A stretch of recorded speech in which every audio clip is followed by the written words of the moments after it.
The autumn rain hammered against the windows of the quiet suburban home as Detective Sarah Chun stepped through the shattered front door. What she discovered inside would haunt her dreams for decades to come. Blood painted the walls in grotesque patterns, furniture overturned in desperate struggles, and silence so thick it seemed to scream. This wasn't just murder, this was methodical annihilation. Tonight, we delve into the twisted mind of Marcus Makins, a predator who turned ordinary neighborhoods into hunting grounds, leaving behind a trail of 17 victims and a community forever scarred by unimaginable terror. Welcome to Crime Headquarters. I know many of you enjoy these true crime stories to unwind and drift off to sleep, and tonight, you're in for something truly chilling and tragic. We've got 5 different true crime stories in this video, each one more haunting than the last. As you settle in, whether you're in bed or somewhere cozy, let go of the day and let yourself slip into the world of mystery. But here's the thing. I promise you the last story is something you won't want to miss. It's so gripping, so mind-boggling, that you'll be left asking all the right rhetorical questions when it's over. So, stick around until the very end, because trust me, the finale will stay with you long after you've drifted off to sleep. Get comfortable. It's time to dive deep into tonight's true crime tales. Let the stories begin. But before you let your mind drift off, take a moment to subscribe, like, share, and comment. We'd love to hear your thoughts. Also, feel free to tell us where you're watching from and what time it is in your corner of the world. Now, take a deep breath, relax, and get ready. This is the story of the Makins murders. The clock struck midnight on October 15, 1987, when the Hendricks family's peaceful slumber was shattered by the sound of splintering wood. Margaret Hendricks, a devoted mother of 3, jolted awake to find their bedroom door hanging off its hinges. Standing in the doorway was a silhouette that would become the stuff of nightmares, tall, broad-shouldered, with eyes that reflected the hallway light like a nocturnal predator. Marcus Makins had chosen his first victims with the cold calculation of a chess master. The Hendricks family lived at the end of Maple Street, their house isolated by towering oak trees that muffled screams and concealed secrets. For weeks, he had studied their routines, memorizing when the lights went out, when the husband left for his early morning shifts at the steel mill, when the children walked to school through the wooded shortcut. Margaret's scream pierced the darkness, but it died quickly, too quickly. The coroner would later determine that Makins used a technique he'd perfected during his time as a medic in Vietnam. A precise blow to the larynx, crushing the vocal cords while keeping the victim conscious and aware. He wanted them to experience every moment of what came next. What followed defied human comprehension. Makins methodically moved through the house like a surgeon of death, his military training evident in every calculated movement. 8-year-old Tommy Hendricks was found in his bedroom closet, having hidden among his school clothes. The forensic evidence suggested he'd witnessed his parents' murders before meeting his own fate. 12-year-old Sarah and 14-year-old Michael were discovered in the basement, their final moments revealing a desperate attempt to escape through a window too small for their growing bodies. But it was the scene in the master bedroom that truly revealed Makins' psychological fractures. The walls bore evidence of a ritualistic arrangement, family photos torn and scattered, personal belongings destroyed with surgical precision, and a message written in blood that investigators would keep classified for 30 years. Those who saw it described it as the ravings of a mind completely severed from humanity. Detective Ray Morrison, the first responding officer, would later tell reporters that walking through the Hendricks house felt like touring hell itself. "I've seen car accidents, gang violence, domestic disputes gone wrong," he said, his voice trembling even years later. But this was evil in its purest form. Makins didn't just kill these people. He erased them, destroyed everything that made them human. The investigation revealed Makins' meticulous planning. Hidden cameras found throughout the neighborhood showed him conducting surveillance for months. He knew when the mailman arrived, when neighbors walked their dogs, when the street was most vulnerable. The Hendricks family became his laboratory, a testing ground for methods that would terrorize 3 states over the next 4 years. Forensic analysis of the crime scene painted a horrifying timeline. The attack began at 12:07 a.m. and continued until nearly dawn. Makins had brought a surgical kit, rope, and cleaning supplies, suggesting he intended to spend hours with his victims. The medical examiner's report, heavily redacted even today, described injuries that served no purpose except to maximize suffering. What made the Hendricks murders particularly chilling was the absence of traditional motive. Makins took nothing of value. This wasn't robbery gone wrong or a crime of passion. Investigation into his background revealed a man who had functioned normally in society, holding jobs, maintaining relationships, even volunteering at local charities. The disconnect between his public persona and his private monstrosity would become a recurring theme throughout his killing spree. The discovery of the bodies came when Margaret's sister arrived for their planned Sunday brunch. Her screams alerted neighbors, who found her collapsed on the front porch, unable to form coherent words. When police finally entered the house, seasoned officers vomited at the threshold. The crime scene photographer resigned after developing the images, and the coroner requested psychological counseling for his entire staff. News of the murders sent shockwaves through the community of Riverside, Pennsylvania. Parents pulled their children from school, hardware stores sold out of locks and security systems, and a once peaceful neighborhood transformed into a fortress of fear. Little did they know that Marcus Makins had already moved on, his appetite for destruction merely awakened by his success. The FBI's Behavioral Analysis Unit, still in its early stages, took interest in the case. The level of organization combined with the extreme brutality suggested a killer unlike any they had previously encountered. Dr. Patricia Wells, one of the lead profilers, noted that most serial killers showed either organization or disorganization, rarely both in such extreme measures. As autumn turned to winter, the Hendricks murders remained unsolved, but the investigation had only just begun. Police departments across 3 states started noticing similarities in other recent murders: families attacked in isolated homes, ritualistic arrangements of crime scenes, and a complete absence of forensic evidence. The killer they were hunting possessed both the calculated mind of a strategist and the savage instincts of a predator. The Hendricks case file would eventually grow to over 3,000 pages, but the most important detail emerged from an unlikely source. Tommy Hendricks' art teacher mentioned that in the weeks before his death, the boy had drawn disturbing pictures of a shadow man watching their house.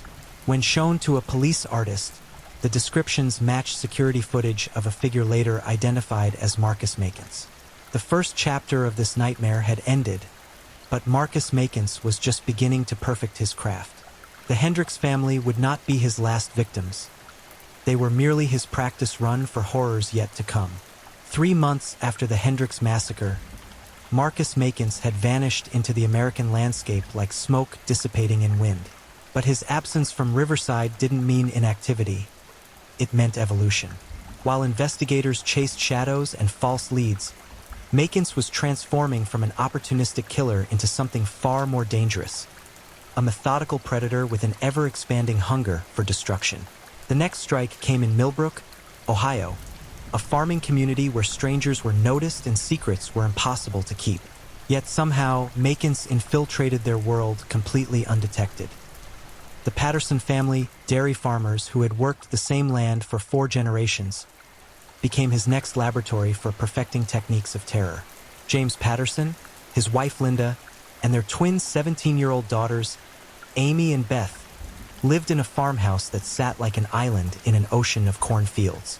The isolation that had once represented peace and freedom now became their death sentence. On February 3, 1988, during a blizzard that cut them off from the outside world, Makins turned their sanctuary into a slaughterhouse. The storm provided perfect cover for his approach. Neighbors were battening down for the night, roads were becoming impassable, and the howling wind masked any sounds of struggle. Makins had studied the family's patterns during his 3-week surveillance period, learning that James performed late-night checks on the livestock, creating a window of vulnerability when the man would be alone in the barn. What investigators later discovered defied belief. Makins had essentially held the Patterson family hostage in their own home for nearly 18 hours. Unlike the swift brutality of the Hendricks murders, this attack revealed a killer who had learned to savor his work.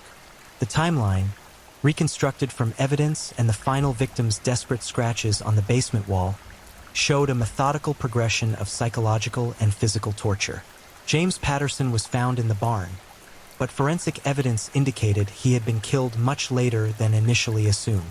Makins had incapacitated him first, then used his absence to gain access to the house where Linda and the twins were preparing for bed. The killer's evolving methodology showed a sadistic creativity that chilled even experienced investigators. The basement of the Patterson farmhouse became Makins' torture chamber. Here, he had arranged the family in a grotesque tableau, positioning them so each could witness the other's suffering. Linda Patterson's final words, carved into the wooden support beam with her own fingernail, were discovered by investigators. He talks to them like they can still hear. This detail provided crucial insight into Makins' deteriorating mental state. Dr. Elizabeth Hartman, the FBI's consulting psychiatrist, theorized that the killer was experiencing a complete break from reality, viewing his victims not as people, but as objects in some twisted performance. The conversations he held with corpses suggested a mind completely severed from human empathy. The twin daughters' final hours revealed the true depths of Makins' cruelty. Amy and Beth were found in separate rooms, suggesting he had separated them to maximize psychological trauma. Evidence indicated that each was forced to listen to her sister's suffering, their desperate attempts to communicate through the thin walls telling a story of shared terror that haunted investigators for years. But it was the discovery in James Patterson's workshop that provided the first major break in the case. Hidden behind a pile of farming equipment, investigators found a cache of weapons and tools that didn't belong to the family. Fingerprint analysis revealed they belonged to Marcus Makins, whose military service records had finally connected him to the Hendricks murders. The weapons cache told a story of methodical preparation. Each tool had been modified for maximum efficiency in causing pain while keeping victims alive and conscious. A former Special Forces medic, Makins possessed intimate knowledge of human anatomy and pain thresholds. His military training, originally intended to save lives, had been perverted into expertise in prolonging suffering. Among the recovered items was a journal that provided a window into Makins' psyche. Written in a precise, clinical style, it documented his experiments with different techniques, rating their effectiveness in terms of victim response and his own satisfaction. The entries revealed a mind completely detached from human emotion, treating murder as a scientific endeavor requiring constant refinement. The journal's most disturbing entries discussed his selection criteria for victims. Families were chosen not randomly, but based on specific characteristics that appealed to his twisted psychology. Isolation was essential, but he also sought families that appeared particularly close-knit, believing their emotional bonds would amplify the psychological torture he inflicted. Weather patterns played a crucial role in his planning. The Patterson attack during a blizzard, like the Hendricks murders during a thunderstorm, showed his understanding of how natural conditions could provide cover and prevent escape or rescue. He was learning to use the environment as an accomplice in his crimes. The Ohio State Bureau of Investigation's analysis revealed that Makins had been in Millbrook for at least a month before the attack, working odd jobs and ingratiating himself with the community. Witnesses remembered him as polite but forgettable, someone who helped neighbors with chores and never caused trouble. This ability to blend into communities made him exponentially more dangerous. Dr. Robert Chen, who studied the case for his dissertation on organized serial killers, noted that Makins represented a new type of predator. Most serial killers operate within familiar territories or follow predictable patterns, he explained. Makins was nomadic, adaptive, and capable of completely reinventing his approach with each attack. He was learning, evolving, becoming more efficient at creating maximum suffering. The Patterson murders also revealed Makins' growing confidence. Unlike the Hendricks scene, where he had been careful to avoid leaving evidence, the Ohio crime scene contained deliberate clues, almost as if he wanted investigators to understand his capabilities. A message left on the bathroom mirror, written in Linda Patterson's lipstick, simply read, "The next one will be better," As spring approached and the snow melted around the Patterson farmhouse, investigators realized they weren't hunting a typical serial killer. Marcus Makins had become something unprecedented, a nomadic predator with military training, psychological instability, and an insatiable appetite for family destruction. The techniques he had refined with the Hendricks and Patterson families would soon be unleashed on victims across multiple states. The case files were growing thicker, but Makins remained a ghost, disappearing into America's vast network of small towns and forgotten highways. However, his journal entries suggested he wasn't finished perfecting his methods. The Patterson murders were just another step in his evolution toward becoming the most methodical family annihilator in American criminal history. By the summer of 1988, Marcus Makins had transformed into America's most elusive nightmare. No longer content with the months of preparation that characterized his earlier murders, he had developed a system that allowed him to identify, stalk, and destroy families with terrifying efficiency. The FBI's newly formed task force found themselves always one step behind a killer who seemed to possess an almost supernatural ability to vanish after each massacre. The third attack shattered the quiet mountain community of Cedar Falls, Colorado. The Morrison family, outdoor enthusiasts who ran a successful camping supply business, represented everything wholesome about American family life. David and Carol Morrison, along with their 3 children aged 9 to 15, lived in a custom-built log home that overlooked a pristine valley. Their isolation, which had once provided peace and natural beauty, now made them perfect targets for a predator who had learned to hunt families like wild game. Makins had studied the Morrisons for only 2 weeks, a dramatic reduction from his previous surveillance periods. His journal entries from this time revealed a killer growing more confident in his abilities and more addicted to the rush of complete family destruction. He had identified patterns in their behavior that allowed for quicker victim assessment, the family's evening routines, their weekend hiking trips, and most importantly, their complete trust in their remote location's safety. The attack began on July 19th, during the family's preparation for a weekend camping expedition. Makins had learned from his previous murders that striking during transition periods, when families were distracted by activity, provided optimal opportunities for infiltration. The Morrison children were loading camping gear while their parents prepared food and checked equipment, creating multiple points of vulnerability. What distinguished this attack from his previous murders was the speed of execution combined with his now signature psychological torture. David Morrison was found in the garage, killed while loading the family's SUV. But forensic evidence revealed that his death had been staged to appear accidental, allowing Makins to enter the house under the pretense of helping with a garage accident. The killer's evolving methodology showed terrifying sophistication. He had used David's apparent injury to gain the family's trust, offering to help Carol call for emergency services while the children gathered around their father. This moment of family crisis became the perfect opportunity for Makins to gain control of all 5 victims simultaneously. Carol Morrison's final hours revealed the true depths of Makins' psychological sadism. Found in the kitchen, her body positioned at the table as if sharing a meal with her deceased family, she bore evidence of prolonged torture that served no purpose except Makins' twisted satisfaction. The medical examiner's report, sealed for 25 years, described injuries that suggested she had been kept alive to witness her children's murders. The Morrison children, 15-year-old Jake, 13-year-old Emma, and 9-year-old Tyler, were discovered in the family's den, arranged around their television as if watching their favorite shows. This macabre positioning revealed Makins' growing compulsion to create twisted family tableaus, turning his victims into grotesque mannequins in scenarios that mocked normal family life. But it was the discovery in Tyler's bedroom that provided investigators with their first real insight into Makins' deteriorating mental state. Hidden under the boy's bed was a recording device that had captured the family's final hours. When FBI technicians analyzed the audio, they uncovered conversations between Makins and his victims that revealed a killer completely detached from reality. The recordings captured Makins speaking to the family as if they were guests at a dinner party, discussing their camping plans and asking about their favorite hiking trails while systematically torturing them. His voice remained calm and conversational throughout, even as his victims' screams and pleas created a horrifying counterpoint to his casual demeanor. Dr. Maria Santos, the FBI's lead psychological profiler, described the recordings as evidence of complete psychological fragmentation. Makins had created an alternate reality where he wasn't murdering families, he was hosting them, she explained.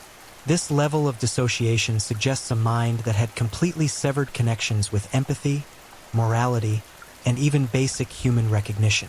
The timeline reconstructed from the audio revealed that Makins had spent nearly 12 hours with the Morrison family, turning their home into his personal theater of torture. Unlike his previous attacks, which showed elements of rage and frenzy, the Morrison murders demonstrated cold, calculated cruelty executed with the precision of a surgeon and the creativity of a sadistic artist.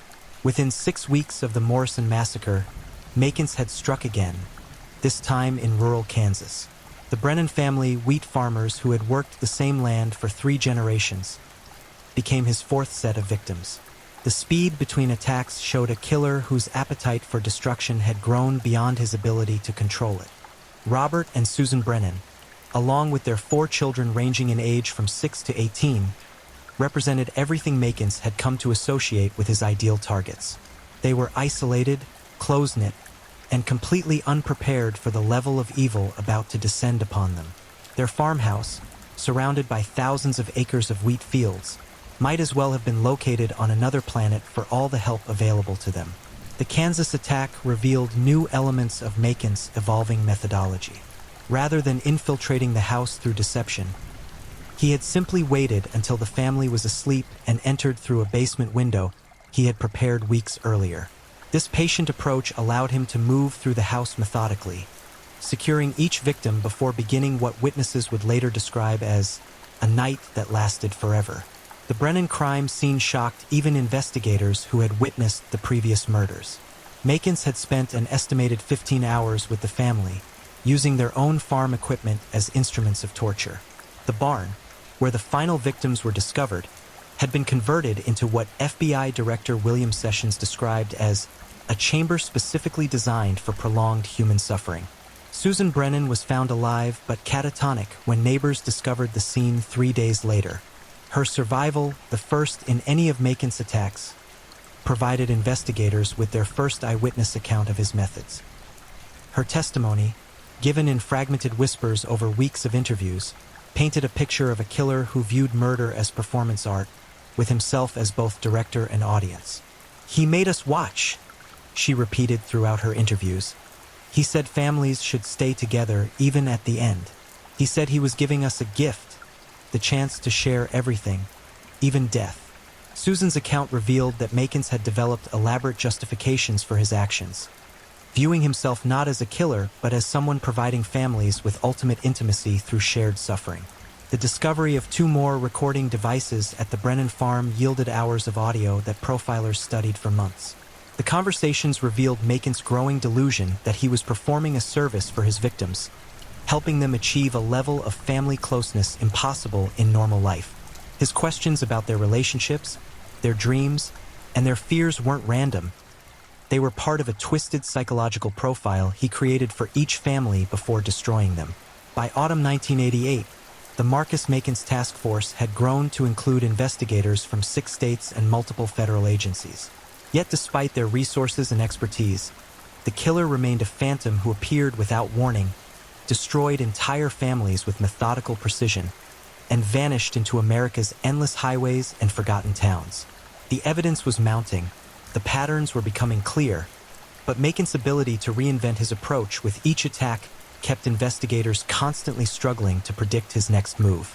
The recordings from Colorado and Kansas revealed a killer whose psychological state was deteriorating rapidly, suggesting that his attacks would become more frequent and even more brutal. As winter approached, FBI profilers warned that Makins' evolution from calculated killer to delusional predator meant he was likely to escalate his activities. The families he had already destroyed were just the beginning of a killing spree that would ultimately claim 17 lives across 7 states, leaving a trail of trauma that would haunt survivors and investigators for decades to come. The winter of 1988 brought no respite from Marcus Makins' reign of terror.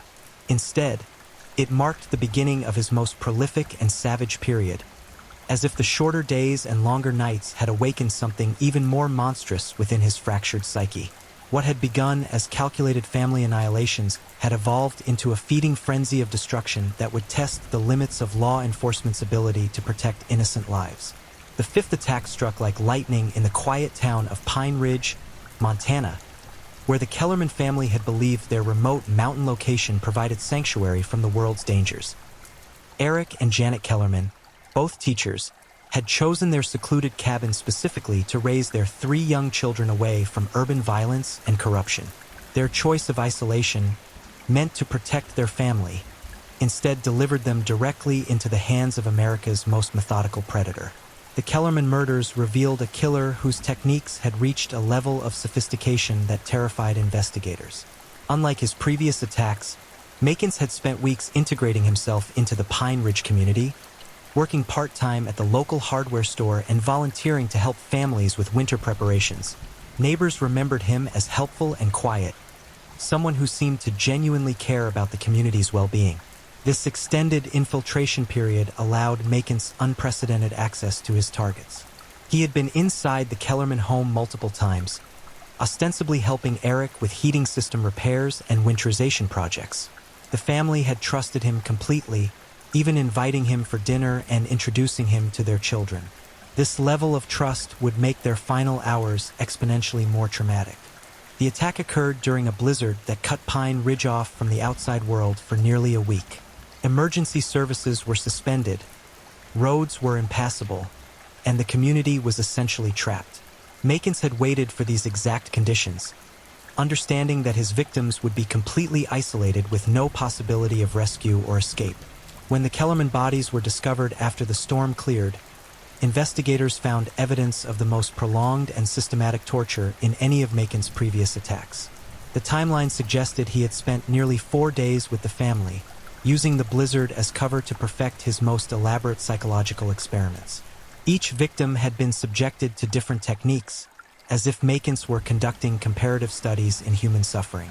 The children ages 7, 9, and 11 were found in what appeared to be their normal bedrooms, but forensic analysis revealed they had been moved multiple times throughout the ordeal. Makins had created elaborate scenarios where family members were forced to make impossible choices about each other's fate, turning their love for one another into weapons of psychological torture. Janet Kellerman's body told the most horrifying story. Found in the kitchen, she was positioned as if preparing breakfast for her family, but evidence suggested she had been kept alive until the final day to witness her husband's and children's murders. Her final words, discovered carved into the wooden cutting board, read, "He says this is how families should end, together and complete." The discovery of video equipment at the Kellerman scene marked a new evolution in Makins' methodology. He had begun documenting his attacks, creating what FBI profilers described as instructional materials for future murders. The footage, too disturbing to be viewed by anyone except a select team of investigators, revealed a killer whose detachment from reality had reached clinical levels of psychosis. Dr. Patricia Wells, who analyzed the Kellerman recordings, noted that Makins appeared to be conducting conversations with invisible observers, as if teaching a class in family destruction. He would explain his techniques to the camera, discussing the psychological impact of each action like a professor delivering a lecture, she reported. The level of academic detachment while committing the most heinous acts imaginable suggested a complete fracturing of his personality. The 6th and 7th attacks followed within weeks of each other, striking families in Wyoming and Nebraska with such rapid succession that investigators realized Makins had abandoned all pretense of careful planning. The Stratton family in Casper, Wyoming, and the Henderson family in rural Nebraska both fell victim to increasingly frenzied attacks that showed a killer losing control of his own methodology. Sarah Stratton, mother of 4 and wife of a local rancher, became Makins' 6th victim when he appeared at their door during a spring thunderstorm, claiming his car had broken down. The family's natural hospitality, a trademark of Wyoming communities, became their death sentence. Within hours of entering their home, Makins had transformed their sanctuary into a slaughterhouse that defied description. The Stratton murders revealed new levels of sadistic creativity. Makins had used the family's own horses as psychological weapons, forcing the victims to witness the slaughter of animals they had raised and loved. This addition of animal cruelty to his repertoire showed a killer whose appetite for destruction had expanded beyond human targets to encompass all life. The Nebraska attack on the Henderson family occurred just 12 days later, suggesting Makins was no longer able to control the intervals between his murders. The compulsion to kill had become so overwhelming that careful planning had been abandoned in favor of immediate gratification. This acceleration concerned investigators, who realized that a killer spiraling out of control was exponentially more dangerous and unpredictable. The Henderson crime scene provided the break investigators had been desperately seeking. In his haste to attack again, Makins had become careless, leaving behind physical evidence that finally connected him definitively to all the murders. Fingerprints found on a water glass in the Henderson kitchen matched samples taken from the Kellerman hardware store, providing investigators with their first solid identification of their suspect. The revelation that Marcus Makins was a decorated Vietnam veteran with medical training sent shockwaves through law enforcement agencies. His military records revealed a soldier who had served with distinction, receiving commendations for battlefield medical service and heroism under fire. The disconnect between his service record and his crimes created a psychological profile unlike any previously encountered. Military psychiatrists who had treated Makins for combat-related stress disorders provided crucial insights into his psychological deterioration. Dr. James Mitchell, who had counseled him at a VA hospital in 1985, described a patient struggling with severe PTSD and violent fantasies involving families. He spoke repeatedly about the sanctity of family units and his anger at how easily they could be destroyed, Mitchell recalled. I recommended extended treatment, but he disappeared before we could implement a comprehensive therapy program. The hunt for Makins intensified as investigators realized they were pursuing a killer whose military training made him exponentially more dangerous than typical serial murderers. His knowledge of weapons, survival techniques, and evasion tactics meant traditional law enforcement approaches would be insufficient. The FBI requested assistance from military specialists familiar with tracking combat-trained fugitives. The break in the case came from an unexpected source. Alice Morrison, a survivor of one of Makins' earlier attacks who had been presumed dead, contacted authorities from a hospital in Denver where she had been recovering from severe injuries. Her survival and testimony provided investigators with their first detailed account of Makins' methods and, more importantly, insights into his psychological state that would prove crucial to his capture. Alice's description of Makins as someone convinced he was completing families rather than destroying them provided profilers with the key to predicting his next moves. Her account of his conversations during the attack revealed a killer who viewed himself as performing a sacred duty, helping families achieve perfect unity through shared death. The final confrontation occurred in a cabin outside Durango, Colorado, where Makins had taken the Rodriguez family hostage. Unlike his previous attacks, this one was interrupted by law enforcement before he could complete his ritual. The 3-day standoff that followed tested negotiators' skills to their limits as they dealt with a killer whose perception of reality bore no resemblance to sanity. The siege ended when Makins, realizing he couldn't complete his work with the Rodriguez family, chose to end his own life rather than face capture. His final words to negotiators were, "The families are waiting for me. I need to finish what I started." The bullet that ended his reign of terror also robbed investigators of the chance to fully understand the psychological mechanisms that had created such a methodical family destroyer. The aftermath of Marcus Makins' death brought little comfort to the communities he had terrorized. 17 victims across 7 states had fallen prey to his twisted vision of family completion, leaving behind a trail of trauma that would affect survivors, investigators, and entire communities for generations. The case files, eventually comprising over 10,000 pages of evidence and testimony, became a cornerstone study in criminal psychology and law enforcement tactics. Dr. Elizabeth Carter, who spent years analyzing the Makins case, concluded that he represented a new category of serial killer, one whose military training, psychological disorders, and specific family-focused pathology had created an unprecedented threat. Marcus Makins wasn't just killing families, she wrote in her comprehensive study. He was attempting to redefine the very concept of family through destruction, believing he was providing them with an intimacy and completion impossible in normal life. The legacy of Marcus Makins extends far beyond his 17 victims. His case revolutionized how law enforcement approaches serial killers with military training and led to the development of new psychological profiles for family annihilators. The techniques developed to hunt him became standard protocol for tracking highly trained fugitives, and his recorded confessions continue to provide insights into the criminal mind's capacity for self-justification and delusion. Today, the communities that survived Macon's reign of terror have rebuilt and healed, but the memory of those dark months remains. Memorial gardens in 7 states commemorate the 17 lives he took, and survivor support groups continue to help those touched by his violence find peace and closure.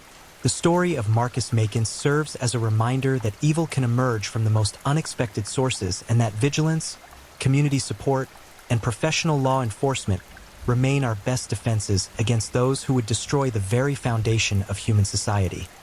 The family unit. The Marcus Macon's case closed with his death, but the questions it raised about human nature, military training effects on psychological stability, and the warning signs of family-targeted violence continue to influence criminal psychology and law enforcement training programs across the nation. His name has become synonymous with methodical evil, a cautionary tale of how untreated trauma and psychological fractures can create monsters capable of destroying everything we hold sacred about family life in America.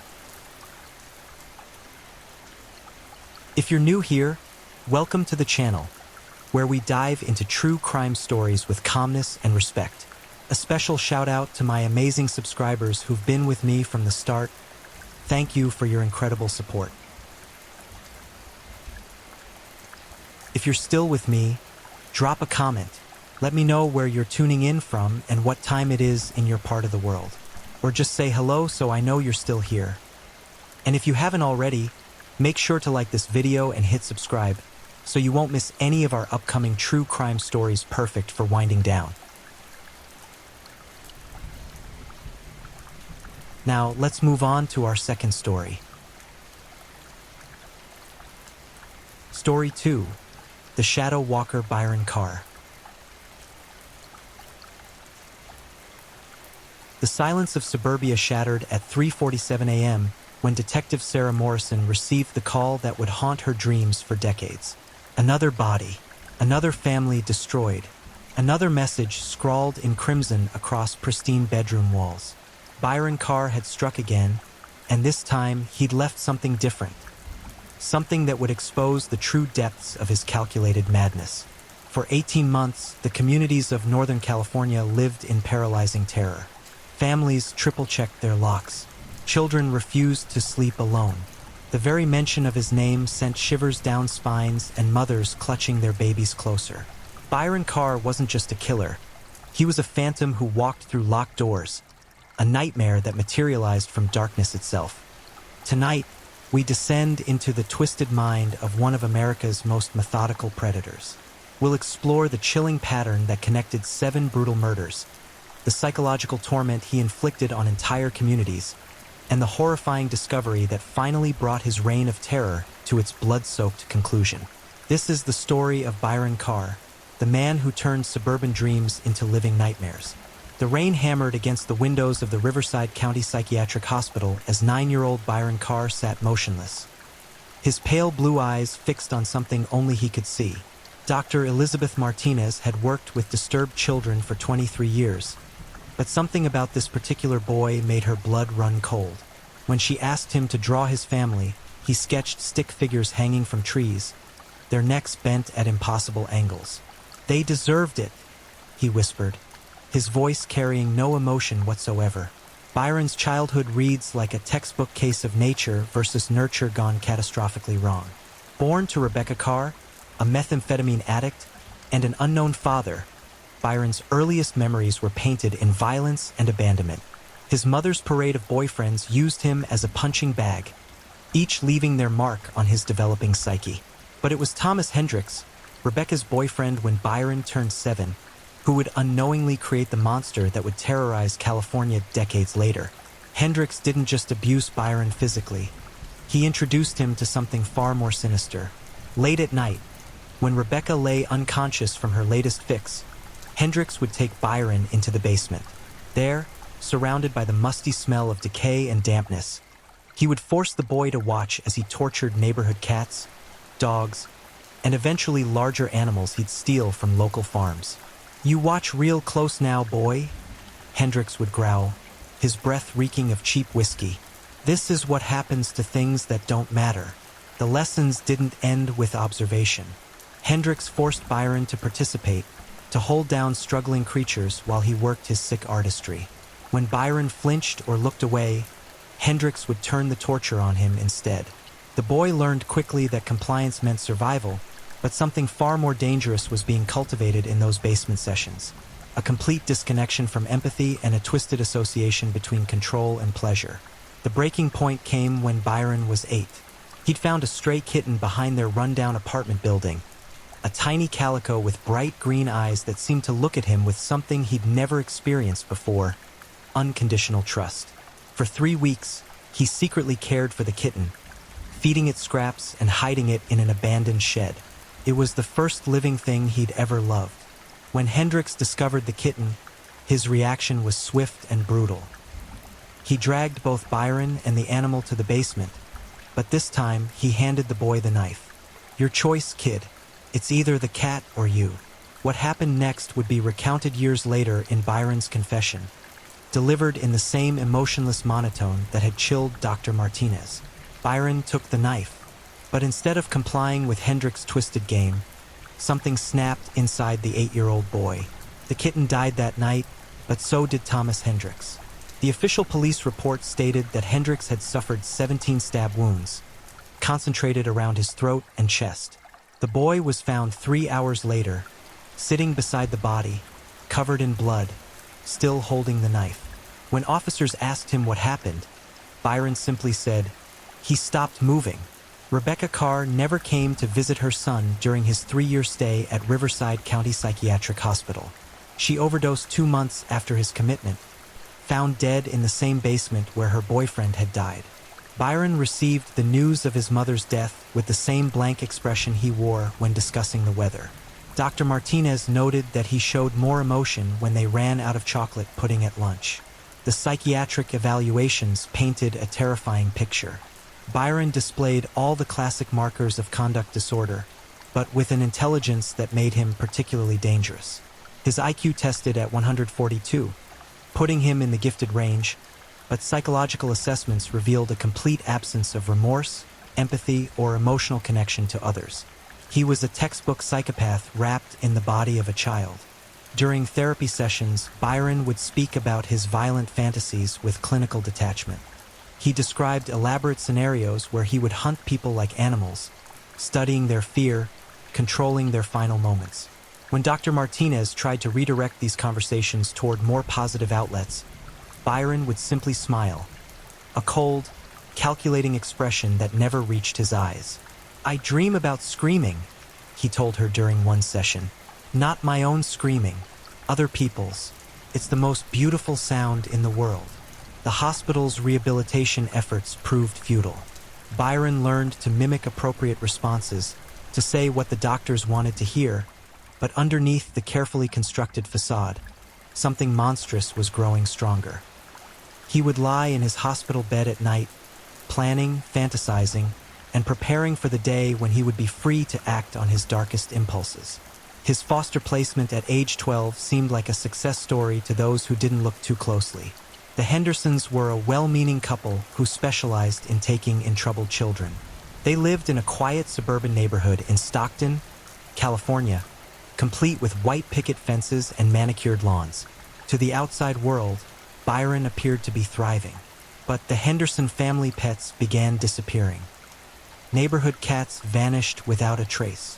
Small animals were found mutilated in nearby parks, their bodies arranged in disturbing patterns that local authorities dismissed as the work of wild animals. Byron maintained perfect grades, participated in school activities, and charmed his teachers with his intelligence and apparent recovery from his traumatic past. Mary Henderson would later tell investigators that she'd sometimes catch Byron staring at her while she slept. When she'd wake up, he'd be standing in their bedroom doorway, motionless in the darkness. When questioned, he'd always have a reasonable explanation. He'd heard a noise, he was having trouble sleeping, he was looking for the bathroom. But there was something in his eyes during those midnight encounters that made her skin crawl. The first real warning sign came when Byron turned 15. Jenny Morrison, a girl from his school, had rejected his invitation to prom. She told her friends that there was something off about him, something that made her uncomfortable. 2 weeks later, Jenny disappeared while walking home from her part-time job at the local library. Her body was discovered 3 days later in Stockton's Pixie Woods Park, hidden beneath a pile of carefully arranged branches and leaves. The coroner's report revealed that she had been alive for at least 24 hours after her abduction. She showed signs of prolonged torture, burns, cuts, and evidence that her captor had taken his time, savoring her suffering. Her hands had been bound with precise knots, the kind taught in Boy Scouts, an organization Byron had joined the previous year. But there was no physical evidence linking Byron to the crime. No fingerprints, no DNA, no witnesses. The investigation stalled, and Jenny Morrison became another unsolved case in Stockton's files. Byron attended her memorial service, offering comfort to her grieving parents and friends. Teachers and classmates praised his compassion during such a difficult time. The Henderson family never suspected the monster living under their roof. Byron graduated high school with honors and received a full scholarship to UC Davis, where he studied criminal justice with a minor in psychology.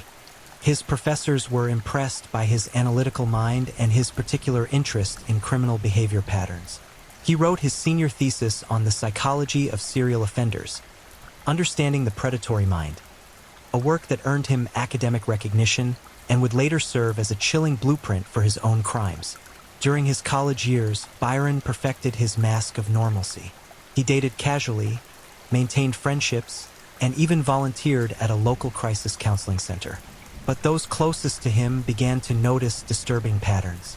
His girlfriend, Lisa Chun, would later tell police that Byron seemed fascinated by her fear. He would sneak up on her, hide in darkened rooms, and create scenarios designed to terrify her. When she confronted him about this behavior, he would laugh it off as harmless pranks. "He got excited when I was scared," Lisa recalled during her police interview. Not sexually excited, but there was definitely something he got from it. Something that made his eyes light up in a way that wasn't normal. The breakup came when Lisa discovered Byron's private journal hidden in his apartment. The pages detailed elaborate fantasies about hunting, capturing, and killing people. Specific individuals were mentioned: classmates, professors, strangers he'd observed around campus. The journal contained detailed floor plans of their homes, their daily routines, their vulnerabilities.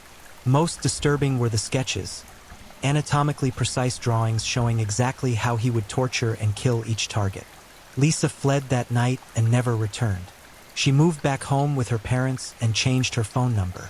When friends asked why she'd ended the relationship so abruptly, she couldn't bring herself to tell them the truth. Who would believe that the charming, intelligent Byron Carr was planning to murder half their graduating class? Byron graduated summa cum laude in 1998 and immediately enrolled in the police academy.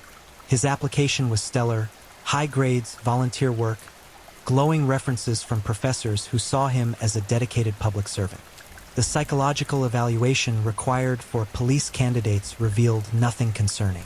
Byron had spent years perfecting his ability to manipulate psychological assessments, understanding exactly what answers would present him as stable and trustworthy. Officer Byron Carr began his law enforcement career with the Sacramento Police Department on a crisp October morning in 1999. His training officers were impressed by his dedication, his attention to detail, and his natural ability to remain calm under pressure. He showed particular aptitude for investigative work, displaying an almost uncanny ability to think like a criminal. What they didn't realize was that Byron wasn't thinking like a criminal, he was one. His first 2 years on the force were exemplary. He received commendations for his work on several high-profile cases, including the capture of a domestic abuser who had evaded authorities for months. Byron's understanding of criminal psychology allowed him to predict the man's movements with startling accuracy. His colleagues began calling him the profiler, unaware that his insights came from a much darker source than professional training. But Byron's true education was just beginning. Every crime scene he processed, Every investigation he participated in, every interview he conducted was teaching him valuable lessons about how to avoid detection. He studied forensic techniques with the dedication of a scholar, memorizing every method used to catch killers. He learned about DNA evidence, fiber analysis, behavioral profiling, and digital forensics. Most importantly, he learned about the mistakes that had led to other predators' capture. The badge gave him something he'd never had before: legitimacy. People trusted police officers. They invited them into their homes, answered their questions, never suspecting that the man sworn to protect them was actually studying them for entirely different purposes. Byron used his position to gain access to information that would have been impossible for a civilian to obtain. He could run background checks on potential targets, study their financial records, learn their habits and vulnerabilities. The police database became his hunting ground, and his uniform became the perfect camouflage. The transformation from fantasy to reality began slowly. Byron started with minor violations of his oath, entering homes without warrants, photographing personal items, stealing small mementos from people who interested him. He told himself he was just exploring, just satisfying his curiosity. But deep down, he knew he was preparing for something much more significant. The final piece of his preparation came when Byron volunteered for the department's newly formed cold case unit. Officially, his job was to review unsolved murders and missing person cases, looking for new leads that might break decades-old investigations. In reality, he was studying the work of other killers, learning from their successes and failures, refining his own methods. Late at night, alone in the evidence room, Byron would spread out crime scene photographs like a student reviewing textbooks. He analyzed entry points, weapon choices, victim selection criteria, and disposal methods. He created detailed charts comparing different killers' techniques, noting what had worked and what had led to their capture. The Jenny Morrison file became his favorite case study. He would pull it out repeatedly, studying the photographs of her tortured body, reading witness statements, reviewing the forensic analysis. On the surface, he appeared to be a dedicated detective trying to solve a cold case. In truth, he was reliving his first kill and planning his next. The hunter was ready. The only question was when he would claim his first official victim. Detective Sarah Morrison had been haunted by nightmares for 3 weeks when the call came at 3:47 a.m. on March 15, 2003. The voice on the other end belonged to Officer Martinez. His usually steady tone cracked with horror. "We need you at 1247 Elm Street immediately." "It's God, Sarah. It's worse than anything I've ever seen." The Riverside neighborhood had always been a sanctuary for young families and retirees, the kind of place where children rode bicycles until sunset and doors remained unlocked. That sense of security died the moment Sarah stepped through the front door of the Patterson family home. The smell hit her first, a nauseating mixture of copper, fear-induced sweat, and something else she couldn't identify. The living room appeared normal at first glance, magazines neatly stacked on the coffee table, children's toys organized in colorful bins. But then she noticed the dark stains on the cream-colored carpet, the overturned lamp, and the single word scrawled across the wall in crimson: "Watched." Margaret Patterson, 34, had been discovered by her neighbor when she failed to pick up her morning newspaper. The front door was unlocked, which Margaret's sister later confirmed was completely out of character. Margaret never left doors unlocked, especially with 2 young children in the house. But the children were gone. The scene upstairs painted a picture of methodical torture that would haunt the investigating team for years. Margaret had been bound to her bedroom chair with rope so precisely knotted that forensic experts initially suspected military or nautical training. The ligature marks on her wrists suggested she'd been restrained for hours before her death. The coroner's preliminary examination revealed 17 separate injury sites, each inflicted with surgical precision. The killer had used at least 3 different tools: a sharp blade, a blunt instrument, and something that produced burns consistent with cigarette lighters. But most disturbing was the evidence that Margaret had been conscious through most of the ordeal. He wanted her awake. Dr. Patricia Hendricks, the county medical examiner, explained to the investigative team. Every wound was carefully placed to cause maximum pain without inducing shock or unconsciousness. This wasn't rage. This was entertainment. 8-year-old Danny and 6-year-old Emma Patterson were found 72 hours later in an abandoned warehouse 12 miles from their home. They were alive but severely traumatized, huddled together in a makeshift cage constructed from shipping pallets and reinforced with heavy chains. Both children had been physically unharmed, but their psychological state suggested prolonged psychological torture. When child psychologists finally coaxed statements from the traumatized siblings, a chilling pattern emerged. Their captor had worn a police uniform. He'd shown them an official badge and told them he was there to help after their mother had been hurt. The children described him as tall, thin, with light hair and cold blue eyes that looked right through you. The killer had kept them in darkness for most of their captivity, but during brief periods when they were given food and water, he would shine a flashlight directly into their faces and ask them questions about their mother's routine, their father's work schedule, their family's habits. When they cried or refused to answer, he would play audio recordings of their mother screaming. "He told us Mommy was still alive," Emma whispered to Dr. Reeves during one of her therapy sessions. "He said if we were good and answered his questions, he would let us see her again. But we could hear her crying on the tape, and she sounded so scared." The tapes were never found, but technical analysis of the children's descriptions suggested professional quality recording equipment. The killer hadn't just tortured Margaret Patterson. He documented it, possibly for his own later enjoyment. Byron Carr arrived at the Patterson crime scene as part of the initial response team, his police cruiser pulling up behind the coroner's van at 6:23 a.m.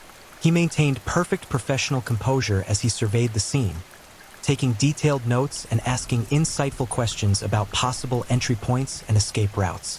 "Whoever did this knew the family's routine," Byron observed to Detective Morrison. "The timing suggests he'd been watching them, learning their patterns. This wasn't random, it was planned." His insights were so astute that Sarah Morrison immediately requested his assignment to the task force formed to investigate what the media had dubbed the family stalker case. Byron's criminal psychology background and his ability to think like a predator made him an invaluable resource. Or so his colleagues believed. What they couldn't know was that Byron had spent 6 months preparing for the Patterson attack. His police database access had provided Margaret's home address, work schedule, and family composition. He'd driven past their house dozens of times, noting the family's routines, identifying the best entry points, and calculating escape routes.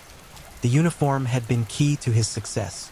When Margaret answered the door at 11:47 p.m., a detail Byron knew from her phone records showing her habit of calling her sister at 11:30 every night. She saw a police officer responding to a reported break-in at her neighbor's house. She invited him inside without question, never suspecting that she was welcoming her own killer into her home. Byron had spent hours perfecting his approach. The torture hadn't been random sadism, it was research. He needed to understand how much pain the human body could endure while remaining conscious. He needed to test different restraint methods and timing strategies. Most importantly, he needed to experience the rush of complete control over another human being's life and death. The recording equipment served multiple purposes. Beyond providing audio for terrorizing the children, it allowed Byron to relive the experience later, analyzing his techniques and identifying areas for improvement. In the privacy of his apartment, he would play back Margaret's screams while reviewing crime scene photographs, studying his own work with the detached focus of a graduate student. The children had been kept alive as witnesses to his power, not out of any mercy. Byron understood that traumatized survivors often provided the most compelling evidence of a killer's psychological impact. Their testimony would spread fear throughout the community far more effectively than a simple murder. Every parent who heard about Danny and Emma Patterson would imagine their own children in similar circumstances. But Byron's most important discovery during the Patterson attack was how easily his police colleagues accepted his insights into the killer's psychology. When he suggested that the perpetrator might strike again within 6 weeks, targeting another family with young children, his prediction was taken seriously and integrated into the investigation strategy. 6 weeks later, the Hendricks family was discovered in their suburban Sacramento home under circumstances that were disturbingly similar to the Patterson case, but with evolutionary improvements that demonstrated the killer's growing confidence and skill.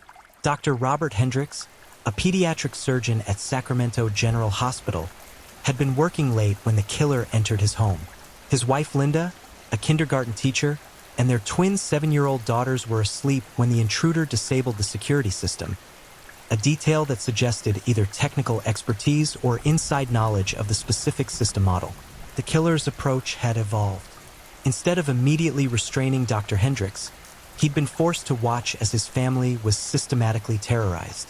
Linda Hendricks showed evidence of prolonged torture similar to Margaret Patterson, but with refinements that suggested the killer had learned from his previous experience. The twins, Jessica and Jennifer, were found 5 days later in a storm drainage tunnel 15 miles from their home. Like the Patterson children, they were physically unharmed but psychologically devastated. Their accounts provided additional details about their captor that sent chills through the investigative team. "He knew things about Daddy's work," Jessica told child psychologists. "He knew that Daddy operated on kids, and he said Daddy hurt children for money. He showed us pictures of Daddy's patients and said they were all dead because of what Daddy did."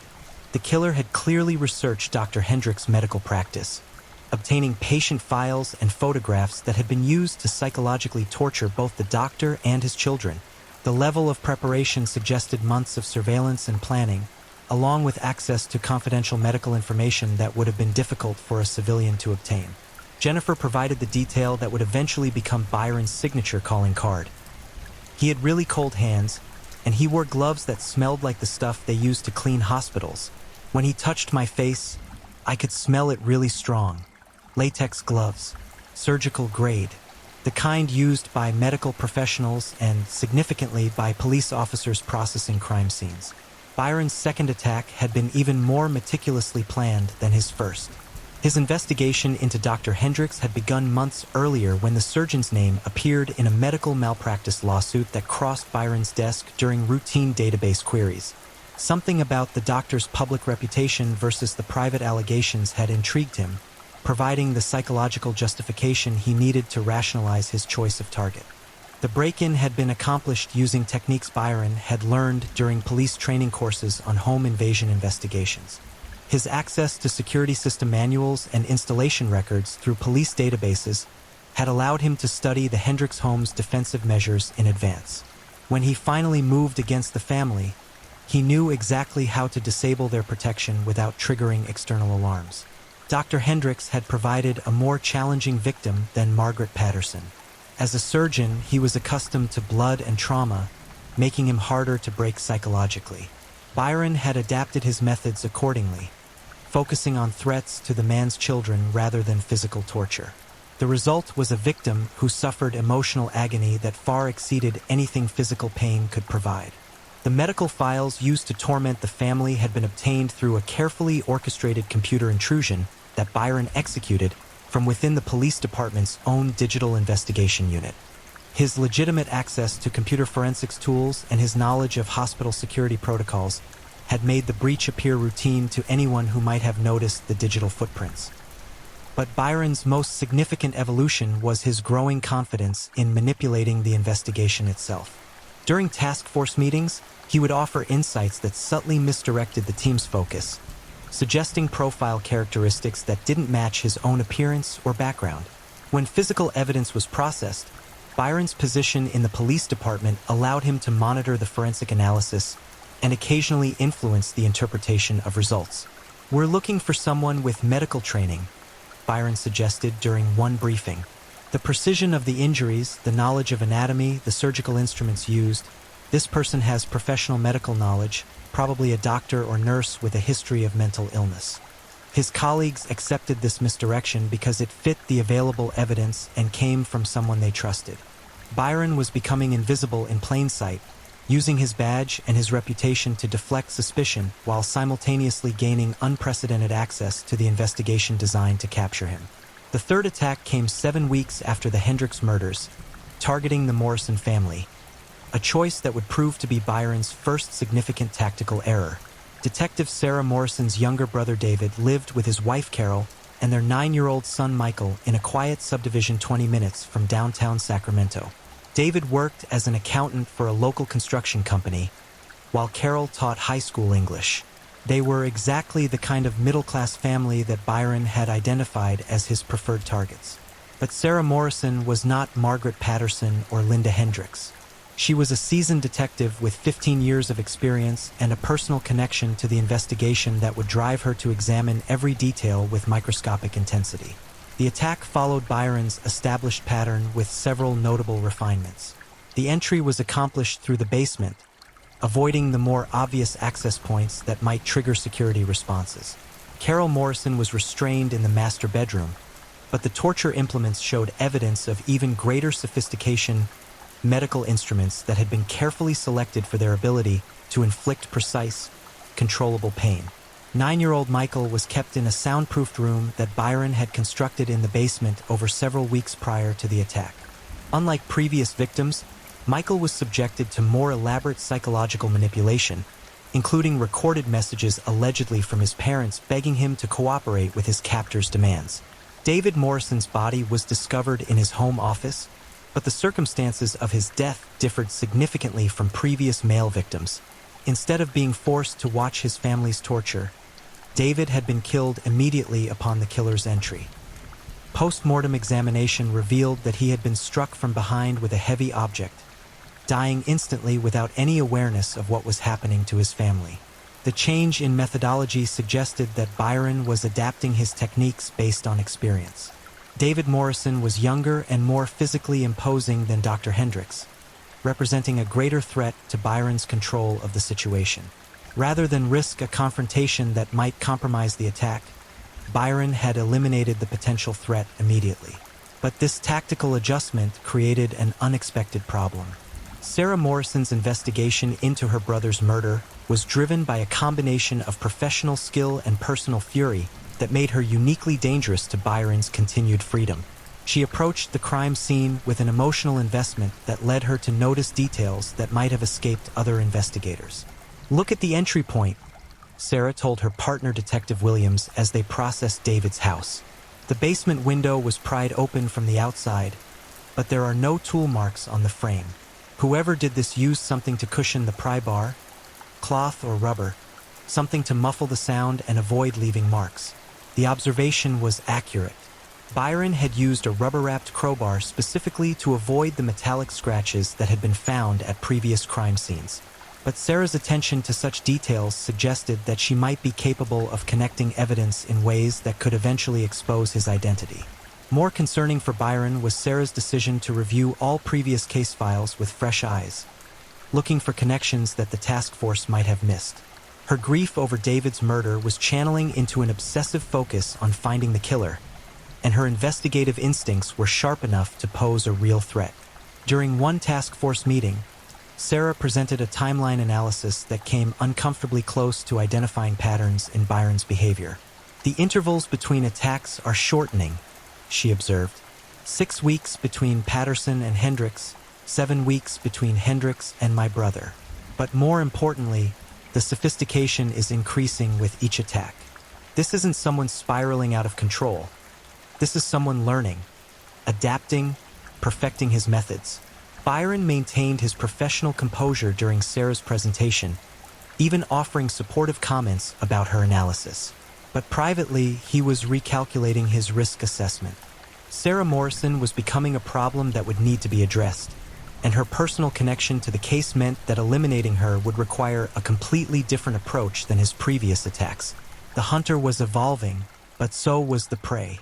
The deadly game between Byron Carr and Sarah Morrison was about to escalate in ways that would ultimately determine whether justice would prevail or if the family stalker would claim even more victims.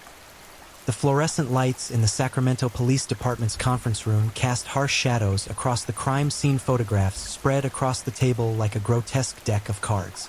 Detective Sarah Morrison hadn't slept more than 2 hours at a stretch since her brother's murder 3 weeks ago, and the caffeine-fueled intensity radiating from her was making her colleagues uncomfortable. "He's not random," Sarah announced to the task force, her voice cutting through the low murmur of conversation. "Every family he's targeted has specific characteristics that go beyond the obvious demographics." Byron Carr sat in his usual position at the back of the room, notepad balanced on his knee, pen poised to capture important details. To anyone observing, He appeared to be the model of professional attention. But beneath his carefully controlled exterior, alarm bells were ringing. Sarah Morrison was connecting dots that could eventually lead back to him.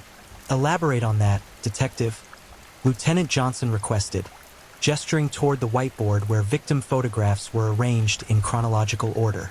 Sarah moved to the front of the room, her movements sharp and purposeful. All three families had children between the ages of 6 and 9. All three fathers worked in professions that required detailed background checks. Police access to their personal information would have been routine and unsuspicious.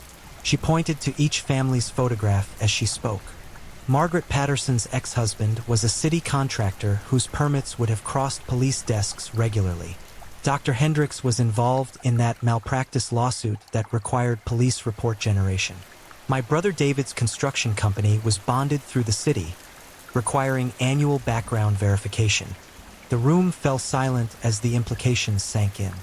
Byron forced himself to maintain steady breathing while his mind raced through the evidence Sarah was presenting.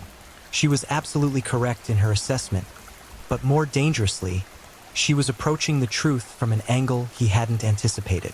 Detective Williams, Sarah's longtime partner, was the first to voice what everyone was thinking. "You're suggesting our killer has access to police databases?" "I'm suggesting our killer either has that access directly or has cultivated a source within the department who does," Sarah replied. "The level of personal information he had about each family goes beyond what's publicly available. He knew work schedules, family routines, security system details, even private medical information in the Hendricks case." Byron's pen snapped between his fingers. The sound seemed abnormally loud in the tense atmosphere, drawing several glances in his direction.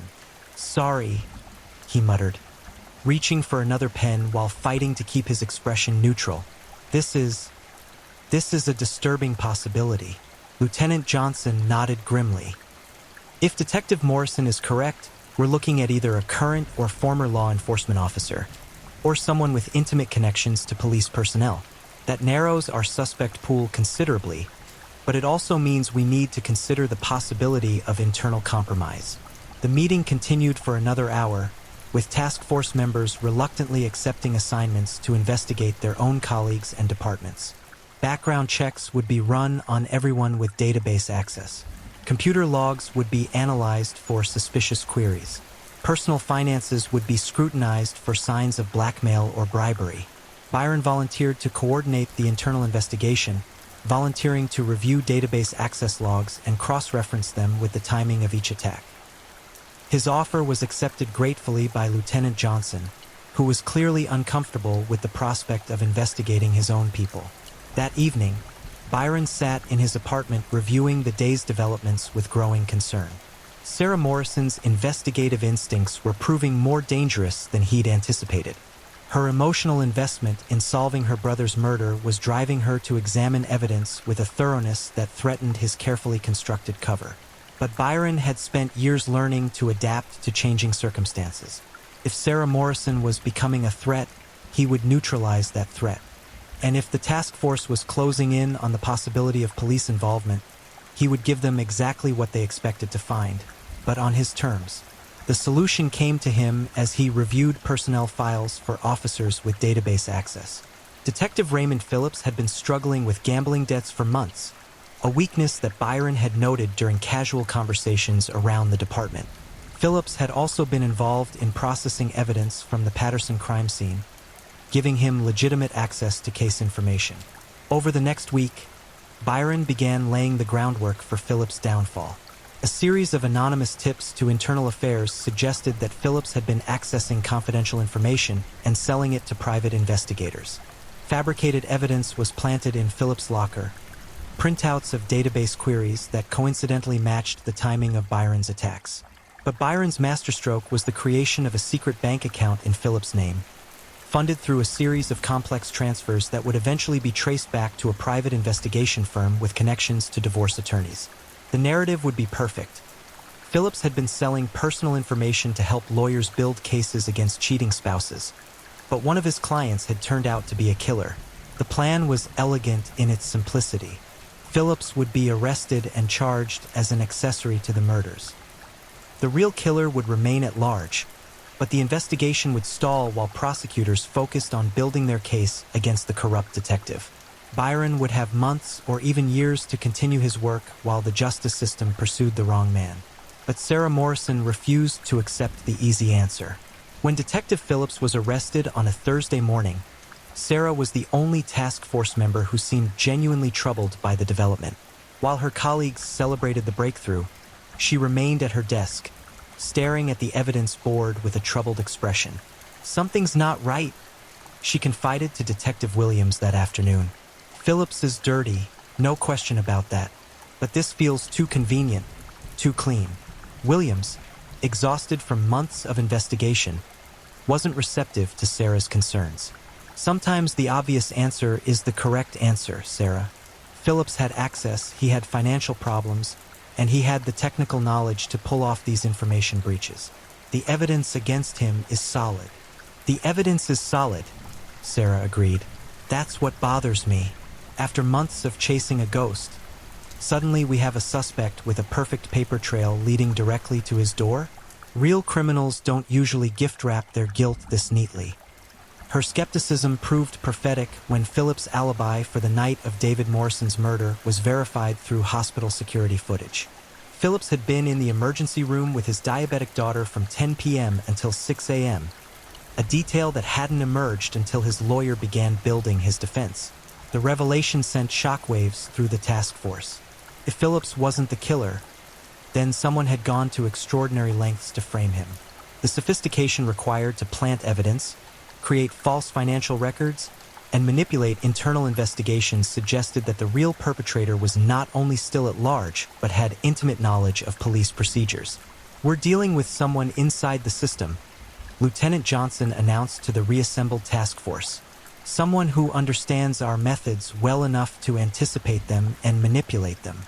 This investigation is now classified as a potential internal security breach."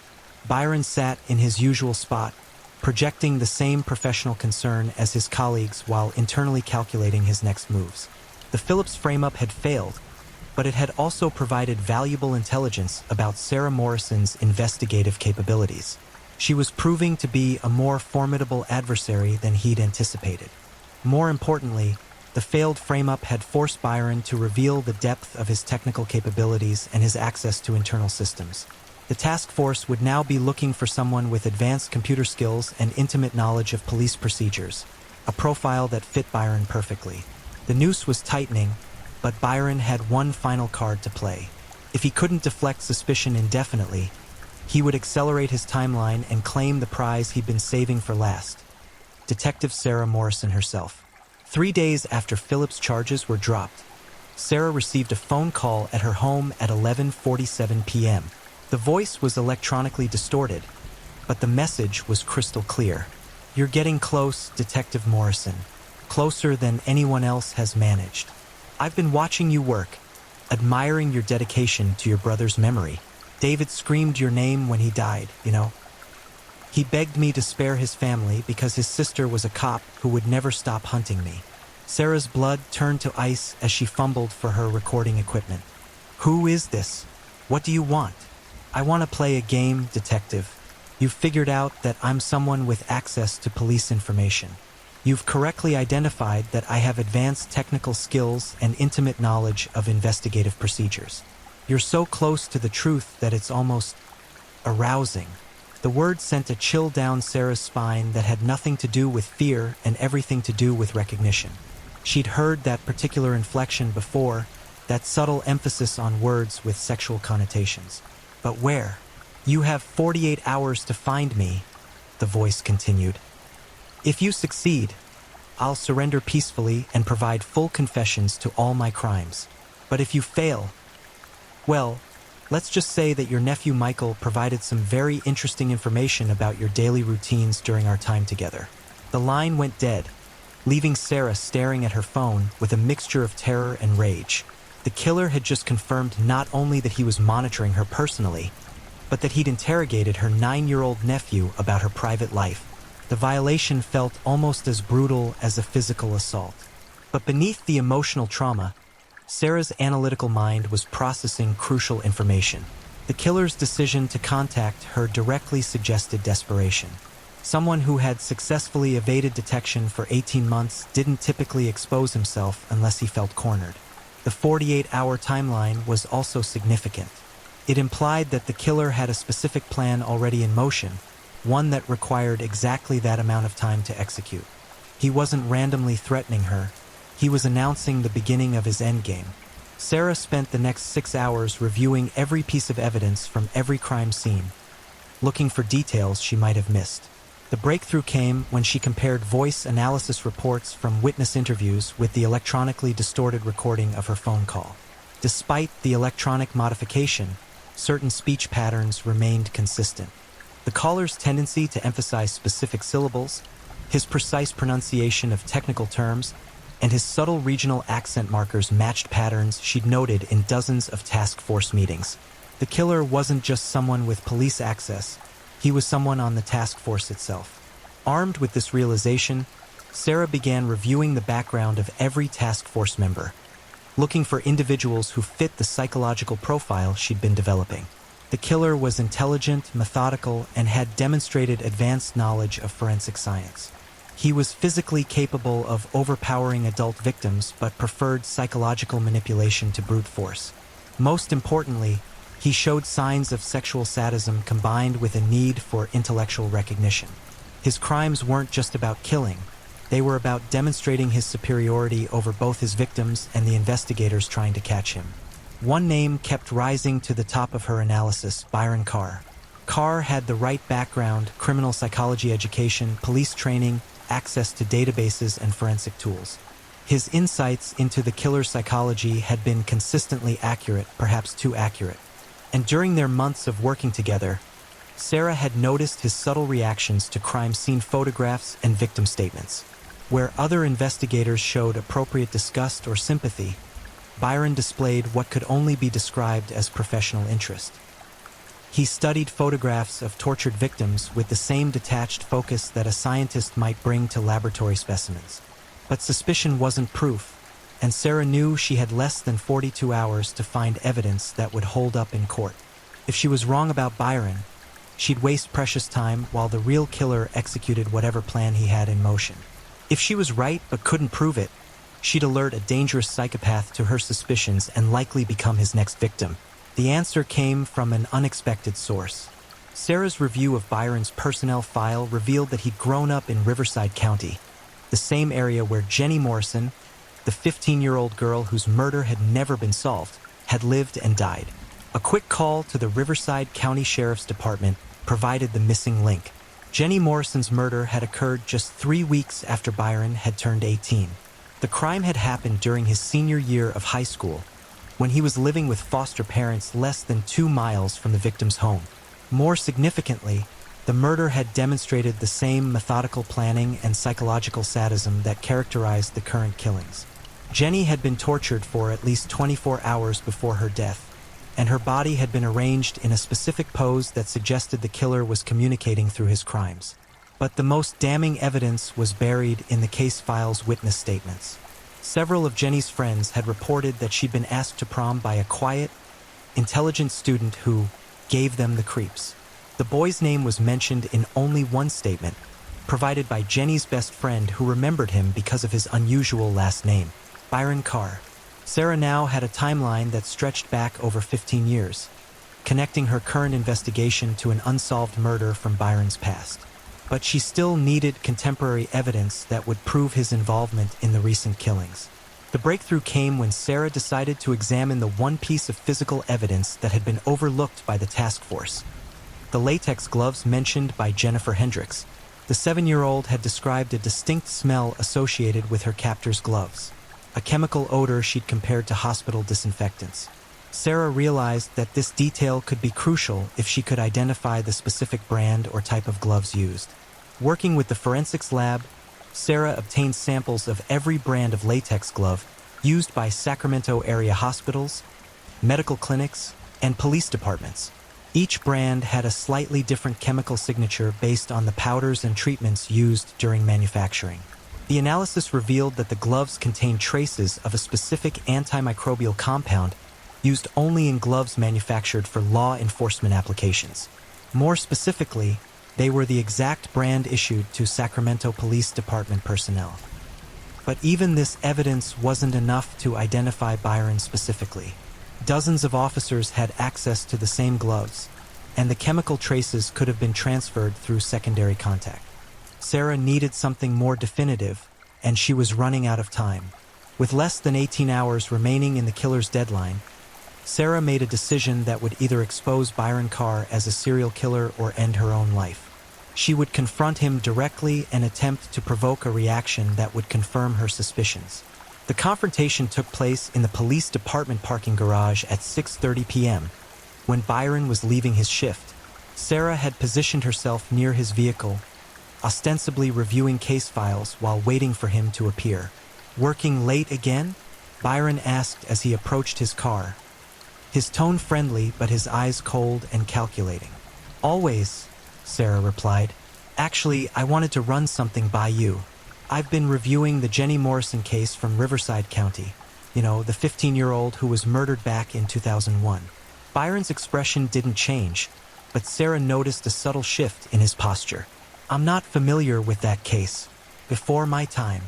Actually, it happened during your senior year of high school. You would have been living in Riverside County then, wouldn't you?" The silence stretched between them for several seconds. When Byron finally responded, his voice carried an undertone that Sarah recognized from her nightmare phone call. "You've been busy, Detective Morrison. Very thorough. Very persistent." The word choice was deliberate, Sarah realized. Byron was letting her know that he was aware of her investigation without explicitly confessing to anything. He was playing the same psychological game he'd used on his victims, maintaining plausible deniability while simultaneously revealing his true nature. "Persistence is what catches killers," Sarah replied, her hand moving subtly toward her service weapon, "especially the ones who think they're smarter than everyone else." Byron smiled then, the same cold expression that had chilled Dr. Martinez all those years ago. "Intelligence is relative, Detective. Some people are hunters and some people are prey. The trick is knowing which category you belong in." The threat was unmistakable. Byron had just confirmed Sarah's suspicions while simultaneously warning her that she was in danger.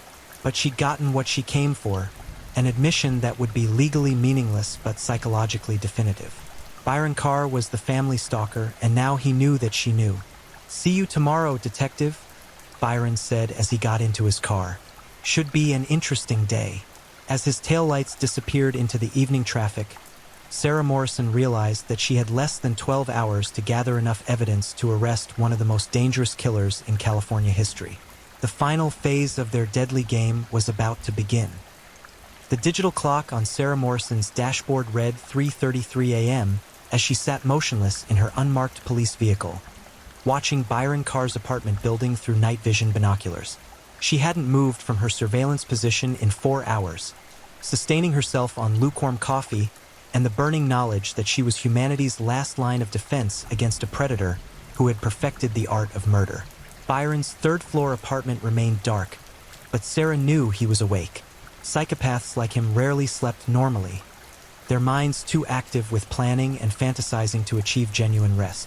More importantly, their confrontation in the parking garage had accelerated whatever timeline he'd been following. The 48-hour deadline was now meaningless. Byron would move against her tonight. Her radio crackled softly with routine dispatch calls, the mundane crimes of a typical Friday night in Sacramento providing a surreal backdrop to her vigil. Domestic disputes, drunk driving arrests, burglary reports, the ordinary evil that kept most police officers busy while she hunted something far more dangerous. Sarah's phone vibrated with an incoming text message. The sender was listed as unknown, but she recognized the game immediately. "Enjoying the view from the parking lot, Detective? Your Honda Civic is quite distinctive. License plate 7G4K829. Her blood turned to ice. Byron wasn't in his apartment. He was somewhere with a clear line of sight to her surveillance position. Worse, he'd been watching her watch him, turning her hunter's instincts against her with predatory precision. A second message arrived before she could respond to the first. Car doors are remarkably easy to unlock when you know the right techniques. Check your back seat. Sarah's training kicked in automatically. Instead of turning around, she used her rearview mirror to scan the rear of her vehicle. The back seat appeared empty, but a small white envelope sat precisely centered on the middle cushion. An envelope that definitely hadn't been there when she'd begun her surveillance. Her service weapon was in her hand before she consciously decided to draw it. The envelope could contain anything from a written message to an explosive device, but Byron's psychological profile suggested he would prefer more personal methods of intimidation. With her weapon trained on the back seat, Sarah carefully reached back and retrieved the envelope. Her name was written across the front in precise block letters, the handwriting so controlled it looked almost mechanical. Inside was a single photograph. The image showed Sarah asleep in her own bed, taken from a position that would have required the photographer to be standing inside her bedroom. The timestamp in the corner indicated it had been captured just 2 nights ago, while she'd been working late on the task force investigation. But it was the message written across the bottom of the photograph that made Sarah's hands shake with rage and terror. "Sweet dreams, detective. You look so peaceful when you're vulnerable." Byron had been inside her home. He'd stood beside her bed while she slept, close enough to touch her, close enough to kill her, but instead he'd chosen to take a photograph as proof of his power. The violation felt more intimate than physical assault, a deliberate psychological rape designed to shatter her sense of safety. A third text message provided the location for their final confrontation. Pixie Woods Park, the same place where Jenny Morrison's body was discovered. Full circle, detective. Come alone? Or the photograph gets posted to every law enforcement bulletin board in California with a detailed explanation of how easily I accessed your home. Sarah stared at the message while her analytical mind processed the tactical situation.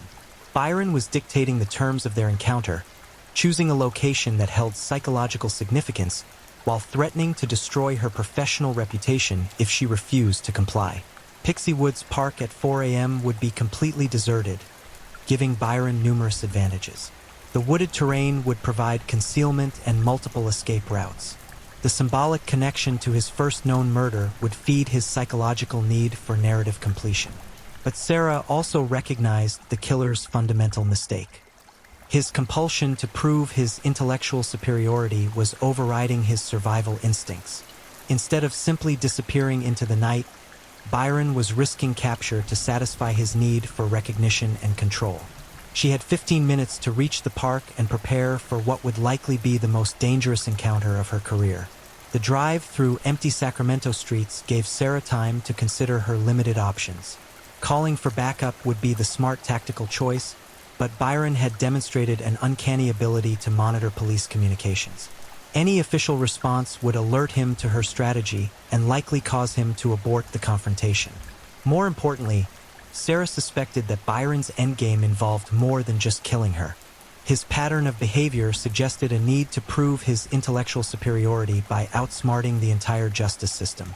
He wanted to demonstrate that he could murder a police detective and escape consequences, cementing his reputation as the perfect predator. The only way to prevent future victims was to end Byron Carr tonight, in whatever manner necessary. Pixie Woods Park had been Sacramento's premier children's attraction for decades, featuring fairy tale-themed playgrounds and winding paths through carefully maintained forest areas. During daylight hours, it bustled with families and school groups, but at 4 a.m. it resembled something from a horror movie. Twisted shadows and unnatural silence broken only by the rustling of nocturnal creatures. Sarah parked at the main entrance and checked her equipment one final time. Service weapon, backup pistol, tactical flashlight, pepper spray, and a digital recorder that she hoped would capture enough evidence to ensure Byron's conviction if she survived the encounter. The park's main pathway was illuminated by widely spaced streetlights that created pools of yellow light separated by stretches of impenetrable darkness. Sarah moved carefully between the illuminated areas, using the shadows for concealment while scanning for any sign of Byron's presence. The playground equipment loomed out of the darkness like mechanical monsters. Dragons with gaping mouths, castles with empty windows, carousel horses frozen in mid-gallop. Everything looked different in the darkness, transformed from innocent childhood entertainment into potential ambush points. Sarah's tactical training told her to maintain positions that provided clear fields of fire and easy escape routes, but the park's design worked against conventional police tactics. The winding paths and dense vegetation created dozens of blind corners and concealed positions where an attacker could hide undetected. The first sign of Byron's presence was subtle, a displacement of shadows near the fairy tale castle playground that suggested human movement. Sarah drew her weapon and moved toward the disturbance, her flashlight beam cutting through the darkness in controlled sweeps. "You came alone," Byron's voice emerged from the shadows, electronically distorted by some kind of voice modification device. "I wasn't certain you would. Most people value their careers more than their principles."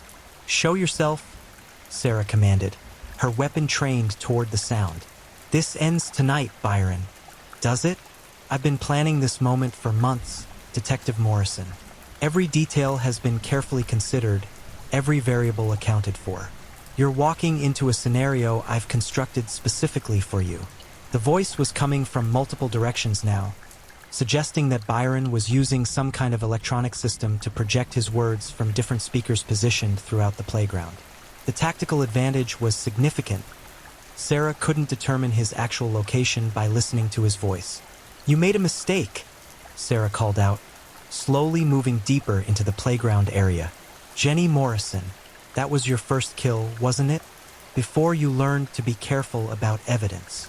"Jenny was a learning experience," Byron's distorted voice replied. "She taught me that killing is easy, but perfection requires practice. Every victim since then has been part of my education, including my brother. David was personal. I chose him specifically because he was connected to you. I wanted to study how grief would affect your investigative capabilities." The results were quite illuminating. The casual admission of premeditated murder sent rage surging through Sarah's system, but she forced herself to maintain tactical discipline. Byron was trying to provoke an emotional reaction that would compromise her judgment and create opportunities for him to attack. "You're not as smart as you think you are," Sarah replied, continuing her careful advance through the playground. The latex glove evidence, the database access patterns, the psychological profile, it all points directly to you. Evidence requires witnesses and due process, Detective, neither of which will be available after tonight. The threat was delivered with such casual certainty that Sarah realized Byron genuinely believed he would kill her and escape consequences. His psychological profile suggested a complete disconnect from reality regarding his own vulnerability. But Sarah had spent months studying Byron's methods and psychology.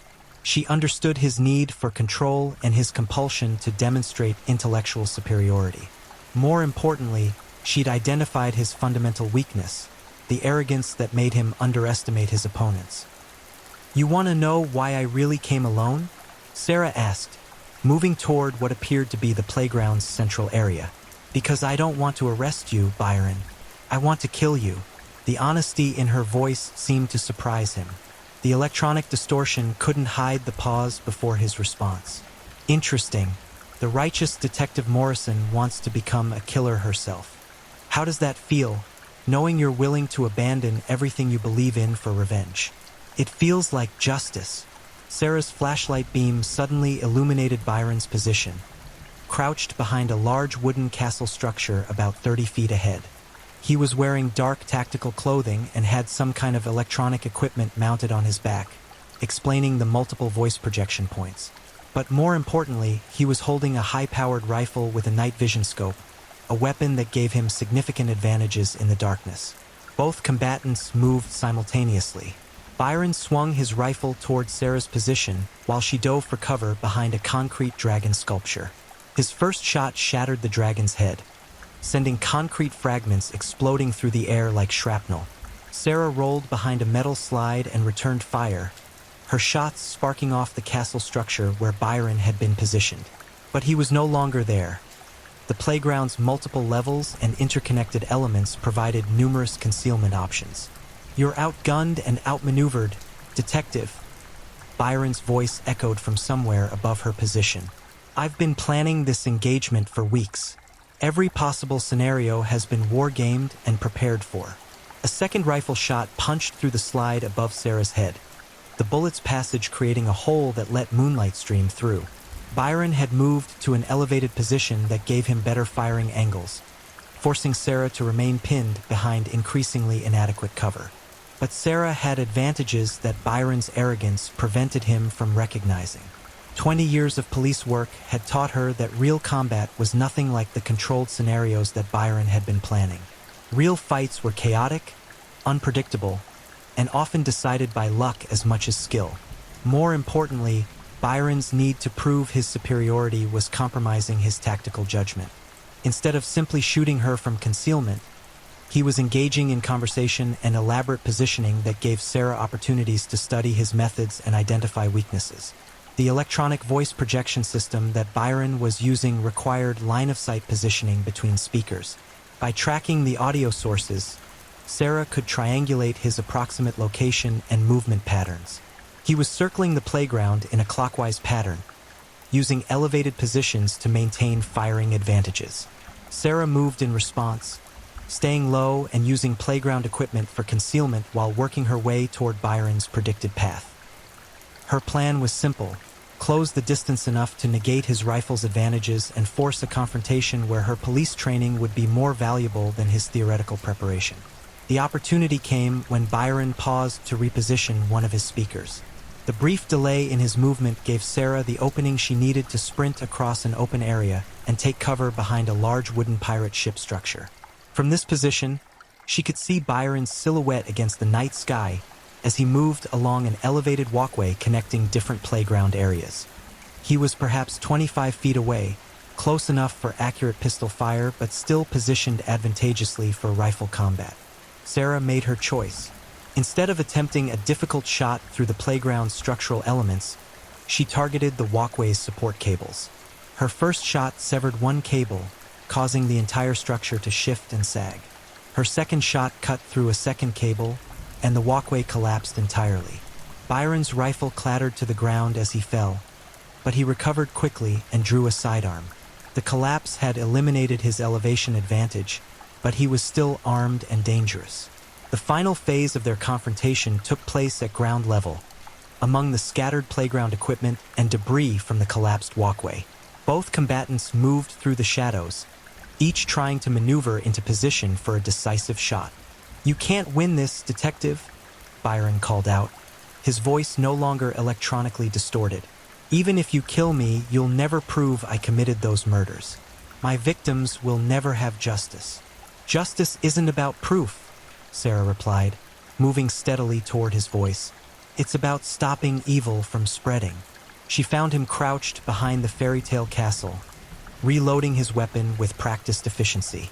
For a moment, they stared at each other across 15 feet of darkness. Predator and prey, each recognizing the other's lethal capabilities.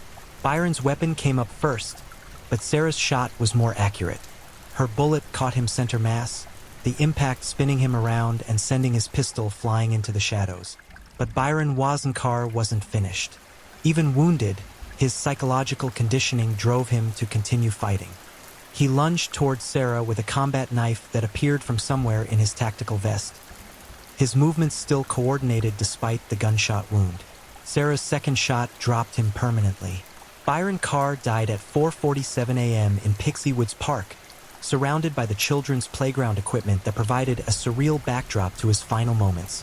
His last words were a whispered confession that Sarah's digital recorder captured perfectly. They all screamed so beautifully. The investigation that followed Sarah's justified shooting revealed the full scope of Byron's crimes. His apartment contained detailed records of surveillance activities targeting dozens of potential victims, including families in Sacramento, San Francisco, and Los Angeles. Computer forensic analysis uncovered digital files documenting every aspect of his murders, from planning stages through victim disposal. Most disturbing was Byron's private journal, written in the same precise handwriting Sarah had seen on countless police reports. The entries detailed not just his murders, but his psychological analysis of the investigation process and his manipulation of the task force designed to catch him. The final entry, dated the day before their confrontation, provided chilling insight into Byron's mindset. Detective Morrison has proven herself worthy of being my final challenge. Her death will be my masterpiece, the perfect conclusion to my career as America's most intelligent serial killer. History will remember both of us, but only one of us will be alive to appreciate the recognition. Sarah Morrison returned to duty 6 weeks after the shooting, following mandatory psychological evaluation and administrative review. The official investigation concluded that her actions had been justified and necessary to prevent additional murders. But Sarah never fully recovered from her encounter with Byron Carr. The knowledge that she had worked alongside a serial killer for months, trusting him with sensitive information and accepting his insights into criminal psychology, haunted her dreams and influenced every case she worked thereafter. More troubling was the realization that Byron had been right about one thing. She had been willing to abandon her principles for revenge. The moment she decided to kill rather than arrest him marked a fundamental change in her approach to justice, one that would affect every aspect of her remaining career. The families of Byron's victims found whatever peace was possible in knowing that their loved one's killer would never hurt anyone else. The Patterson children, now teenagers, were able to begin genuine healing once they learned that the monster who had destroyed their family was dead. But the scars left by Byron Carr's reign of terror extended far beyond his direct victims. The communities he had terrorized struggled to rebuild their sense of security. Parents continued to check their children's rooms multiple times each night. Home security systems became standard equipment rather than luxury items. The Sacramento Police Department implemented new psychological screening procedures for all personnel, hoping to prevent another Byron Carr from infiltrating their ranks. Internal investigation protocols were strengthened, and database access was restricted and monitored more carefully. Yet those who had worked most closely with Byron wondered how many other predators might be hiding behind badges and uniforms, using the authority and access of law enforcement to facilitate their crimes. The betrayal of trust represented by Byron's murders created a crisis of confidence that took years to fully address. Detective Sarah Morrison eventually left the Sacramento Police Department and joined the FBI's Behavioral Analysis Unit, where her experience with Byron Carr made her one of the nation's leading experts on law enforcement serial killers.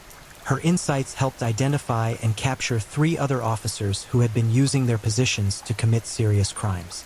But late at night, when Sarah reviewed case files and studied crime scene photographs, she sometimes wondered if Byron had been wrong about only one thing. Maybe history wouldn't remember both of them. Maybe the real victory for evil was that it forced good people to become something they never wanted to be. The last entry in Byron Carr's journal remained classified for security reasons, but Sarah had read it during the investigation. It contained a single sentence that continued to haunt her years later. "The beauty of what I've accomplished isn't just the people I've killed. It's the people I've changed. Detective Morrison will never be the same, and neither will anyone else who truly understood what I represented. My influence will spread like a virus long after my death, infecting everyone who comes into contact with my story. In that sense, I will never really die." Sarah Morrison knew he was right. Byron Carr's final victory wasn't the murders he'd committed. It was the permanent damage he'd inflicted on everyone who had tried to stop him.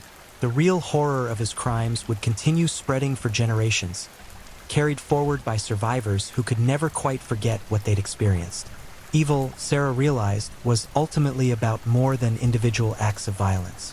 It was about corruption, the gradual contamination of everything good and decent that came into contact with it.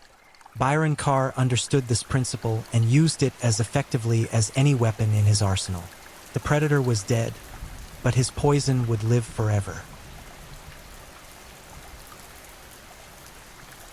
If you're enjoying these stories, don't forget to leave a comment.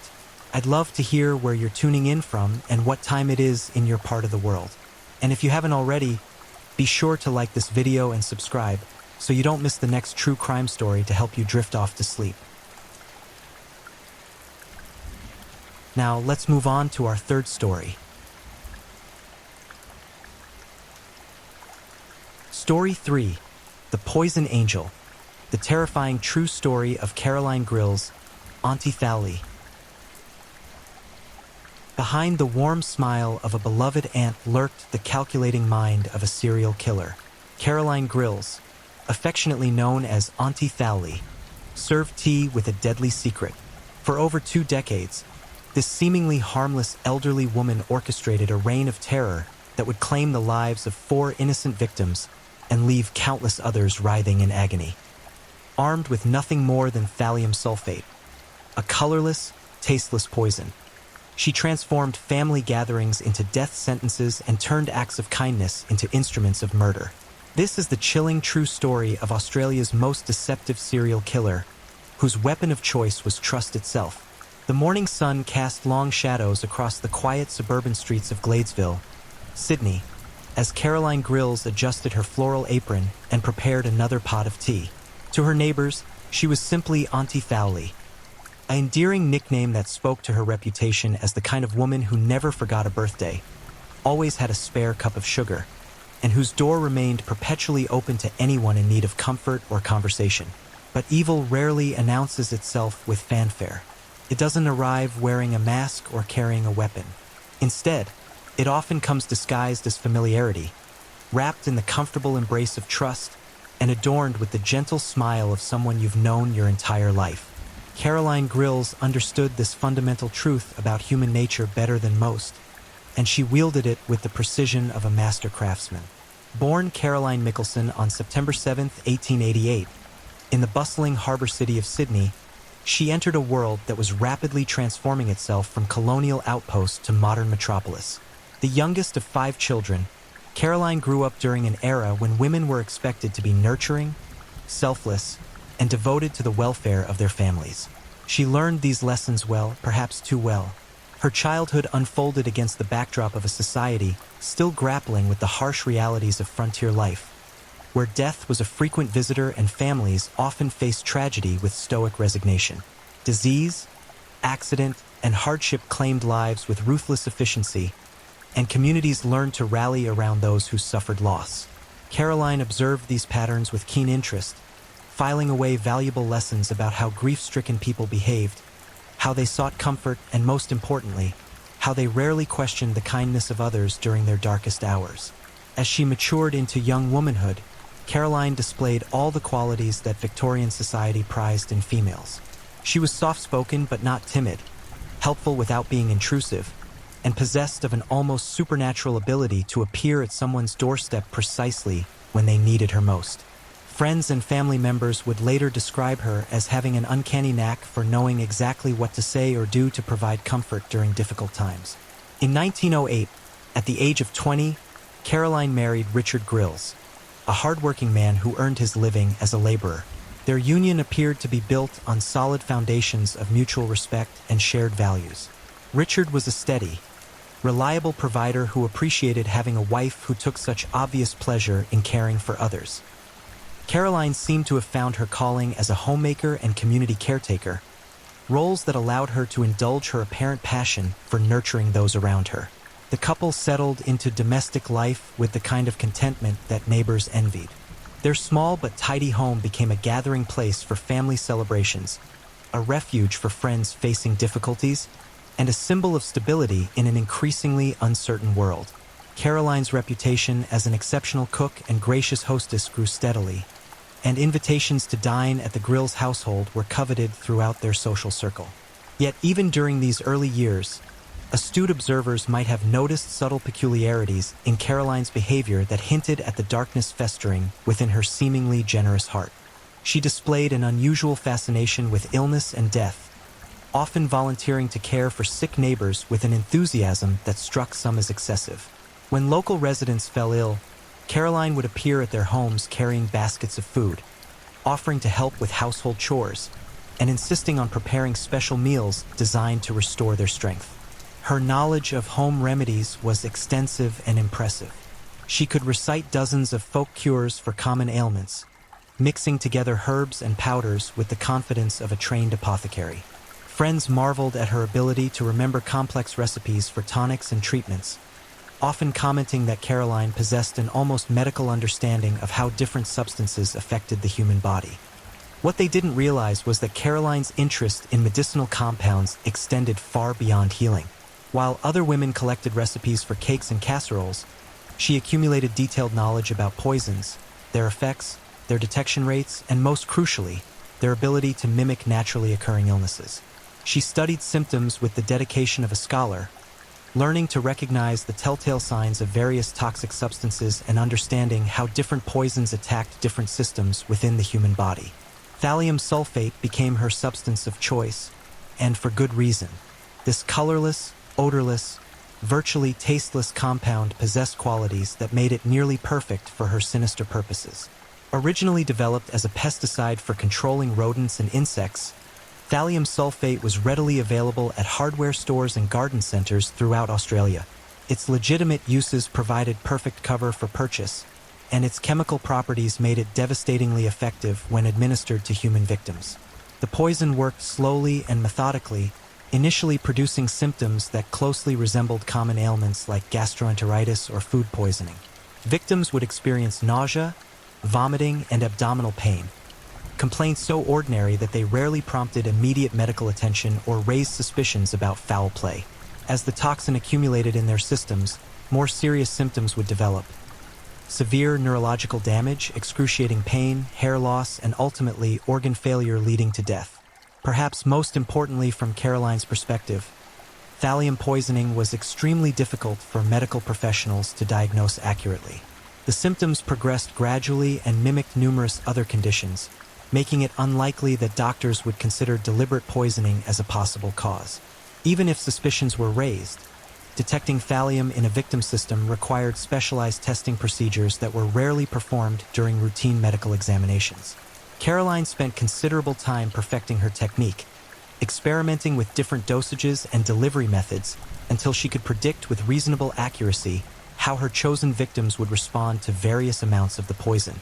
She learned to calibrate her attacks based on factors like the victim's age, weight, and overall health status, adjusting quantities to achieve either rapid death or prolonged suffering depending on her particular goals in each case. Her first confirmed victim was her stepmother, Christina Mickelson, an elderly woman who had the misfortune of inheriting a modest estate that Caroline coveted for herself. Christina's death in 1947 appeared completely natural to everyone who knew her. At 87 years old, she had been experiencing various age-related health problems for several months, and her passing seemed like the inevitable conclusion to a long life well lived. Caroline played the role of grieving stepdaughter to perfection, organizing the funeral arrangements and comforting other family members with the kind of grace and dignity that reinforced her reputation as someone who could be counted upon during times of crisis. She shed appropriate tears, spoke movingly about Christina's many virtues, and accepted condolences with the stoic resignation expected of someone who understood that death was simply part of life's natural cycle. But those closest to the situation began to notice disturbing patterns that would only become clear in retrospect. Caroline had been visiting Christina with unusual frequency during her final weeks, always arriving with special treats or home-cooked meals designed to tempt the elderly woman's failing appetite. She had insisted on taking primary responsibility for Christina's care, gently but firmly discouraging other family members from spending too much time at the house. Most tellingly, Christina's symptoms had followed a puzzling trajectory that didn't quite align with any specific medical condition. She had complained of persistent nausea and stomach pain, experienced episodes of confusion and disorientation, and suffered from weakness so severe that she could barely lift her arms. Her hair had begun falling out in alarming quantities, and her once sharp mind had become increasingly foggy and unreliable. The attending physician attributed these symptoms to the general deterioration associated with advanced age, a diagnosis that satisfied everyone involved except perhaps Christina herself. During her final conscious hours, she had made several attempts to tell visiting relatives that something was wrong, that she felt as though she was being systematically poisoned. But her words were dismissed as the confused ramblings of a dying woman whose mind had been compromised by illness and medication. Caroline inherited Christina's modest savings and personal belongings, a windfall that allowed her to improve her own living situation and purchase several luxury items that had previously been beyond her financial reach. She expressed appropriate gratitude for this unexpected inheritance while simultaneously projecting the image of someone who would have gladly exchanged all the money in the world for one more day with her beloved stepmother. The success of her first murder provided Caroline with both the confidence and the methodology she would employ in subsequent attacks. She had discovered that people were remarkably willing to accept death as a natural occurrence when it happened to elderly or sick individuals, and that her own reputation for kindness and compassion provided perfect camouflage for her activities. More importantly, she had learned that the key to successful murder lay not in the mechanics of killing, but in the careful management of appearances and expectations. By positioning herself as a caring relative who had sacrificed her own comfort to provide assistance during someone's final illness, she transformed potential suspicion into gratitude and admiration. The months following Christina's death were marked by Caroline's increased involvement in community activities. She volunteered at local churches, participated in charity fundraisers, and made herself available to anyone who needed help dealing with illness or family crises. Her neighbors began referring to her as a ministering angel, praising her selfless dedication to helping others during their times of greatest need. What they couldn't see was that each act of apparent kindness served a dual purpose. Caroline was simultaneously building her reputation as a trustworthy community member while conducting reconnaissance on potential future victims. She studied the people around her with predatory focus, identifying those who possessed assets she desired, those whose deaths might benefit her in some way, and those whose disappearance would be unlikely to generate intensive investigation. Her husband Richard remained completely unaware of his wife's true nature. He took pride in being married to a woman who was so universally beloved and respected, often boasting to his co-workers about Caroline's generous spirit and her talent for making people feel better during difficult times. He interpreted her frequent absences from home as evidence of her noble character rather than signs of something more sinister. As 1948 dawned, Caroline began planning her next attack. She had identified her target, developed her strategy, and prepared her weapon. The stage was set for the next chapter in what would become one of Australia's most shocking serial murder cases, though it would be years before anyone realized they were witnessing the methodical work of a calculating killer who had learned to weaponize trust itself. The poison was ready. The victim was chosen. And Auntie Thali was about to demonstrate once again that the most dangerous predators are often those who appear most harmless. The clock in the Grill's family kitchen had just chimed 3 o'clock when Caroline carefully measured another dose of thallium sulfate into the sugar bowl. Her movements were precise, methodical, the practiced motions of someone who had performed this ritual many times before. Outside, the autumn wind rattled the windows of the modest Gladesville home. But inside, all was warm and welcoming, filled with the comforting aroma of freshly baked scones and brewing tea. Evelyn Lundberg, Caroline's sister-in-law, would arrive within the hour for their weekly visit. At 62, Evelyn was a vibrant woman who had always prided herself on her robust health and sharp intellect. She worked as a seamstress, supporting herself through her skilled needlework and maintaining an active social life that included regular attendance at church functions and community gatherings.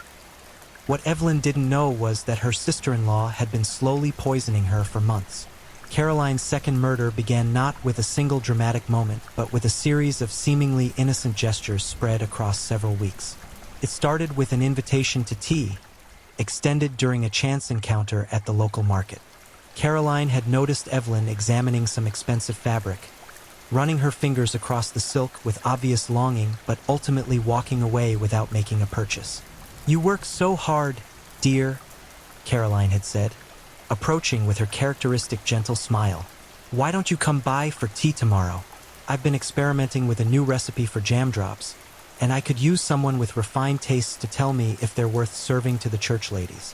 The invitation seemed natural, even thoughtful. Evelyn appreciated having a sister-in-law who valued her opinion and enjoyed their conversations about cooking, sewing, and local gossip. She accepted eagerly, looking forward to a pleasant afternoon spent in Caroline's tidy kitchen. That first tea party had established a pattern that would continue for months. Every Tuesday afternoon, Evelyn would walk the 12 blocks from her boarding house to Caroline's home, where she would be greeted with fresh baked goods, perfectly steeped tea, and Caroline's undivided attention. The visits became the highlight of Evelyn's week, providing her with the kind of family connection she had been missing since her husband's death several years earlier. Caroline played her role flawlessly, displaying genuine interest in Evelyn's work, her health, and her social activities. She listened sympathetically when Evelyn complained about difficult customers, offered practical advice about business matters, and always seemed to know exactly what to say to lift her sister-in-law's spirits when she was feeling discouraged or lonely. But every cup of tea contained a carefully calculated dose of thallium sulfate. Every slice of cake, every biscuit, every small treat that Caroline pressed upon her guest was tainted with poison. The amounts were precisely measured to avoid arousing suspicion, just enough to begin the gradual destruction of Evelyn's nervous system without immediately threatening her life. The first symptoms appeared after about 6 weeks of regular poisoning. Evelyn began experiencing intermittent nausea, particularly in the mornings, which she initially attributed to something she might have eaten. She mentioned these episodes to Caroline during one of their Tuesday visits, describing the queasy feeling that seemed to come and go without any apparent pattern. "How awful for you, dear," Caroline responded with perfectly calibrated concern. "You know, I've been reading about stomach troubles lately. Sometimes they're caused by stress or poor diet. Have you been eating properly? Living alone, it's so easy to neglect one's nutrition." She offered to prepare special meals for Evelyn, insisting that proper nourishment was essential for recovery from whatever ailment was troubling her. Evelyn gratefully accepted this kindness, touched by her sister-in-law's generosity and relieved to have someone looking out for her welfare. The special meals provided Caroline with additional opportunities to administer poison, while simultaneously positioning herself as a caring family member who was doing everything possible to help Evelyn regain her health. She prepared rich broths that masked the metallic taste of thallium, hearty stews that could conceal larger doses of the toxin, and sweet desserts that made the medicine go down with deadly efficiency. As weeks passed, Evelyn's condition steadily deteriorated. The nausea became more frequent and severe, accompanied by sharp abdominal pains that would strike without warning and leave her doubled over in agony. She began losing weight rapidly, her once healthy complexion taking on a grayish pallor that alarmed her friends and customers. Most disturbingly, Evelyn started experiencing neurological symptoms that made it increasingly difficult for her to perform her skilled seamstress work. Her hands would shake uncontrollably for minutes at a time, making it impossible to thread needles or make precise stitches. She complained of severe headaches that seemed to originate behind her eyes and spread throughout her skull like fire. Periods of confusion and disorientation left her unable to remember conversations or complete simple tasks. Caroline documented each symptom with the dedication of a medical researcher, asking detailed questions about the timing, severity, and duration of Evelyn's suffering. She expressed appropriate sympathy and concern while mentally calculating dosage adjustments based on her victim's responses to the poison. "You poor thing," she would say, placing a comforting hand on Evelyn's shoulder. "These attacks are getting worse, aren't they? I think we need to try something stronger to help you feel better." The something stronger was invariably another dose of thallium, delivered in increasingly creative ways as Caroline refined her poisoning technique. She learned to vary the delivery methods to prevent her victim from associating the symptoms with any particular food or drink. Sometimes the poison would be stirred into jam, sometimes mixed with milk, sometimes baked directly into bread or pastries. Evelyn's hair began falling out in large clumps, creating bald patches that she tried desperately to conceal with scarves and hats. This symptom particularly distressed her, as she had always taken pride in her thick, lustrous hair. She consulted several doctors about her condition, but none were able to provide a satisfactory explanation for her rapidly declining health. The medical professionals she encountered were genuinely puzzled by her case. Her symptoms didn't fit any recognizable pattern, and standard treatments seemed to have no effect on her condition. Some suggested she might be suffering from a rare autoimmune disorder, while others wondered if she had been exposed to some kind of environmental toxin in her workplace. Caroline accompanied Evelyn to several medical appointments, presenting herself as a concerned relative who was doing everything possible to help solve the mystery of her sister-in-law's illness.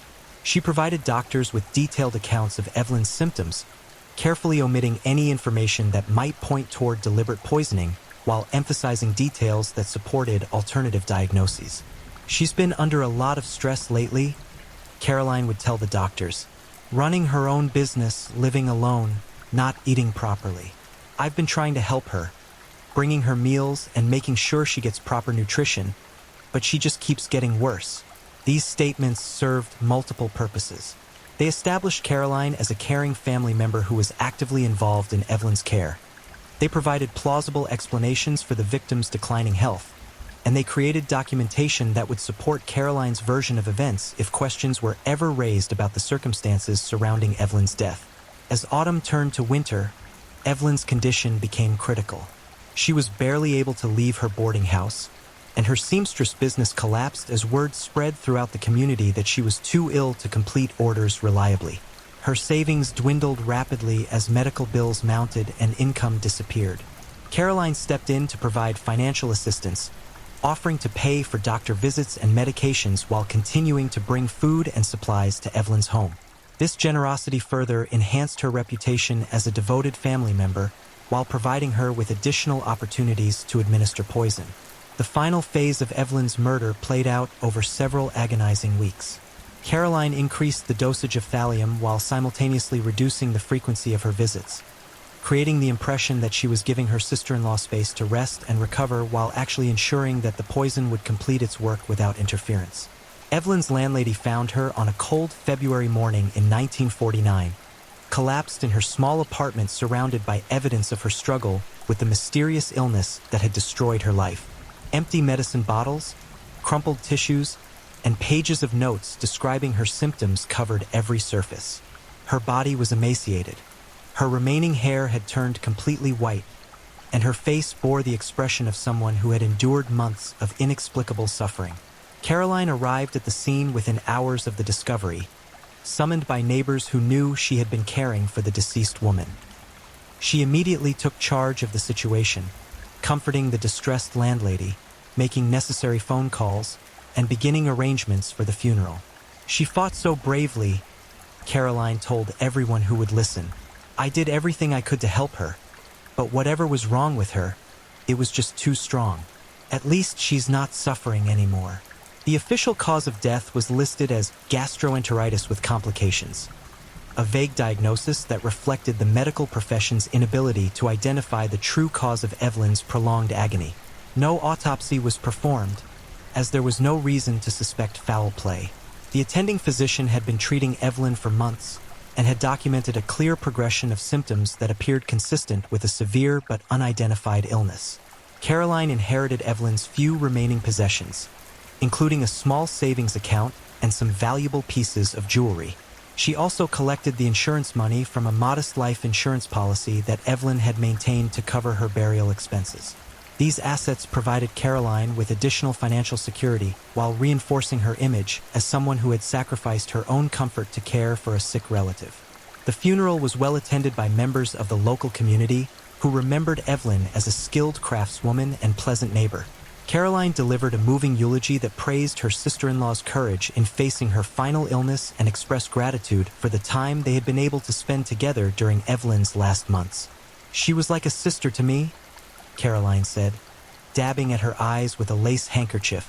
"I will never forget how grateful she was for every small kindness, every cup of tea, every moment of companionship I could provide during her time of need." The congregation was deeply moved by Caroline's words, and many commented afterward on what a blessing it was that Evelyn had had someone like Caroline to care for her during her final months. Several people approached Caroline after the service to tell her that her dedication to her sister-in-law was an inspiration to everyone who knew her. But if they had looked closely at Caroline's eyes during the funeral service, they might have noticed something unsettling. Behind the tears and the expressions of grief lurked a coldness that had nothing to do with sorrow and everything to do with satisfaction. She had successfully completed her second murder, refined her technique, and enhanced her reputation all at the same time. As the mourners filed out of the church and returned to their daily lives, Caroline was already planning her next attack.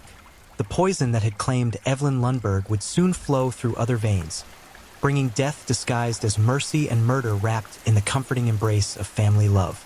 The pattern was established, the method perfected, and Auntie Thali's reign of terror was only beginning to hit its stride.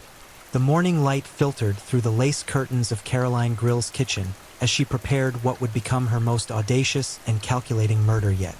Her hands moved with practiced precision as she measured out another dose of thallium sulfate, this time destined for someone who trusted her more than life itself, her own daughter-in-law, Gladys Grills. At 49 years old, Gladys was everything Caroline pretended to be but never truly was. She possessed genuine warmth, authentic compassion, and a selfless nature that made her beloved throughout their extended family and social circle. Gladys worked as a nurse at the local hospital, dedicating her life to healing others and providing comfort to those who suffered. She had been married to Caroline's son for over 20 years, and their relationship had always been cordial, even affectionate. But Gladys possessed something that Caroline coveted with burning intensity: a substantial life insurance policy and a modest inheritance from her recently deceased parents. More importantly, Gladys had been asking uncomfortable questions about the family's recent string of mysterious illnesses and deaths. Her medical training made her more observant than Caroline's previous victims, and she had begun to notice patterns that others had missed. The decision to murder Gladys was both practical and deeply personal. Caroline needed to eliminate a potential threat to her activities while simultaneously acquiring assets that would improve her financial situation. But there was also an element of psychological satisfaction involved, the challenge of successfully poisoning someone whose professional knowledge might make her more difficult to deceive. Caroline began her campaign against Gladys with characteristic patience and subtlety. She started visiting more frequently, always arriving with home-baked treats or offers to help with household chores. She positioned these visits as expressions of maternal concern, explaining that she worried about Gladys working such demanding hours at the hospital and wanted to ensure she was taking proper care of herself. "You give so much to your patients," Caroline would say, settling herself comfortably at Gladys's kitchen table. "Who's taking care of you? You're looking thin, dear. Have you been eating properly?" These expressions of concern provided perfect cover for Caroline's true intentions while allowing her to establish a regular presence in Gladys's home. She began bringing prepared meals that she insisted Gladys should eat immediately, claiming that the food was specially prepared to address various nutritional deficiencies that Caroline had allegedly noticed. Gladys appreciated her mother-in-law's attention and concern, interpreting Caroline's increased involvement as a sign of growing family bonds. She had always respected Caroline's reputation as an excellent cook and caregiver, and she was touched by the older woman's apparent desire to help her maintain her health during a particularly stressful period at work. The hospital was indeed understaffed and overworked, leaving Gladys exhausted at the end of most shifts. She often arrived home too tired to prepare proper meals for herself, making Caroline's contributions both convenient and genuinely appreciated. The poisoned food was consumed gratefully, with Gladys often praising Caroline's cooking skills and expressing heartfelt thanks for her thoughtfulness. Caroline began with smaller doses than she had used on her previous victims, recognizing that Gladys's medical knowledge might make her more likely to seek professional help if symptoms appeared too quickly or dramatically. The initial poisoning was subtle, producing symptoms that could easily be attributed to work-related stress, poor diet, or exposure to pathogens at the hospital. The first sign that something was wrong appeared about 3 weeks into Caroline's poisoning campaign. Gladys began experiencing persistent fatigue that went beyond normal work-related tiredness. She found herself struggling to complete routine tasks that had never been challenging before, and she began requiring more sleep than usual without feeling rested upon waking. "I think I might be coming down with something," Gladys mentioned to Caroline during one of their regular visits. "I've been so tired lately, and I feel like I'm fighting off some kind of infection. You know how it is working in a hospital. There's always something going around." Caroline nodded sympathetically, expressing appropriate concern while mentally noting that the poison was beginning to take effect. She increased the frequency of her visits, bringing more food and insisting that Gladys needed extra nutrition to help her immune system fight off whatever was making her feel unwell. "You need to keep your strength up," Caroline declared, unpacking another basket of poison treats.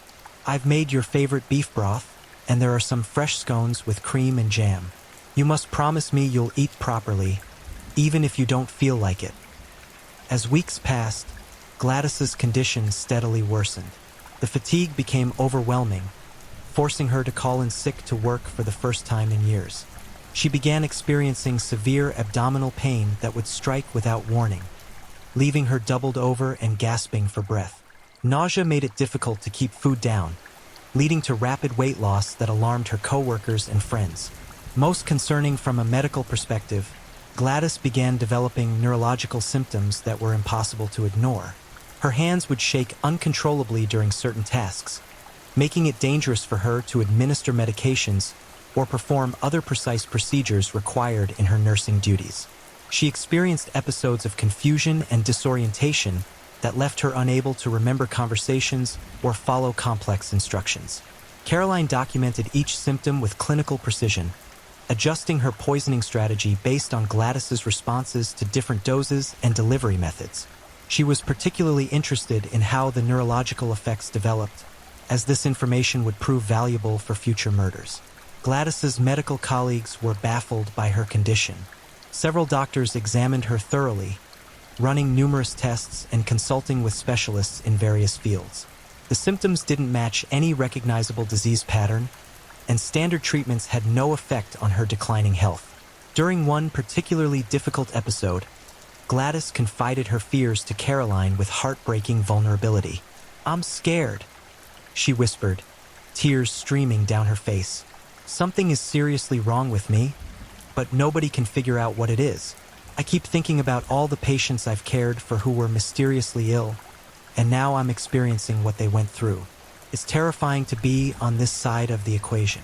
Caroline responded with perfect maternal compassion, holding Gladys's hand and offering words of comfort and encouragement. "Don't you worry about anything," she said soothingly. "Whatever this is, we'll fight it together. You're strong, and you have people who love you. I'll make sure you get the best possible care, and I'll be here for whatever you need." These words were delivered with such apparent sincerity that Gladys felt genuinely comforted by her mother-in-law's presence. She had no way of knowing that the very person offering solace was the architect of her suffering. Caroline's performance during this period was masterful. She attended medical appointments with Gladys, took detailed notes about treatment recommendations, and communicated regularly with other family members about the patient's condition. She organized a rotating schedule of visitors to ensure Gladys was never alone during her worst episodes, portraying herself as the devoted family member who was coordinating everyone's efforts to provide support. The most diabolic aspect of Caroline's strategy was how she used Gladys's medical knowledge against her. She would engage in detailed conversations about possible diagnoses, encouraging Gladys to consider various exotic diseases or rare conditions that might explain her symptoms. These discussions served to direct suspicion away from poisoning while simultaneously providing Caroline with insights into how medical professionals approach diagnostic challenges. "Have you considered the possibility of an autoimmune condition?" Caroline would ask with apparent intellectual curiosity. "I've been reading about diseases where the body attacks itself, and some of your symptoms seem consistent with what I've learned." These conversations reinforced the impression that Caroline was actively trying to help solve the medical mystery, while actually ensuring that investigators would pursue false leads if questions were ever raised about the true cause of Gladys's illness. As autumn approached, Gladys's condition became critical. Her weight had dropped to dangerously low levels, her hair was falling out in large clumps, and her mental faculties were severely compromised. She was forced to take extended leave from her nursing position, and her co-workers held fundraisers to help cover her medical expenses. Caroline increased her involvement in Gladys's care, virtually moving into her daughter-in-law's home to provide around-the-clock assistance.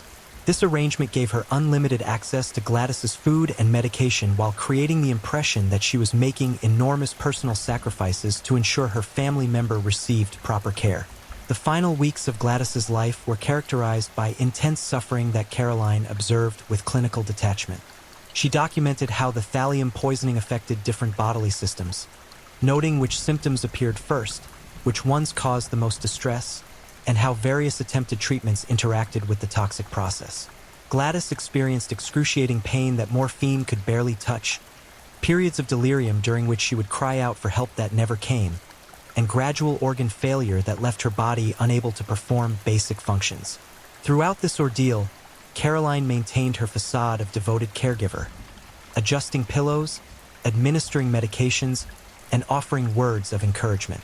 On November 15, 1949, Gladys Grills died in her own bed, surrounded by family members who believed they were witnessing the tragic conclusion of a mysterious illness that had baffled the medical community.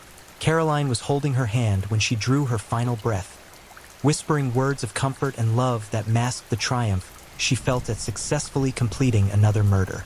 The official cause of death was listed as unknown progressive illness with multiple system involvement, a diagnosis that reflected the medical profession's complete inability to identify the true cause of Gladys's suffering. An autopsy was not performed, as there was no reason to suspect foul play, and the family preferred to avoid additional trauma during their grieving process. Caroline inherited substantial assets from Gladys's estate, including the life insurance policy, savings accounts, and personal property worth several £1,000s. She also received widespread recognition for her selfless dedication to caring for her dying daughter-in-law, with numerous community members praising her as an example of family loyalty and Christian charity. The funeral service was attended by hundreds of mourners, including many of Gladys's patients and co-workers from the hospital. Caroline delivered another moving eulogy, describing her daughter-in-law as an angel of mercy whose life had been cut tragically short by forces beyond human understanding. "She gave everything she had to helping others heal," Caroline said, her voice breaking with what appeared to be genuine emotion. Even during her own terrible illness, she worried more about her patients than herself.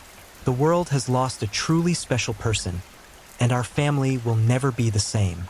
The congregation was deeply moved by Caroline's words, and many commented afterward on what a blessing it was that Gladys had had such a devoted mother-in-law to care for her during her final months. Several people approached Caroline to tell her that her dedication to Gladys was an inspiration that gave them faith in the power of family love. But those who looked closely might have noticed that Caroline's grief seemed somehow performative, lacking the raw authenticity that characterized the sorrow of Gladys's other mourners. Her tears appeared calculated, her expressions of loss carefully calibrated to produce maximum emotional impact without revealing genuine feeling. As the mourners departed and normal life resumed, Caroline was already contemplating her next victim. The success of her campaign against Gladys had provided her with both financial resources and increased confidence in her ability to commit murder without detection. She had proven that even someone with medical training could be deceived and destroyed through carefully administered poison. The thallium sulfate that had claimed 3 lives would soon claim its 4th, as Auntie Thally prepared to demonstrate once again that the most dangerous predators are those who disguise themselves as protectors.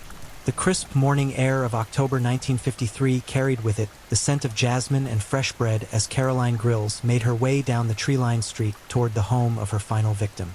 In her wicker basket, carefully wrapped in a cheerful floral cloth, sat a plate of her famous jam tarts, each one containing enough thallium sulfate to begin the slow, agonizing death of another innocent human being.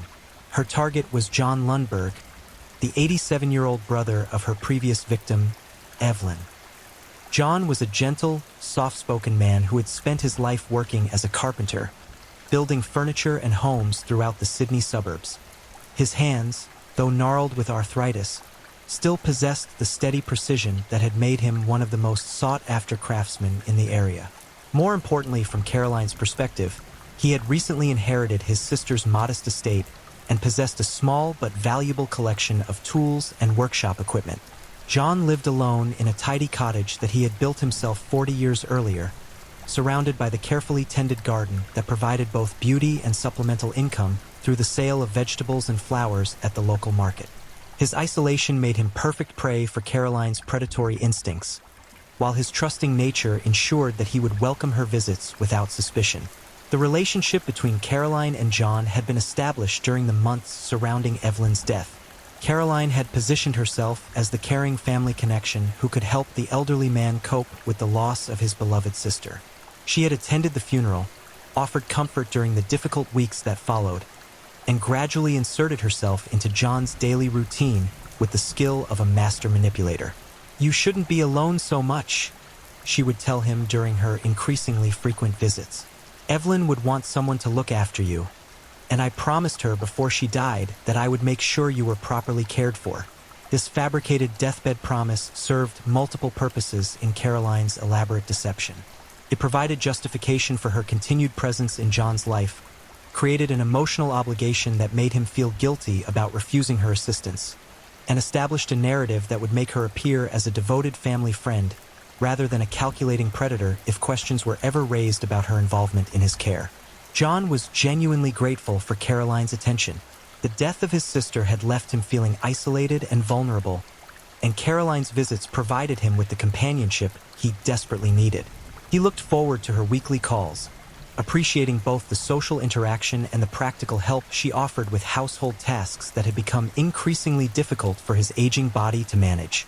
Caroline began her final murder campaign with the same methodical approach that had proven so successful in her previous crimes. She started with subtle doses of thallium sulfate mixed into the food items she brought during her visits, carefully monitoring John's responses to determine the optimal poisoning schedule. The early symptoms appeared within 2 weeks of Caroline's first poison delivery. John began experiencing mild digestive upset that he initially attributed to something he might have eaten from his garden. He mentioned these episodes to Caroline during one of her visits, describing the uncomfortable feeling in his stomach and wondering if certain vegetables might be causing problems. "Oh my," Caroline responded with perfect concern. "That does sound troubling. At your age, the digestive system can become quite sensitive. Perhaps I should prepare some special foods for you. Things that are easier on the stomach and more nutritious than what you've been eating." John accepted this offer gratefully, touched by Caroline's willingness to take on additional work to ensure his comfort. He had no way of knowing that her special foods would contain precisely measured doses of poison designed to systematically destroy his nervous system and vital organs. As weeks passed, John's condition steadily deteriorated in ways that followed the familiar pattern Caroline had perfected through her previous murders. The digestive problems became more severe, accompanied by sharp abdominal pains that would strike without warning and leave him gasping for breath. He began losing weight rapidly, his once sturdy frame becoming gaunt and frail. The neurological symptoms that characterized thallium poisoning soon manifested with devastating effect. John's hands, which had crafted countless pieces of beautiful furniture over the decades, began shaking uncontrollably. The tremors made it impossible for him to perform even simple tasks like buttoning his shirt or writing his name. His coordination deteriorated to the point where walking became dangerous, forcing him to rely increasingly on Caroline's assistance for basic daily activities. Most distressingly, John began experiencing severe cognitive impairment that robbed him of the sharp intellect he had maintained throughout his long life. He would forget conversations minutes after they occurred, become confused about where he was or what day it was, and struggle to recognize familiar objects or complete routine tasks. Caroline documented each symptom with scientific precision, adjusting her dosages based on John's responses and experimenting with different delivery methods to maintain the poison's effectiveness while avoiding detection. She had learned from her previous murders that thallium poisoning could be fine-tuned to produce specific effects at predetermined intervals, allowing her to control both the severity and timeline of her victim's suffering. The most horrifying aspect of John's murder was how Caroline used his increasing helplessness to expand her access to his possessions. As his condition worsened and his ability to care for himself diminished, she convinced him to sign documents that gave her power of attorney over his affairs. She claimed these legal arrangements were necessary to ensure that his bills would be paid and his property maintained during his illness. "You don't want to worry about business matters when you should be focusing on getting better," she told him with apparent kindness. "Let me handle all the paperwork and financial details so you can concentrate on rest and recovery." John, whose judgment had been severely compromised by months of poisoning, signed whatever documents Caroline placed before him. He was grateful to have someone he trusted taking care of complicated matters that he no longer felt capable of understanding or managing. These legal maneuvers provided Caroline with complete control over John's assets while he was still alive, allowing her to begin transferring money and property to herself well before his anticipated death. She sold some of his valuable tools and equipment, claiming the proceeds were needed to pay for medical expenses. She also arranged to have certain items moved to her own home for safekeeping, ensuring that she would retain possession of anything valuable after John's death.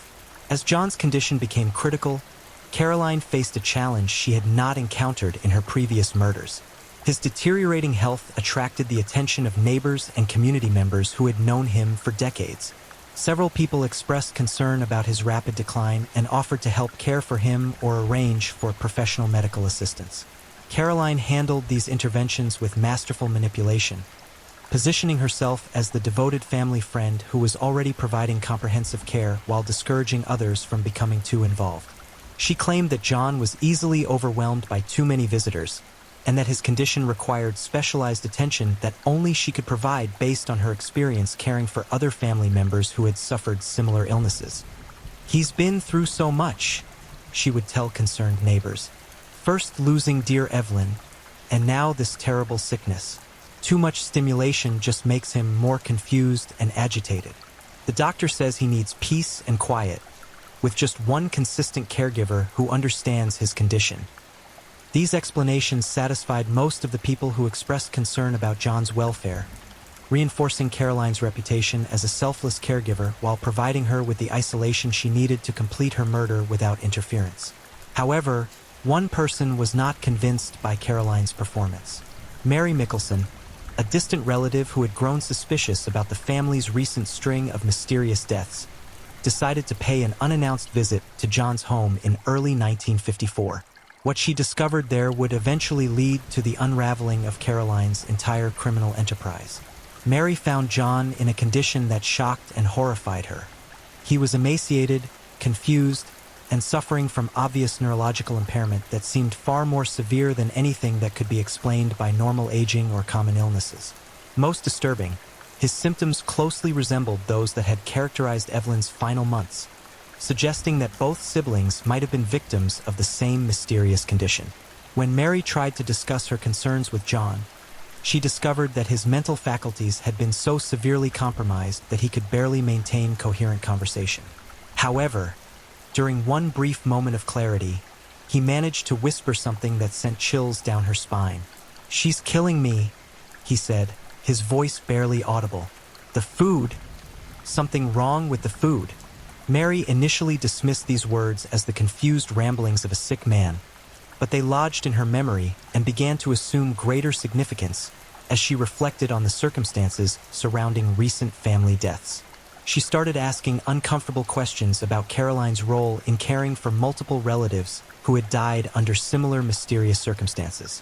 Caroline, meanwhile, was completely unaware that her activities were finally attracting suspicion. She continued her poisoning campaign with confidence, secure in her belief that her reputation and performance skills would protect her from investigation just as they had in the past. John Lundberg died on April 20th, 1954, after months of excruciating suffering that Caroline observed with clinical detachment. His death followed the same pattern as her previous victims, a gradual decline characterized by multiple system failures that medical professionals were unable to diagnose or treat effectively. The official cause of death was listed as gastroenteritis with neurological complications, another vague diagnosis that reflected the medical profession's continued inability to recognize thallium poisoning. No autopsy was performed, as there was still no official reason to suspect foul play. Caroline inherited John's remaining assets, including his cottage, workshop equipment, and savings accounts. She also received praise from community members who recognized her selfless dedication to caring for yet another sick relative. The funeral was well attended, and Caroline delivered another moving eulogy that reinforced her image as a devoted family caregiver who had made enormous sacrifices to ensure John's comfort during his final illness. But Mary Mickelson was not satisfied with the official explanations surrounding John's death. The similarities between his symptoms and those experienced by Evelyn, combined with his desperate whispered words about poisoned food, convinced her that something sinister was happening within their extended family. Mary began conducting her own investigation, quietly gathering information about the circumstances surrounding recent deaths and Caroline's involvement in each case. She interviewed other family members, reviewed medical records, and started documenting patterns that had previously gone unnoticed. Her amateur detective work revealed disturbing correlations between Caroline's presence and the onset of mysterious illnesses that invariably proved fatal. Every victim had received regular food deliveries from Caroline. Every death had occurred after months of gradual decline characterized by similar symptoms, and every case had resulted in Caroline inheriting money or property from the deceased. Most significantly, Mary learned about thallium sulfate and its effects on the human body. Her research revealed that this poison produced exactly the symptoms that had characterized the recent family deaths: digestive problems, neurological impairment, hair loss, and eventual organ failure. The substance was readily available, difficult to detect, and nearly impossible to diagnose without specific testing. Armed with this information, Mary approached local police authorities in late 1954, presenting her evidence and demanding a formal investigation into Caroline's activities. Initially, her allegations were met with skepticism. Caroline was a respected community member with an impeccable reputation, and the idea that she could be a serial killer seemed almost impossible to believe. However, the circumstantial evidence was compelling enough to warrant further investigation. Police began reviewing the circumstances surrounding recent family deaths, interviewing witnesses, and examining Caroline's financial records. They discovered a pattern of suspicious inheritances and noticed that Caroline's standard of living had improved significantly following each family death. The breakthrough came when authorities decided to exhume John Lundberg's body for forensic examination. Advanced toxicological testing revealed massive concentrations of thallium sulfate in his tissue samples, levels that could only have resulted from deliberate, repeated poisoning over an extended period. This discovery led to the exhumation of other recent victims, and similar testing revealed thallium poisoning in each case. The physical evidence was overwhelming and undeniable. Caroline Grills had been systematically murdering family members with poison for over 7 years. Caroline was arrested on June 6, 1954, at her Gladesville home. The woman who had cultivated an image as a loving caregiver and devoted family member was charged with 4 counts of murder and numerous counts of attempted murder related to other family members who had survived her poisoning attempts. The arrest sent shockwaves throughout the Sydney community. People who had known Caroline for decades struggled to reconcile the accusations with their memories of the kind generous woman who had always been ready to help during times of crisis. Many initially refused to believe the charges, convinced that some terrible mistake had been made. But as details of the investigation became public, the full scope of Caroline's crimes became impossible to deny. She had used her reputation for kindness as camouflage for a murder spree that had claimed 4 lives and left several other victims with permanent health damage. Her method had been diabolically simple but devastatingly effective. She had weaponized trust itself, transforming acts of apparent generosity into instruments of death. The trial of Caroline Grills began in September 1954 and became one of the most sensational criminal cases in Australian history. The prosecution presented overwhelming physical evidence of thallium poisoning, documented Caroline's pattern of inheriting from her victims, and called witnesses who testified about her suspicious behavior during the victims' final illnesses.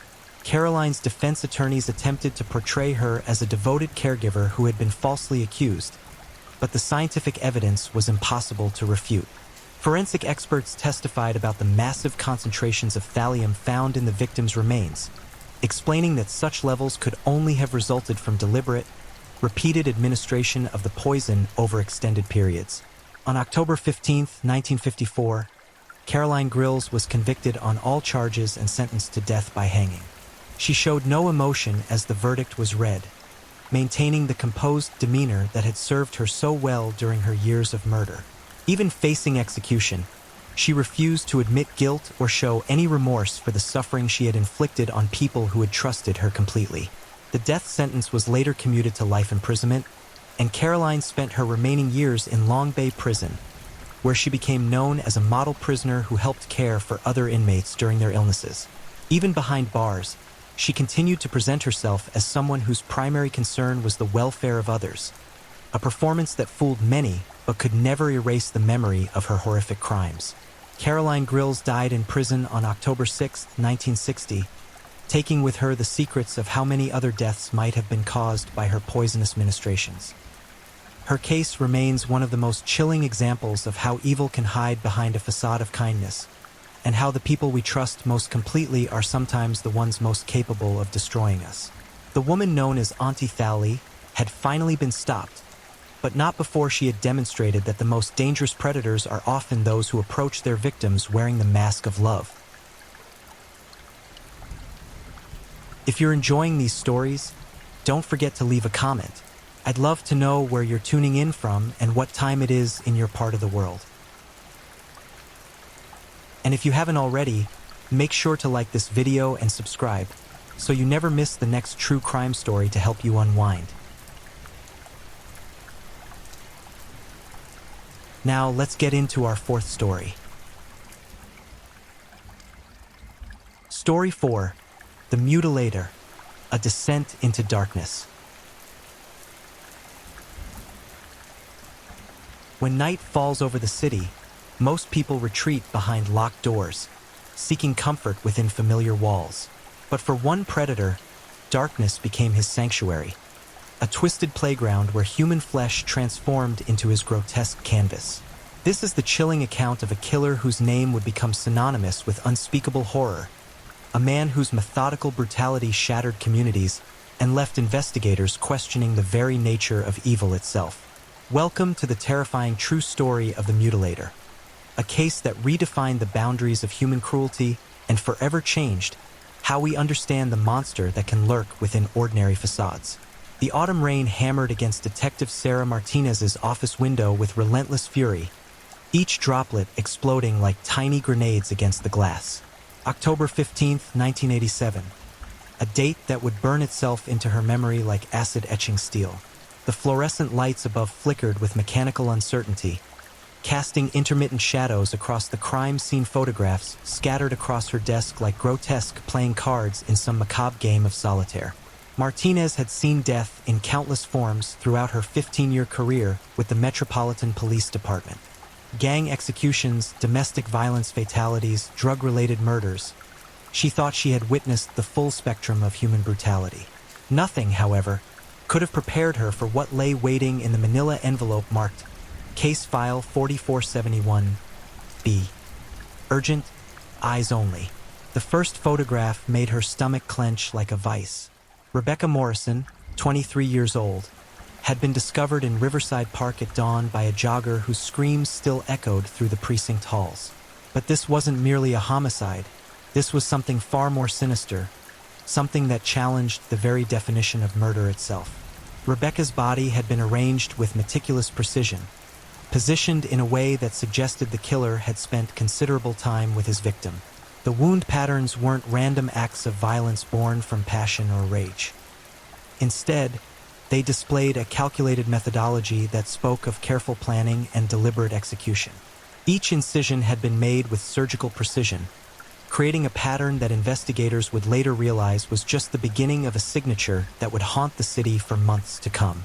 The medical examiner's preliminary report landed on Martinez's desk 3 hours later, delivered by a coroner whose hands trembled as he set down the documents. Dr. Harold Brennan, a man who had performed over 3,000 autopsies, looked as though he had aged a decade overnight. "Detective, I've been doing this job for 27 years, Brennan said, his voice carrying the weight of accumulated horrors. "I've examined victims of explosions, industrial accidents, even shark attacks. But what was done to that young woman?" He paused, running weathered fingers through his graying hair. This wasn't killing for the sake of death. This was artistry. Twisted, abhorrent artistry. The autopsy revealed details that would later become the killer's calling card. The victim had been kept alive for an estimated 6 to 8 hours after initial capture. During this time, the perpetrator had methodically worked on different sections of her body, employing various instruments that ranged from common household items to specialized tools that suggested either medical knowledge or extensive preparation. More disturbing than the physical evidence was the psychological profile that began emerging. The killer had taken photographs throughout the process, Polaroids that were discovered scattered around the crime scene like breadcrumbs leading into darkness. These images revealed not just the progressive nature of the torture, but also the killer's need to document his work to create a permanent record of his victim's suffering. Detective Martinez assembled her team within hours of the discovery. Sergeant Mike Rodriguez, a veteran investigator with an uncanny ability to think like the criminals they pursued. Officer Janet Chun, fresh from the FBI's behavioral analysis program, and Detective Thomas Burke, whose photographic memory had closed more cold cases than anyone in the department's history. "We're dealing with someone who views human beings as raw materials," Chin explained during their first team meeting. The positioning of the body, the photographic documentation, the extended torture period, these all indicate a perpetrator who derives satisfaction not just from the act of killing, but from the entire process of domination and control. The team worked through the night, cross-referencing similar cases from neighboring jurisdictions, analyzing the crime scene evidence, and attempting to construct a profile of their unknown subject. By morning, they had established several key characteristics. The killer was likely male, between ages 25 and 40, possessed above-average intelligence, had access to transportation, and most chillingly, had almost certainly done this before. Rodriguez discovered the connection that would reshape their entire investigation. While searching through archived files from surrounding counties, he uncovered 3 cases spanning the previous 18 months that shared disturbing similarities with Rebecca Morrison's murder. Each victim was a young woman between ages 20 and 30. Each had been abducted from public locations during evening hours. Each had been subjected to prolonged torture before death. And each crime scene had contained the same methodical arrangement of evidence. The killer had been operating undetected for over a year. The second victim, they learned, had been Maria Santos, a nursing student from the state university. Found in an abandoned warehouse district, her body had been discovered by urban explorers who initially thought they had stumbled upon an elaborate movie set. The positioning, the photographic evidence, the surgical precision of the wounds, all matched the Morrison case with terrifying accuracy. Linda Phillips, the third victim, had been an elementary school teacher whose disappearance had sparked massive community search efforts. Her body was eventually located in a rural farmhouse that had been vacant for decades. The killer had apparently used the location as a temporary base of operations, leaving behind evidence of planning and preparation that suggested he had been surveilling the property for weeks before selecting it. Jennifer Walsh, the fourth victim discovered just 2 months before Morrison, had been found in the basement of an abandoned factory. By this point, the killer's methodology had evolved, becoming more elaborate and more horrifying with each successive murder. The time spent with victims had increased, the torture had become more sophisticated, and the photographic documentation had grown more extensive. As Martinez and her team analyzed the evidence, a chilling pattern emerged. The killer wasn't simply escalating in frequency. He was refining his technique, learning from each experience, and incorporating new elements into his repertoire of horror. Each victim had served as practice for the next, each murder a stepping stone towards some ultimate expression of his twisted vision. The geographic distribution of the crime scenes revealed another disturbing aspect of the killer's operations. The locations formed a rough circle with a 40-mile radius, suggesting the perpetrator lived or worked somewhere within that area. More significantly, each site had been chosen for specific characteristics: isolation, multiple access routes, and architectural features that would facilitate the killer's needs while minimizing the risk of interruption. Chen's analysis of the photographic evidence provided insights into the killer's psychology that were as revealing as they were disturbing. "He's documenting his work like a scientist documenting an experiment," she explained. "The angles, the lighting, the composition, these aren't random snapshots. They're carefully constructed images designed to capture specific moments in the victim's experience." The photographs also revealed something else. The killer was taking trophies. Certain items of jewelry, clothing, or personal effects were consistently missing from crime scenes. These trophies likely served multiple purposes, as mementos of successful hunts, as tools for reliving the experience, and possibly as components in some elaborate personal collection. Burke's examination of the timeline revealed the most terrifying aspect of the investigation. The intervals between murders were decreasing. 18 months had elapsed between the first and second victims. 12 months separated the second and third. The gap between victims 3 and 4 had been only 6 months. Morrison's murder had occurred just 2 months after Walsh's death. The killer was accelerating, and if the pattern held, he would strike again within weeks. As the team prepared for what they knew would be an extended investigation, Martinez couldn't shake the feeling that they were racing against time in a contest where the stakes couldn't be higher. Somewhere in the city, a predator was already selecting his next victim, already planning another descent into the depths of human depravity. The fluorescent lights continued their irregular dance across the ceiling of the police station, and outside, the autumn rain showed no signs of stopping. The investigation into the mutilator had only just begun, but already Martinez knew that regardless of how it ended, none of them would ever be the same again. 3 weeks after Rebecca Morrison's body was discovered, the breakthrough came through the most unexpected channel. A security camera positioned outside a convenience store 12 blocks from Riverside Park.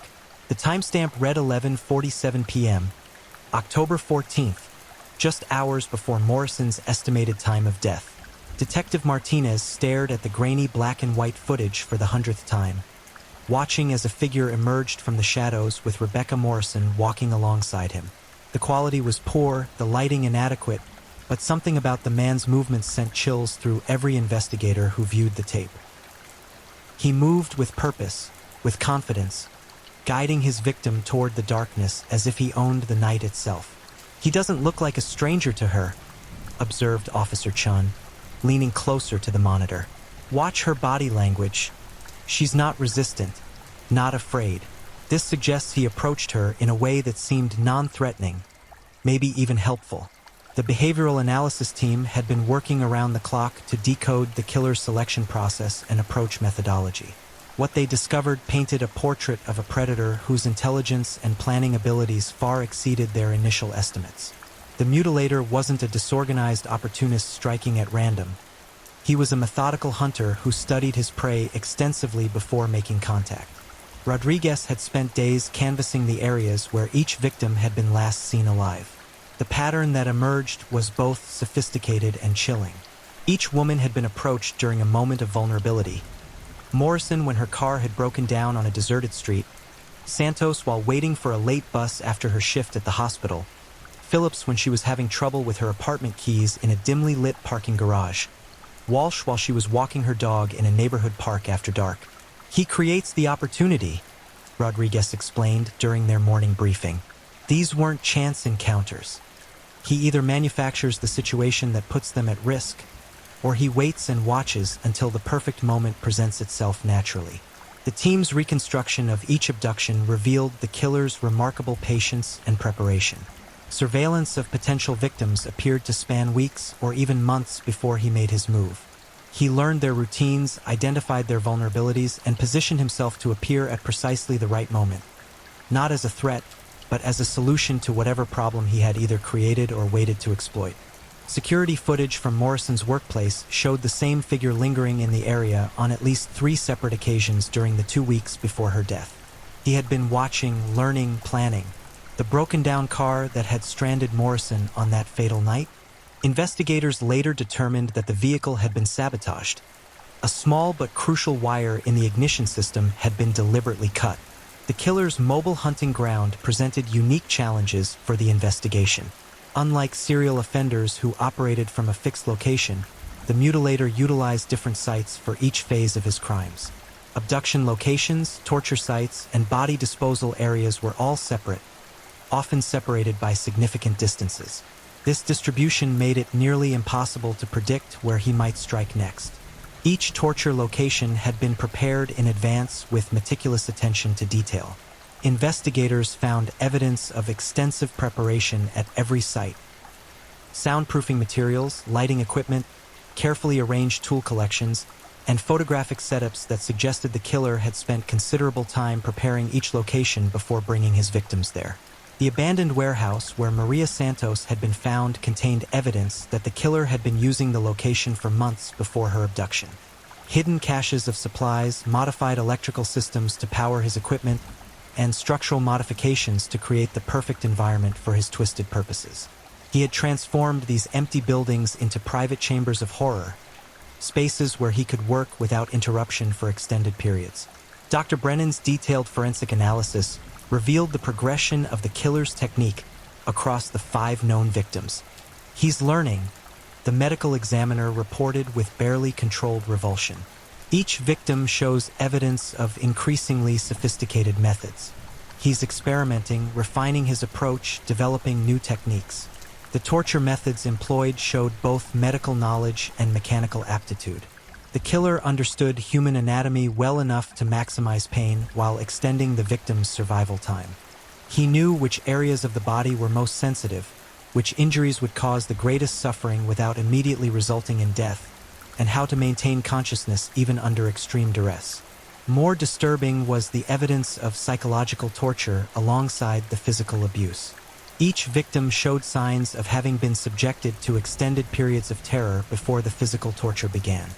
The killer appeared to derive satisfaction from the anticipation and fear as much as from the actual infliction of pain. Recordings found at crime scenes suggested he had forced victims to participate in their own documentation, creating audio and video records of their suffering. Chen's psychological profile painted a picture of a perpetrator whose motivations went far beyond simple sadism. "This is about control, domination, and the exercise of absolute power over another human being," she explained. "The torture isn't random. It follows a specific progression designed to break down the victim's psychological defenses while maintaining their awareness of what's happening." The killer's relationship with his victims during the torture period showed characteristics of both intimacy and complete dehumanization. He would alternate between periods of mock tenderness and extreme brutality, creating a psychological environment where victims couldn't predict what would happen next. This unpredictability appeared to be a deliberate component of his methodology, designed to prevent psychological adaptation or the development of coping mechanisms. Burke's analysis of the crime scene photographs revealed another disturbing pattern. The killer was evolving not just in technique, but in artistic vision. Each crime scene showed increasingly elaborate staging, more sophisticated composition, and greater attention to visual impact. He was treating his victims as components in some twisted form of performance art, with death as the final act. The trophies taken from each victim appeared to serve multiple purposes in the killer's psychological framework. Physical examination of the crime scenes revealed that specific items had been removed with care and deliberation. Jewelry that held sentimental value, clothing items that were personally significant, photographs from wallets or purses that showed the victims with loved ones. "He's not just taking random souvenirs," Martinez realized during a late-night review session. "He's selecting items that represent the victims' connections to life, to love, to hope. He's stealing pieces of their humanity." The geographical analysis revealed that the killer possessed intimate knowledge of the metropolitan area's infrastructure. His selection of torture sites, disposal locations, and escape routes demonstrated familiarity with abandoned buildings, utility tunnels, drainage systems, and forgotten corners of urban landscape that most residents didn't even know existed. Transportation analysis suggested the killer had access to a vehicle large enough to transport unconscious victims and bulky equipment, but common enough to avoid attention.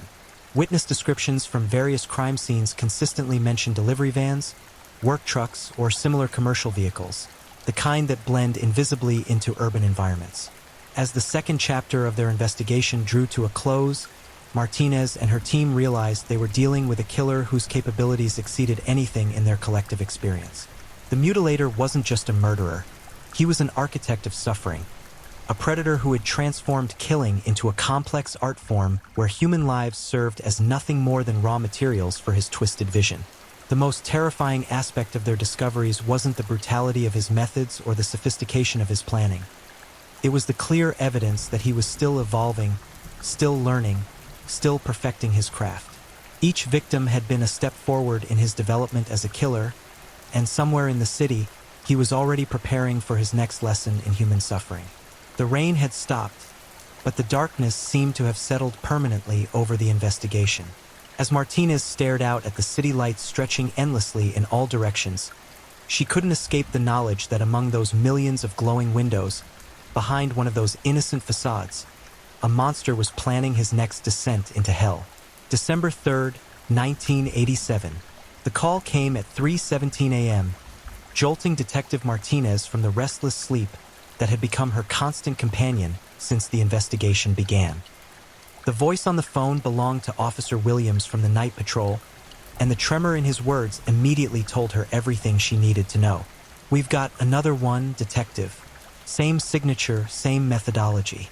But this time it's different." 20 minutes later, Martinez stood at the entrance to what had once been St. Catherine's Elementary School, a building that had been abandoned for nearly 5 years following budget cuts and declining enrollment. The killer had chosen his location with characteristic precision, isolated, structurally sound, and equipped with multiple entry and exit points that would facilitate both his work and his escape. The victim was Stephanie Collins, a 27-year-old social worker whose disappearance 3 days earlier had triggered the largest search effort in the city's recent history. Collins had been working late at a community center in the downtown district when she vanished from the building's parking garage. Security footage had captured the same shadowy figure approaching her car, though this time, the killer had been more careful to avoid the camera angles. But something had gone wrong with his plan. "The body's in the gymnasium," Officer Williams explained, his face pale with shock. "But Detective, you need to see this," he didn't finish. Something interrupted him, made him leave in a hurry. Inside the gymnasium, the familiar horror awaited, but with crucial differences that would transform the investigation. Collins had been subjected to approximately 4 hours of torture before the killer had suddenly abandoned his work. The scene showed signs of hasty departure. Equipment left behind, photographs scattered rather than carefully arranged, and most significantly, several items that the killer had never before allowed authorities to discover. Among the abandoned materials was a leather portfolio containing detailed surveillance photographs of Collins taken over a period of 6 weeks. The images showed her daily routines, her home address, her workplace, her social gatherings, a comprehensive documentation of her life that revealed the extent of the killer's preparation and planning. More significant was the discovery of what appeared to be preliminary surveillance materials for future victims. The portfolio contained photographs of 7 other women, each accompanied by handwritten notes detailing their schedules, habits, and potential vulnerabilities. The killer had been planning not just one murder, but an entire series of future crimes. Rodriguez examined the handwriting with the intensity of a scholar analyzing ancient manuscripts. "This is our first real look into his mind," he said, holding up pages covered with meticulous notes. "Look at the detail, the organization. He's not just stalking these women. He's studying them like a scientist studies laboratory specimens." The handwriting analysis revealed personality traits that aligned perfectly with the behavioral profile Chun had developed. The script was controlled, precise, and remarkably consistent, indicating high intelligence, strong self-discipline, and an obsessive attention to detail. More importantly, the notes revealed that the killer maintained detailed records of all his activities, suggesting the existence of a much larger collection of evidence somewhere else. The gymnasium scene provided other crucial clues that had been absent from previous crime scenes. Footprint impressions in dust showed the killer wore size 11 work boots with a distinctive wear pattern indicating a slight favoring of his left leg. Fiber analysis of fabric caught on exposed metal revealed clothing consistent with maintenance worker or contractor attire. Most significantly, several drops of blood that didn't belong to the victim suggested the killer had injured himself during his hasty departure. Dr. Brennan's examination of Collins revealed that she had fought back more vigorously than previous victims, managing to inflict scratches and defensive wounds on her attacker before succumbing to the restraints. DNA evidence collected from underneath her fingernails would later prove crucial to the case's resolution. "She bought us something no other victim could," Brennan explained grimly. "Time, evidence, and most importantly, his blood." The investigation team realized they finally had the tools necessary to identify their killer. DNA analysis, while still relatively new to criminal investigations, offered the possibility of definitively linking the evidence to a specific individual. The blood samples were immediately sent to the FBI laboratory for processing, though the results wouldn't be available for several weeks. While waiting for the lab results, Martinez and her team focused on the surveillance photographs and notes found at the scene. Each of the 7 potential victims was immediately placed under protective surveillance, though the killer's pattern of extensive preparation meant he might not approach any of them for months. Chen's analysis of the killer's notes revealed disturbing insights into his selection criteria and methodology. He's not choosing victims randomly, she explained during a team briefing. There's a specific type he's drawn to: young women living alone, working in helping professions, with limited family connections in the immediate area. The psychological profile suggested the killer was attracted to victims who embodied qualities of compassion and nurturing: nurses, teachers, social workers, counselors. This preference might indicate unresolved issues with maternal figures or authority relationships, or alternatively, a desire to corrupt and destroy the very qualities he found most attractive or threatening. Burke's investigation into the St. Catherine's school location revealed how the killer had gained access and prepared the site. Security cameras from neighboring businesses showed a maintenance van visiting the abandoned building on multiple occasions over the previous month. The van matched general descriptions from earlier crime scenes, and license plate analysis revealed it had been stolen from a construction company 6 weeks earlier.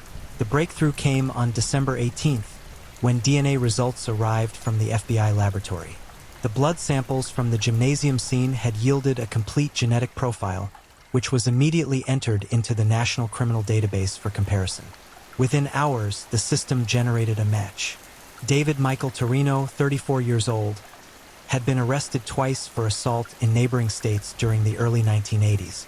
His blood had been collected during routine booking procedures, creating the database entry that would ultimately lead to his identification as the mutilator. Prison records indicated Torino had spent 3 years incarcerated for aggravated assault before being released on parole in 1985. The photograph accompanying Torino's criminal record showed a man of average height and build, with dark hair and intense eyes that seemed to look directly through the camera. His employment history revealed work as a maintenance contractor for various companies throughout the metropolitan area, a job that would have provided him with knowledge of abandoned buildings, access to commercial vehicles, and the ability to move through different neighborhoods without attracting suspicion. Martinez felt a mixture of triumph and apprehension as she stared at Torino's photograph.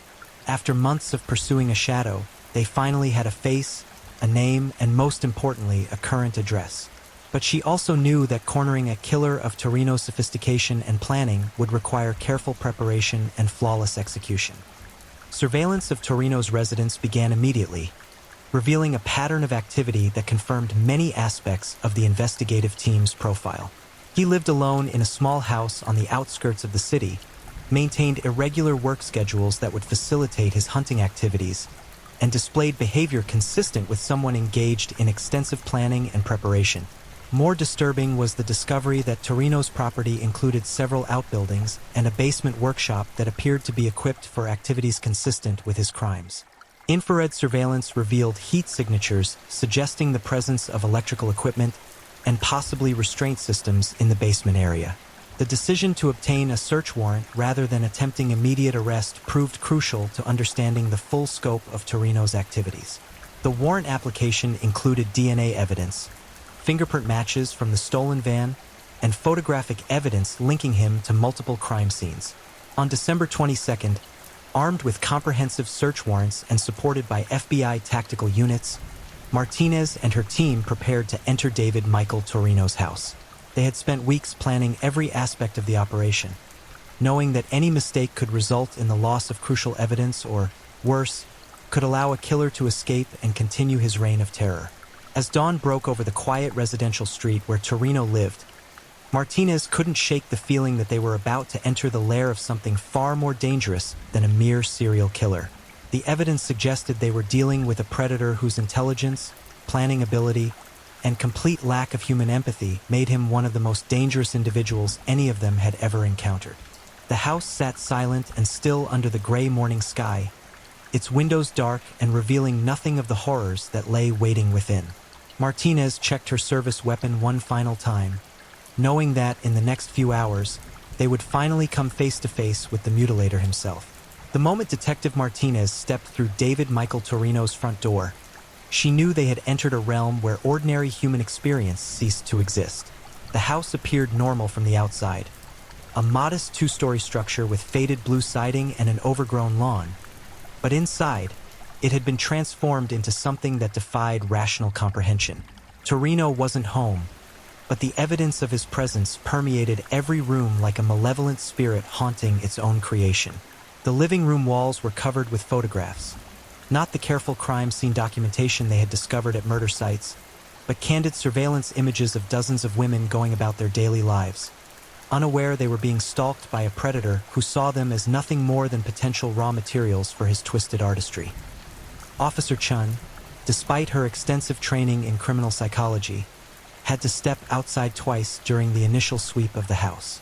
"I've studied serial killers for 8 years," she told Martinez between shallow breaths of fresh air. "But this is different. It's not just about murder. He's created an entire world dedicated to the destruction of human dignity." The kitchen had been converted into a photographic darkroom, equipped with professional-grade developing equipment and enlarging capabilities. Hundreds of photographs hung from makeshift clotheslines stretched across the ceiling, depicting various stages of surveillance and documentation of potential victims. Some images were innocent: women walking to their cars, sitting in coffee shops, waiting for buses. Others were more invasive, taken through windows into bedrooms and bathrooms, capturing private moments that should have remained forever unseen. Rodriguez discovered the filing system in what had once been the dining room. Metal filing cabinets lined every wall, each drawer labeled with meticulous precision. The labels read like a catalog of human suffering: potential subjects, surveillance documentation, location analysis, equipment maintenance, and most chillingly, completion records. The completion records cabinet contained detailed documentation of each murder, including photographs, audio recordings, and handwritten analysis of the killer's own performance.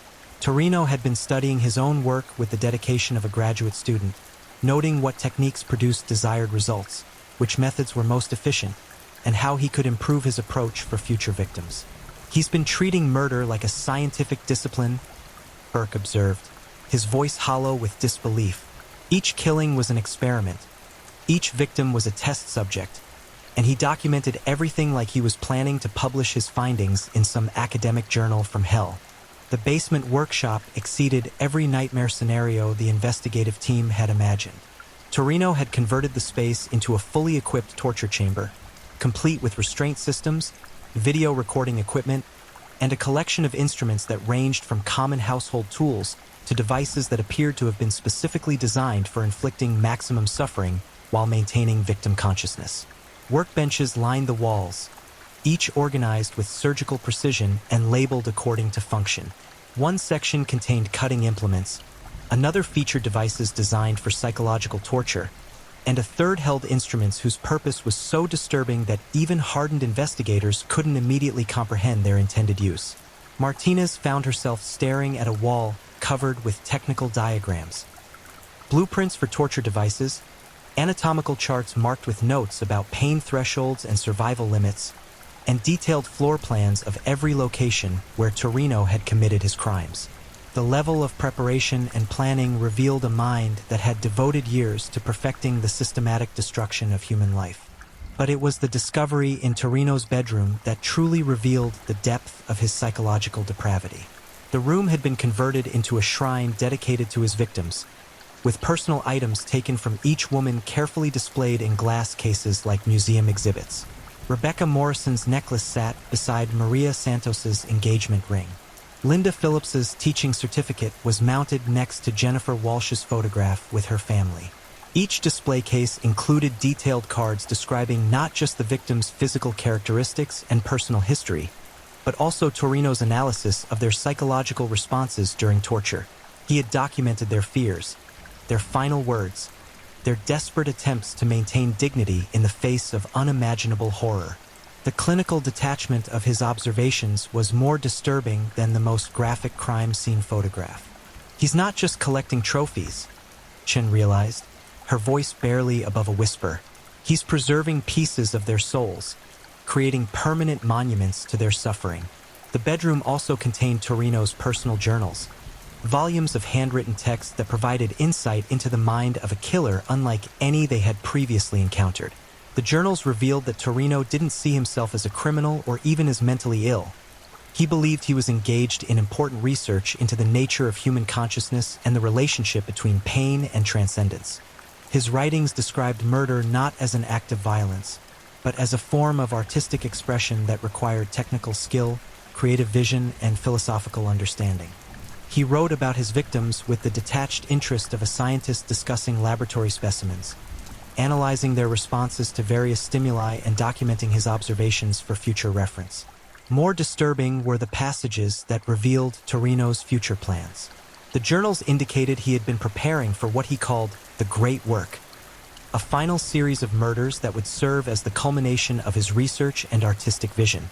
This ultimate project would involve multiple simultaneous victims and would be documented in unprecedented detail for what he believed would be his lasting contribution to human understanding. The manhunt for David Michael Torino began immediately, involving every available law enforcement resource in the metropolitan area. His photograph was distributed to every police station, airport, bus terminal, and border crossing within a 500-mile radius. The FBI issued a federal warrant charging him with multiple counts of kidnapping and murder, making him one of the most wanted fugitives in the country. But Torino had vanished as completely as if he had never existed. His bank accounts remained untouched. His stolen work van was discovered abandoned in a long-term parking garage, and none of his former associates had any knowledge of his whereabouts.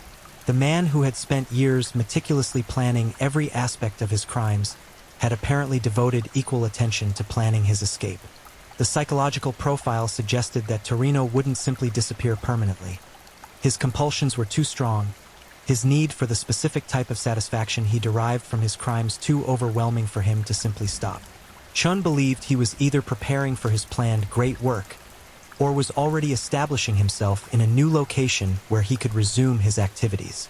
The investigation expanded to include law enforcement agencies across the country, with particular attention paid to areas with high concentrations of the type of women Torino preferred as victims. Universities, hospitals, social service agencies, and similar institutions were alerted to watch for suspicious activity or individuals matching Torino's description. 3 weeks after the search of his house, the break came from an unexpected source. A motel clerk in a small town 200 miles south of the city called local police to report a guest who had been staying at the motel for over a week, paying cash and displaying behavior that made other guests uncomfortable. The guest matched Torino's description and had been seen photographing women in the surrounding area. The tactical team that responded to the motel found Torino's room empty, but evidence suggested he had left in a hurry. Surveillance photographs of local women were scattered across the bed, and a half-packed bag contained items consistent with his documented methods of operation. He had been preparing for another murder when something had spooked him into fleeing.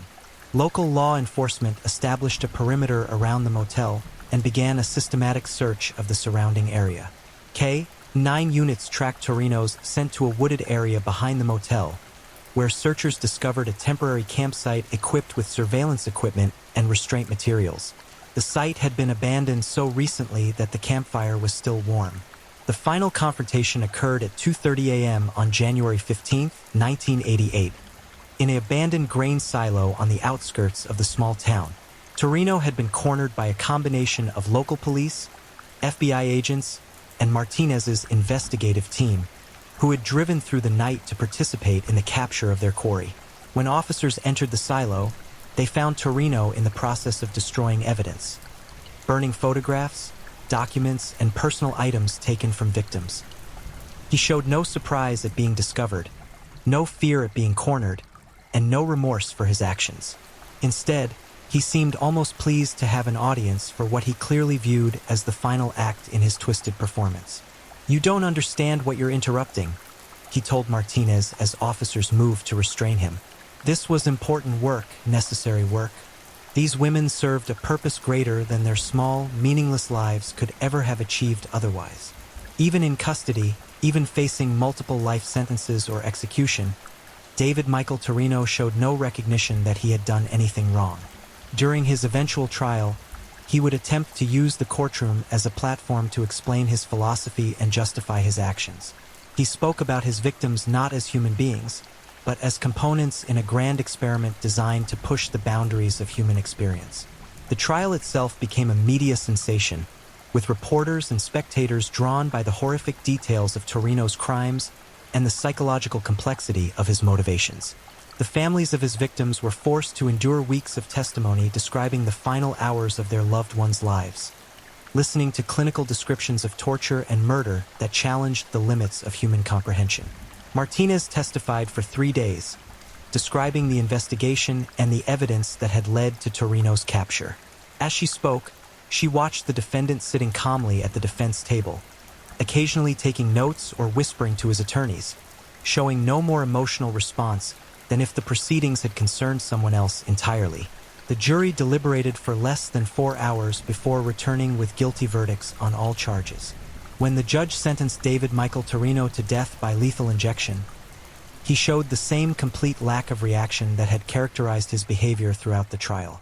As officers led him away to await execution on death row, he turned to Martinez and spoke his final public words. "The work will continue, maybe not by me, but by someone who understands what I was trying to accomplish.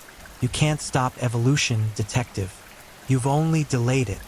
David Michael Torino was executed on March 3, 1994, 6 years after his capture. He spent his final years on death row writing detailed memoirs of his crimes and attempting to correspond with other convicted killers and individuals he believed shared his philosophical outlook.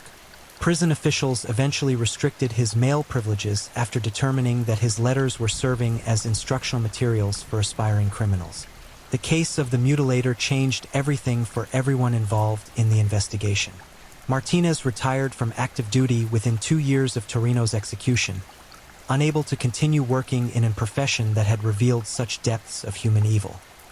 Chun left criminal psychology entirely, pursuing instead a career in trauma counseling for victims of violent crime. The physical evidence from Torino's house was eventually destroyed by court order, but the psychological impact of the case continued to reverberate through law enforcement agencies for years. The case became required study material in FBI behavioral analysis programs, serving as an example of how far human behavior could deviate from normal parameters while still maintaining apparent rational organization.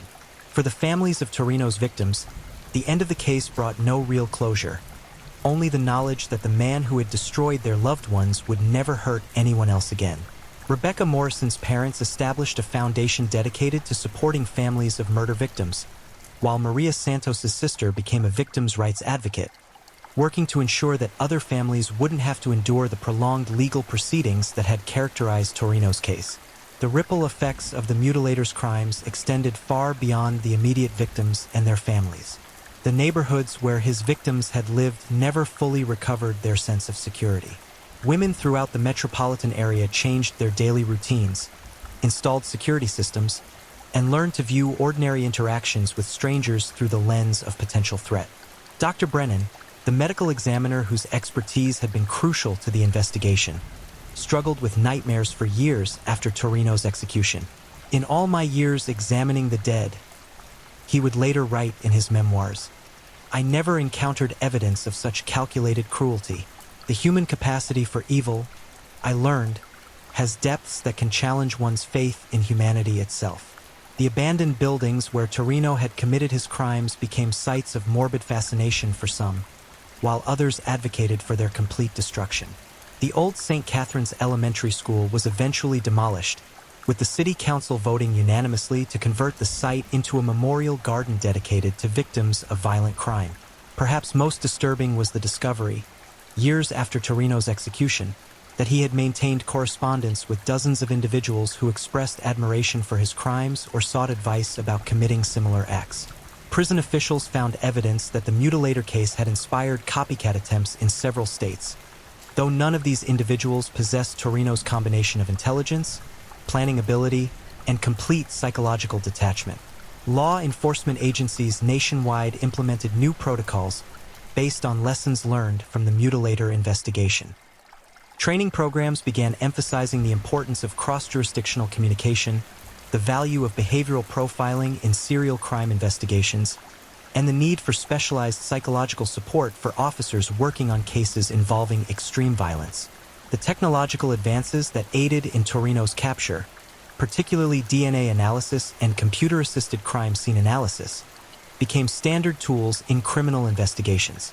The case demonstrated how scientific methods could succeed where traditional detective work alone might have failed, leading to increased investment in forensic technology and training. Detective Martinez never spoke publicly about the case after Torino's execution, declining interview requests and book offers from publishers interested in capitalizing on the story's notoriety. Those who knew her said she never fully recovered from the experience of looking into the mind of absolute evil and understanding how a human being could systematically destroy other lives while viewing their suffering as nothing more than data points in a twisted experiment. The psychiatric evaluations of David Michael Torino, conducted during his time on death row, provided insights into the psychology of extreme criminal behavior that influenced criminal justice and mental health practices for decades. However, even experienced forensic psychiatrists struggled to classify his mental state using existing diagnostic criteria, as his crimes seemed to represent a form of evil that transcended conventional understanding of mental illness. In the end, the Mutilator case stands as a testament to both the darkest depths of human nature and the dedication of those who work to protect society from such predators. The investigation required months of exhaustive work by dozens of law enforcement professionals, forensic specialists, and support personnel who sacrificed their emotional well-being to ensure that justice was served. The case files, now sealed in federal archives, contain over 10,000 pages of documentation, hundreds of photographs, dozens of hours of audio recordings, and countless pieces of physical evidence. This massive collection serves as both a record of one man's descent into absolute evil and a tribute to his victims, whose lives were cut short but whose memories continue to inspire efforts to protect others from similar fates. David Michael Torino died as he had lived, without remorse, without empathy, and without any apparent understanding of the magnitude of suffering he had caused. His final statement before execution was a clinical analysis of the injection procedure, demonstrating his characteristic emotional detachment even in the face of his own death. But his victims, Rebecca Morrison, Maria Santos, Linda Phillips, Jennifer Walsh, and Stephanie Collins, are remembered not for how they died, but for how they lived. They were daughters, sisters, friends, and professionals who dedicated their lives to helping others. Their deaths served as a catalyst for improvements in criminal investigation techniques, victim support services, and public awareness of personal safety. The darkness that was the Mutilator has been extinguished, but the light of their memory continues to burn, ensuring that their ultimate contribution to society was not their suffering, but the inspiration their lives provided to create a safer world for future generations. The investigation may have ended with Torino's execution, but the vigilance it inspired continues. Law enforcement agencies remain alert for similar patterns of criminal behavior. Behavioral analysts continue studying the case for insights into extreme criminal psychology, and communities continue working to protect their most vulnerable members from those who would prey upon them. In the end, evil may have won individual battles in the form of 5 precious lives lost, but the forces of justice, compassion, and human decency won the war. The Mutilator's reign of terror was ended, his plans for future victims were thwarted, and his twisted vision of human suffering as artistic expression was rejected by every decent person who learned of his crimes. The case reminds us that while evil may walk among us, sometimes wearing the mask of ordinary humanity, there are always those willing to stand against it. Investigators like Detective Martinez and her team, who risked their own psychological well-being to protect society from predators like David Michael Torino. Their courage, dedication, and refusal to accept that such crimes could go unsolved ultimately triumphed over one of the most dangerous criminals in modern history. The Mutilator is gone, but the example set by those who brought him to justice continues to inspire new generations of law enforcement professionals committed to protecting the innocent and ensuring that justice prevails over even the darkest forms of human evil. The nightmare that began on that rainy October night in 1987 finally ended with Torino's execution in 1994, but the lessons learned from the investigation continue to save lives and bring criminals to justice decades later. In that sense, the victims of the Mutilator achieved a form of immortality, not through the preservation of their suffering in his twisted shrine, but through the ongoing protection their memory provides to countless others who might otherwise fall victim to similar predators. This is their true legacy, and the ultimate defeat of the evil that sought to reduce them to nothing more than objects in a madman's collection. If you're still awake, let's move on to our final story. Story 5. The Baby Farmer. A monster disguised as a mother. When desperate mothers knocked on Amelia Dyer's door with their unwanted infants, they believed they were securing their children's future. What they couldn't fathom was that they were delivering their babies into the hands of Britain's most prolific child killer. Behind the facade of a caring foster mother lurked a predator whose appetite for murder knew no bounds.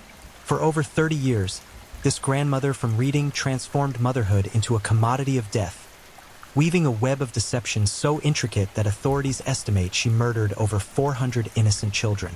This is the harrowing tale of how one woman's greed evolved into an industrial-scale slaughter of the most vulnerable souls in Victorian England. A killing spree so monstrous that it redefined evil itself. The cobblestone streets of Bristol echoed with the cries of the destitute as 1837 dawned cold and merciless. Into this world of grinding poverty and desperation emerged Amelia Elizabeth Hobley, a child whose very birth seemed cursed by circumstance. Born to Samuel Hobley, a shoemaker barely scraping together enough coins to feed his family, and Sarah, a woman already weathered by hardship at 25, Amelia's earliest memories were painted in shades of hunger and want. The Hobley household reeked of leather and desperation. Samuel's calloused hands worked tirelessly, crafting shoes for those who could afford them while his own children's feet remained bare against the freezing floors. Sarah's once bright eyes had dulled to hollow shells, reflecting the endless cycle of childbirth and loss that defined working-class women of the era. Death stalked their cramped dwelling like a faithful hound. 3 of Amelia's siblings perished before their 5th birthdays, their tiny bodies claimed by diseases that thrived in the squalor of Victorian tenements. Young Amelia watched these tragedies unfold with an unsettling composure that disturbed even her hardened parents. While other children wept at funerals, she observed with clinical fascination as small coffins were lowered into unmarked graves. Her teachers at the local charity school noted her intelligence but were unnerved by her cold demeanor and the way she seemed to derive pleasure from the suffering of wounded animals she encountered in the streets. The defining trauma that would later fuel her murderous rampage occurred when Amelia was just 7 years old. Her infant brother, Thomas, had been crying incessantly for days, his wails piercing the thin walls of their hovel. Sarah, driven to the brink of madness by exhaustion and poverty, made a confession that would haunt the family forever. She had briefly considered smothering the child to end his suffering. Though she never acted on this desperate thought, young Amelia absorbed the terrible revelation that unwanted children were expendable, a lesson that would metastasize into something far more sinister. As Amelia matured into adolescence, her calculating nature became increasingly apparent. She learned to manipulate adults with practiced ease, crafting tears and smiles as weapons to achieve her desires. Her physical appearance aided these deceptions. Blessed with delicate features and an angelic countenance, she projected an image of innocence that concealed the darkness festering within. Neighbors often remarked on what a lovely, helpful girl she was, never suspecting that behind her gentle facade lurked a mind already contemplating the value of human life in purely transactional terms. At 16, Amelia's path toward infamy accelerated when she secured employment as a servant in the household of a middle-class family. There, she witnessed firsthand the stark contrast between the lives of the wealthy and the poor. More importantly, she observed how unwanted pregnancies among the servant class were handled. Hushed conversations about baby farmers who would take inconvenient children for a fee, no questions asked. These whispered exchanges planted the seed of what would become her life's work.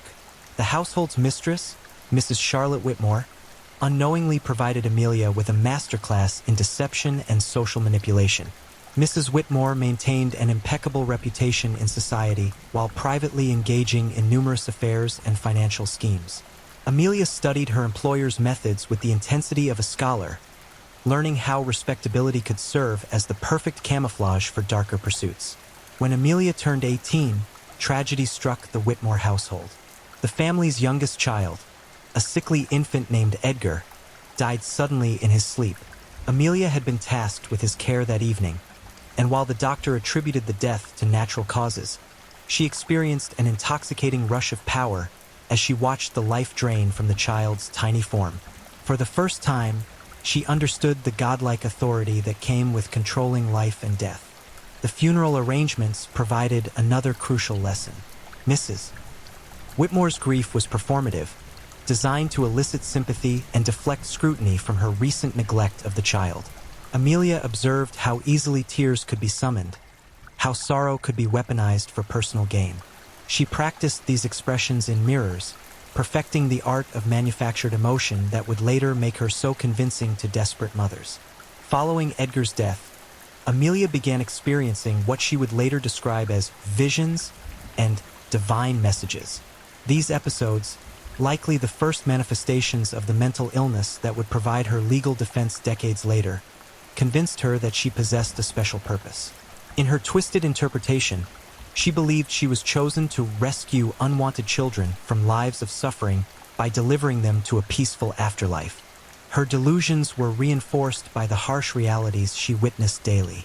Abandoned infants were commonplace in Victorian England, left on doorsteps, in alleyways, or simply discarded like refuse. Society's hypocritical attitudes toward illegitimate children created a thriving black market for their disposal. Amelia recognized this as an opportunity, a chance to transform society's shame into her personal profit. At 20, she married George Thomas, a kind but weak-willed man who worked as a railway clerk. The marriage provided her with respectability and a surname that would later become synonymous with horror. George remained blissfully unaware of his wife's true nature, dismissing her occasional odd behaviors as feminine hysteria, a common misdiagnosis that allowed countless predators to operate undetected. The couple settled in a modest cottage on the outskirts of Reading, where Amelia began cultivating the image that would serve her murderous career. She presented herself as a devoutly religious woman, attending church services regularly and volunteering for charitable causes. Her neighbors saw her tending to a small garden where she grew herbs and flowers, never suspecting that the same hands that nurtured plants would soon strangle the life from hundreds of innocent children. Amelia's transformation from disturbed young woman to calculating killer was gradual but inexorable. She began by advertising her services as a baby nurse in local newspapers, offering to care for unwanted infants for a modest fee. Her initial clients were desperate women, unmarried mothers facing social ostracism, families already struggling to feed existing children, or widows unable to cope with additional mouths to feed. The first murder occurred on a rain-soaked evening in March 1860. A frightened 17-year-old girl named Mary Collins arrived at Amelia's door, clutching a 3-month-old son born out of wedlock. The girl's tears were genuine as she begged Amelia to find her child a loving home, pressing her life savings, £3 and 6 shillings, into the woman's hands. That night, as thunder masked the sounds from within the cottage, Amelia held the infant close and whispered what she believed were comforting words. Then, with methodical precision, she wrapped a silk ribbon around the child's throat and pulled tight. The baby's struggles were brief, his tiny hands grasping futilely at the air before falling limp. As life departed the small body, Amelia felt a surge of euphoria unlike anything she had ever experienced. The disposal was equally calculated. She had already prepared a small grave in her garden, disguised as a flower bed. The infant joined the soil that would nourish her roses, his existence erased as thoroughly as if he had never drawn breath. When Mary Collins returned weeks later to inquire about her son, Amelia produced fabricated letters from his supposed adoptive family, describing his happiness in his new home. This successful deception emboldened Amelia to refine her methods and expand her operations. She realized that her victims' desperation made them eager to believe her lies, and that society's discomfort with discussing illegitimate children provided perfect cover for her crimes. The baby farming industry operated in shadows, beyond the reach of meaningful regulation or oversight. Over the following months, Amelia's kill rate accelerated. She developed a network of contacts: corrupt midwives, desperate clergymen, and unscrupulous brokers who channeled unwanted children to her door. Each transaction followed a similar pattern: tearful surrender, false promises, methodical murder, and secret burial. Her garden bloomed with unusual vigor, fertilized by the decomposing remains of her victims. The profits were substantial. Unlike legitimate adoption agencies that charged modest fees, baby farmers like Amelia commanded premium prices for their services. Desperate families willingly paid everything they possessed to ensure their children's future, never realizing they were funding their murders. Amelia invested her blood money in property and fine clothing, cultivating an image of prosperity that attracted even more clients. Her husband George remained oblivious to the horror unfolding under his own roof. Amelia explained away the constant stream of visitors as charitable work, and the occasional crying that emanated from their spare room as her caring for sick infants before placing them with adoptive families. His trusting nature, combined with the era's rigid gender roles that discouraged husbands from questioning their wives' domestic affairs, provided Amelia with perfect cover. As 1860 drew to a close, Amelia Dyer had already claimed the lives of at least 30 children. But this was merely the beginning of her reign of terror. The skills she had developed, the network she had built, and the insatiable hunger for both money and murder that now consumed her would drive her to become history's most prolific child killer. The foundations of her killing machine were complete. All that remained was to refine her methods and expand her operations on an industrial scale. The monster had fully awakened, and hundreds of innocent lives hung in the balance. By the winter of 1861, Amelia Dyer had transformed her cottage into a charnel house disguised as a sanctuary. The spare bedroom, once intended for guests, had become a death chamber where innocent children drew their final breaths. The floorboards, stained with tears and other bodily fluids, creaked under the weight of her murderous routine. What had begun as opportunistic killing had evolved into a methodical operation that would claim lives at an unprecedented rate. Amelia's methods became increasingly sophisticated as her confidence grew. She abandoned the silk ribbons that had marked her early murders in favor of white tape. A material she discovered left fewer visible marks on her victims' necks. The tape was readily available at local haberdasheries, allowing her to purchase supplies without arousing suspicion. She developed a technique that combined manual strangulation with suffocation, pressing cloth over the children's faces while simultaneously constricting their throats. This dual approach ensured quicker deaths while minimizing the sounds that might alert neighbors. The psychological profile of her victims followed a predictable pattern. Most were infants under 6 months old, their mothers either unmarried servants facing dismissal and social ruin, or wives of absent husbands who couldn't explain unexpected pregnancies. These women arrived at Amelia's door in states of absolute desperation, clutching their children while tears carved rivers down their hollow cheeks. They spoke in whispered, shame-filled voices, begging for discretion and promising payment they could barely afford. Amelia had perfected the art of extracting maximum profit from this misery. She would invite distraught mothers into her parlor, where carefully arranged religious texts and children's toys created an atmosphere of piety and nurturing care. Her performance was masterful. She would coo over the infants, praising their beauty while internally calculating their worth. The fees varied based on the desperation of the client, ranging from £5 for a quick placement to £15 for families requiring complete discretion. The business model was diabolically simple. Unlike legitimate adoption services that required ongoing contact and verification of the children's welfare, Amelia's clients preferred ignorance. They wanted their problems to disappear permanently, making them complicit in their own deception. Most never inquired about their children again, too ashamed to acknowledge what they had done. For those who did return seeking updates, Amelia maintained an elaborate fiction of adoptive families, complete with forged letters describing the children's happiness in their new homes. Her garden had become a sprawling cemetery by 1862, though neighbors saw only an impressive display of roses, lilies, and vegetables. The plants thrived in soil enriched by decomposing human remains, creating an ironic beauty that masked the horror below. Amelia took perverse pride in her gardening skills, often receiving compliments from visitors who admired her blooms. She would smile graciously at their praise, knowing that each flower represented another life extinguished by her hands. The psychological toll of constant murder began manifesting in increasingly disturbing ways. Amelia started experiencing what she described as conversations with her victims, claiming their spirits visited her at night to express gratitude for their release from worldly suffering. These hallucinations, likely symptoms of her deteriorating mental state, reinforced her delusional belief that she was performing acts of mercy rather than committing murder. Her husband George's health began declining as the stress of living in such close proximity to evil took its toll. He complained of persistent nightmares and unexplained feelings of dread, though he remained unaware of their true source. Amelia attributed his symptoms to overwork and prescribed herbal remedies from her garden, plants that had grown fat on the nutrients leached from her victims' remains. By 1863, Amelia's operation had expanded beyond their cottage.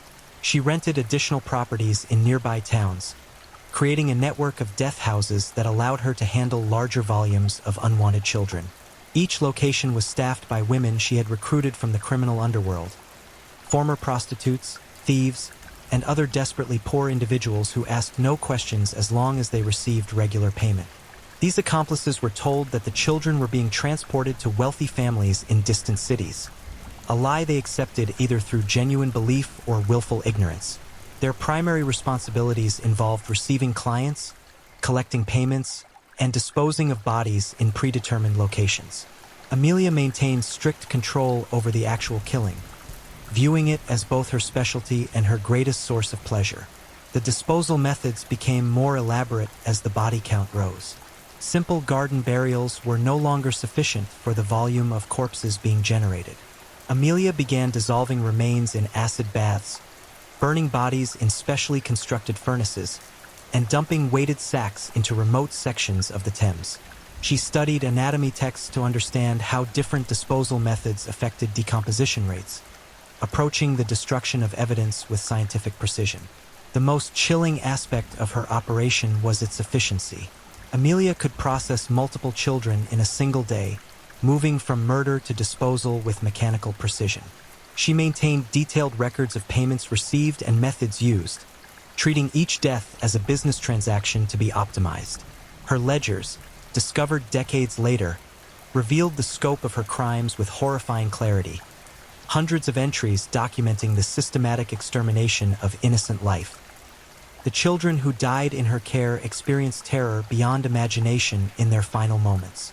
Many were old enough to sense danger, their cries echoing through the cottage as Amelia approached with her instruments of death. She would sometimes sing lullabies while strangling them, her voice providing a grotesque soundtrack to their agony. The psychological torture was as deliberate as the physical violence, reflecting her complete absence of empathy or human feeling. Particularly haunting were the occasions when multiple children were murdered simultaneously. Amelia discovered that processing several victims at once was more efficient than individual killings. She would arrange the infants in rows on her bed, moving from one to the next with assembly line precision. The survivors would watch their companions die, their tiny minds unable to comprehend the horror unfolding around them. The seasonal variations in her business created predictable cycles of slaughter. Spring brought the highest volumes, as unwanted pregnancies from winter affairs came to term. Summer provided steady business from servants impregnated by their employers. Autumn saw an uptick in economic desperation as harvest failures created additional hardship for poor families. Even winter had its demands, as the holiday season intensified feelings of shame and desperation among unmarried mothers. Amelia's reputation in the baby farming community grew steadily, establishing her as the most reliable option for difficult cases. Other baby farmers referred clients to her when they lacked the stomach for outright murder, preferring to maintain the fiction that they were facilitating adoptions. This referral system funneled the most desperate cases directly to Amelia's door, ensuring a steady stream of victims for her murderous appetites. The financial rewards allowed her to maintain an increasingly luxurious lifestyle. She purchased fashionable clothing, fine jewelry, and expensive furnishings that reinforced her image as a successful businesswoman. Neighbors who once looked down on the Dyers as working-class upstarts now viewed them with respect and envy. This social elevation was intoxicating for someone who had grown up in poverty, providing additional motivation to continue her crimes. The psychological mechanisms that enabled such sustained brutality remain disturbing to contemplate. Amelia had compartmentalized her existence so completely that she could murder children in the morning and attend church services in the evening without apparent cognitive dissonance. She viewed her victims not as human beings but as problems to be solved, obstacles to be eliminated in pursuit of profit and social advancement. Her techniques for managing client expectations became increasingly sophisticated as her experience grew. She learned to read desperation levels accurately, adjusting her prices and promises accordingly. The most desperate clients would pay premium rates for immediate placement, while those with more options could be convinced to accept delayed arrangements that allowed for bulk processing of victims. The correspondence she maintained with supposed adoptive families was a masterwork of deception. Each letter was carefully crafted to provide just enough detail to satisfy parental curiosity while avoiding specific commitments that could be verified. She described fictional families in loving terms, inventing elaborate backstories for the adoptive parents and detailing the children's supposed integration into their new homes. As 1865 approached, Amelia Dyer had perfected the machinery of murder. Her operation ran with clockwork precision, consuming unwanted children at a rate that would shock even hardened investigators decades later. The cottage that had once housed a struggling working-class family had become the epicenter of Britain's most extensive child-killing enterprise. But success bred complacency, and complacency would ultimately prove her undoing. The very efficiency that made her operation so profitable also created patterns that sharp-eyed investigators might eventually recognize.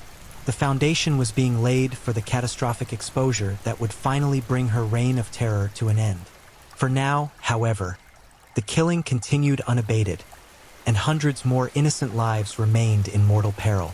The decade of the 1870s marked the apex of Amelia Dyer's murderous career, as her operation expanded into a multi-location enterprise of death that spanned across multiple counties.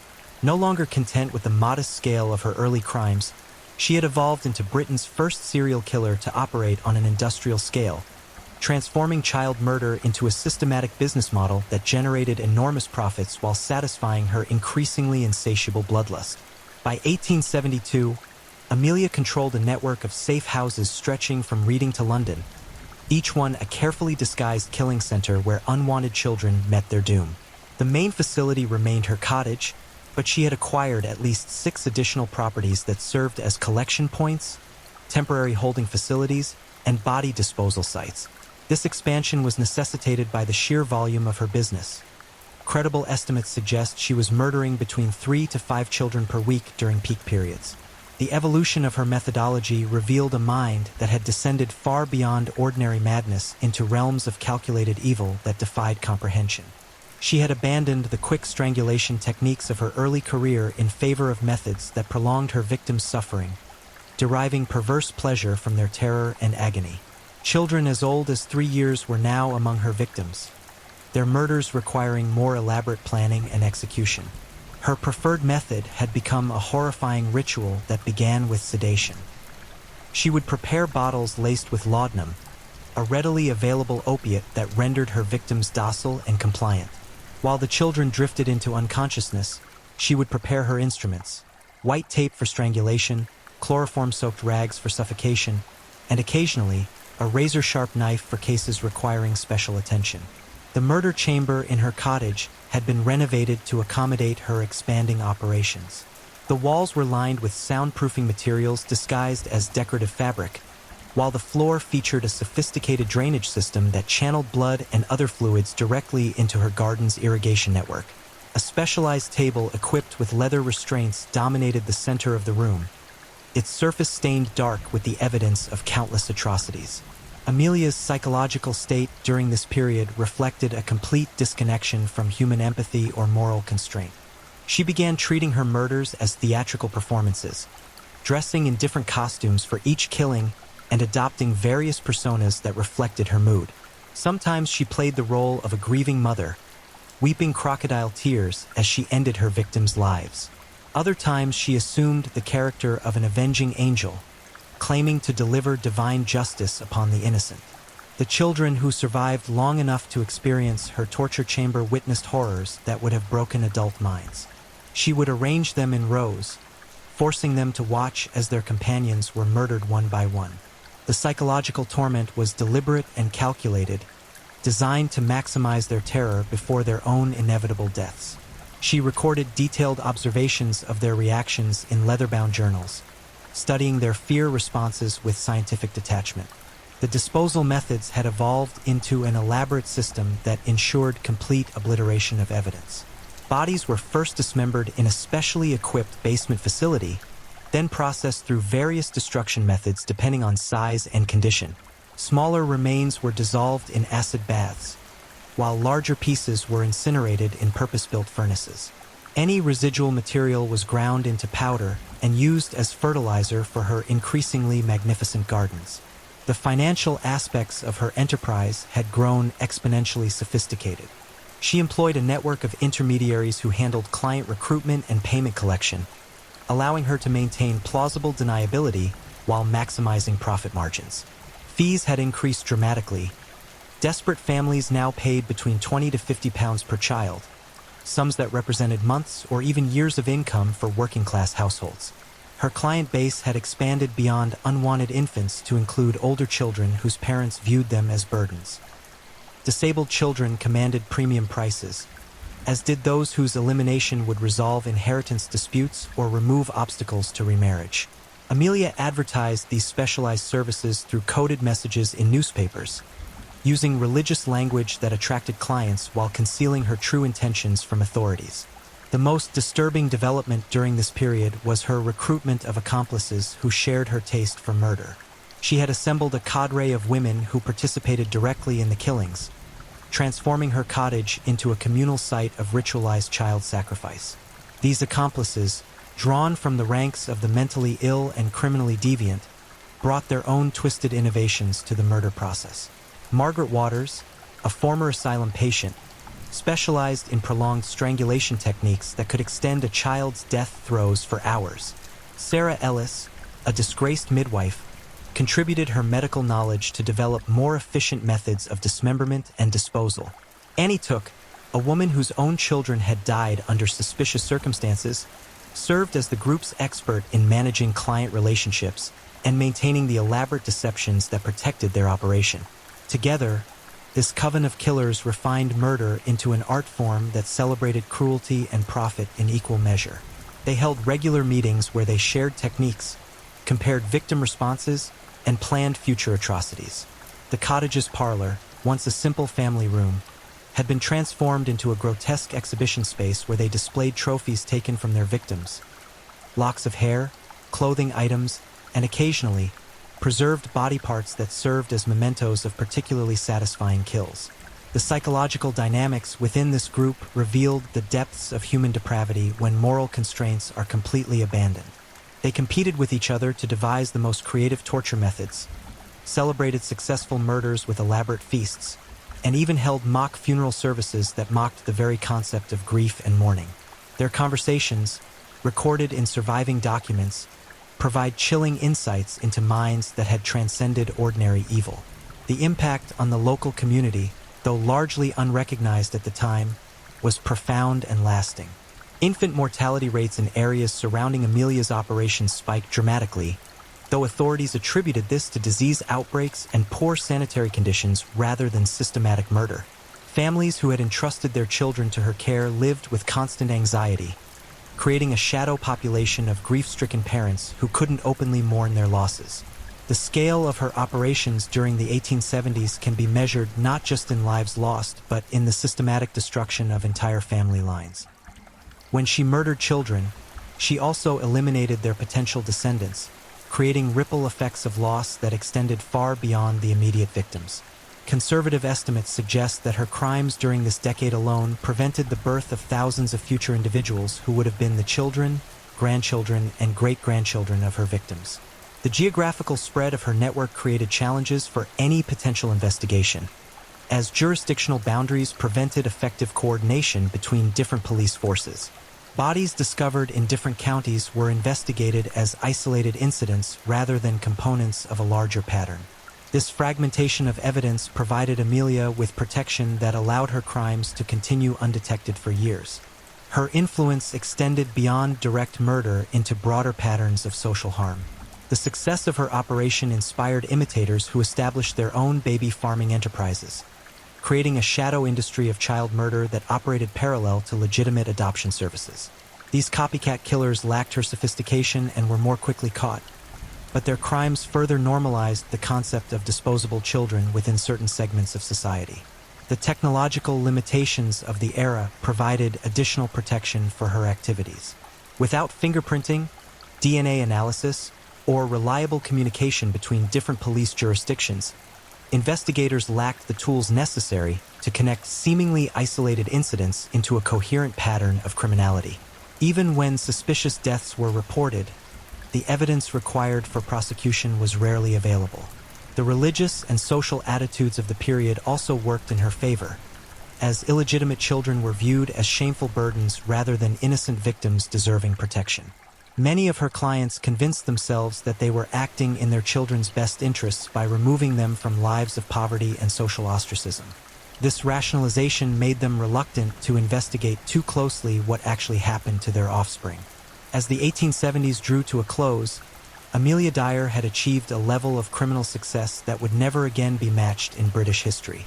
Her body count had reached into the hundreds, her financial resources were substantial, and her network of accomplices and clients provided both protection and a steady stream of new victims. She had transformed child murder from a desperate act into a profitable industry, pioneering techniques that would influence criminal behavior for generations. But the very success that seemed to make her untouchable was also creating the conditions for her eventual downfall. The scale of her operations had grown too large to remain completely hidden, and the patterns of her crimes were becoming increasingly difficult to explain as mere coincidence. Forces were already in motion that would ultimately expose the full horror of her 30-year reign of terror and bring Britain's most prolific child killer to face the justice she had so long evaded. The beginning of the end for Amelia Dyer's murderous empire came from an unexpected source. A package floating in the murky waters of the Thames on March 30th, 1896. A bargeman named William Pierce noticed the distinctive brown paper parcel caught against the moorings near Reading Weir, its sodden contents creating an ominous bulge that immediately raised his suspicions. When authorities carefully unwrapped the waterlogged bundle, they discovered the decomposing remains of an infant girl, her tiny neck bearing the telltale marks of white tape strangulation. The child's body told a story of unimaginable brutality. The white tape had been wound so tightly around her throat that it had cut deep grooves into her flesh, indicating prolonged strangulation rather than a quick death. More disturbing still were the deliberate cuts on her torso, shallow incisions that served no practical purpose but suggested the killer had taken sadistic pleasure in the child's suffering. The infant had been alive and conscious when the torture began, her final moments filled with agony that no human being should ever endure. Detective Inspector John Anderson of the Thames Valley Police had investigated numerous cases of infanticide during his career, but this discovery filled him with a cold rage that would drive his investigation with relentless determination. The brown paper wrapping bore fragments of an address, partially legible writing that included the name Mrs. Thomas and a street reference to Caversham. These meager clues represented the first tangible evidence that would ultimately unravel Amelia's 3-decade reign of terror. Within hours of the discovery, Anderson's team had located the complete address through painstaking reconstruction of the damaged packaging. The trail led directly to a lodging house in Caversham where a woman matching Amelia's description had recently resided under the alias Mrs. Harding. The landlady, Mrs. Palmer, provided chilling testimony about her former tenant's behavior during her brief stay. She was always receiving packages, Mrs. Palmer would later testify, bundles that smelled something awful. When I complained about the odor, she claimed it was soiled laundry from her baby nursing work. But the sounds that came from her room at night, Lord help me, they weren't natural. Children crying, then sudden silence. Sometimes I heard her talking to herself, having whole conversations with people who weren't there. The investigation gained momentum when Anderson discovered that additional bodies had been recovered from the Thames over the preceding months, all bearing similar characteristics to the infant found near Reading Weir. 7 more tiny corpses had been pulled from the river between December 1895 and March 1896, each one strangled with white tape and bearing evidence of torture before death. The pattern was unmistakable. A serial killer was systematically murdering children and disposing of their bodies in the Thames. The breakthrough came when investigators traced the brown paper to a specific shop in Reading, where the shopkeeper remembered the unusual customer who had purchased large quantities of wrapping materials. She was a well-dressed woman, quite proper in her speech, the merchant recalled. But there was something about her eyes that made my skin crawl. She bought enough paper to wrap dozens of parcels, always paying in cash and never lingering to make conversation. Armed with this description and the partial address information, Anderson's team began surveillance of known baby farmers operating in the Reading area. The investigation revealed a shadow network of women engaged in child trafficking and murder that operated with shocking impunity throughout the Thames Valley region. Most of these criminals were small-scale operators who killed occasionally to eliminate problems, but the evidence pointed to someone far more systematic and prolific. The name Amelia Dyer first surfaced when investigators interviewed Margaret Waters, a known associate who had been arrested on unrelated charges. Under interrogation, Waters revealed details about a woman she knew only as Auntie, who operated the most successful baby farming business in the region. According to Waters, this mysterious figure had been active for over 30 years and was rumored to have killed hundreds of children. She taught me everything I knew about the business, Waters confessed, her voice barely above a whisper as she described the horrors she had witnessed. The way she could look at a crying baby and just turn it off like snuffing a candle. She said children were like livestock, valuable only for what they could provide. She kept count of every one, marked in ledgers like a shopkeeper tracking inventory. The description Waters provided matched perfectly with witness accounts from various crime scenes, leading Anderson to focus his investigation on Amelia Dyer. Public records revealed her long history of operating under multiple aliases while advertising baby nursing services in newspapers across southern England. The geographical spread of her activities explained why previous investigations had failed. No single jurisdiction had possessed enough evidence to recognize the full scope of her crimes. On April 4, 1896, Anderson personally led the arrest team that surrounded Amelia's latest residence in Reading. The timing was crucial. Intelligence suggested she was planning to relocate again, potentially destroying evidence and making capture far more difficult. As officers forced their way through the front door, they were immediately assaulted by a stench so overwhelming that several men vomited on the spot. The cottage had been transformed into a charnel house that defied comprehension. Every room contained evidence of systematic child murder, blood-stained furniture, piles of children's clothing sorted by size and condition, and instruments of torture arranged with meticulous care. The basement revealed a fully equipped dismemberment facility complete with acid baths, bone saws, and furnaces designed for body disposal. The walls were decorated with photographs of Amelia's victims, arranged like trophies celebrating her murders. Amelia herself was discovered in the main murder chamber, calmly preparing another infant for execution when the police burst through the door. The child, a 6-month-old boy named Harry Simmons, was bound to her killing table with white tape already positioned around his throat. She showed no surprise or remorse at being caught, instead expressing annoyance at the interruption of her work. "You're too late for this one anyway," she told Anderson with chilling calm, gesturing toward the terrified infant. "He was paid for fair and square. The mother wanted him gone, and I always complete my contracts." The search of the premises yielded evidence that staggered even experienced investigators. Detailed ledgers documented over 400 individual murders spanning 3 decades, each entry recording the victim's age, the fee received, and the disposal method employed. Correspondence with clients revealed the sophisticated network she had built to channel unwanted children to their deaths.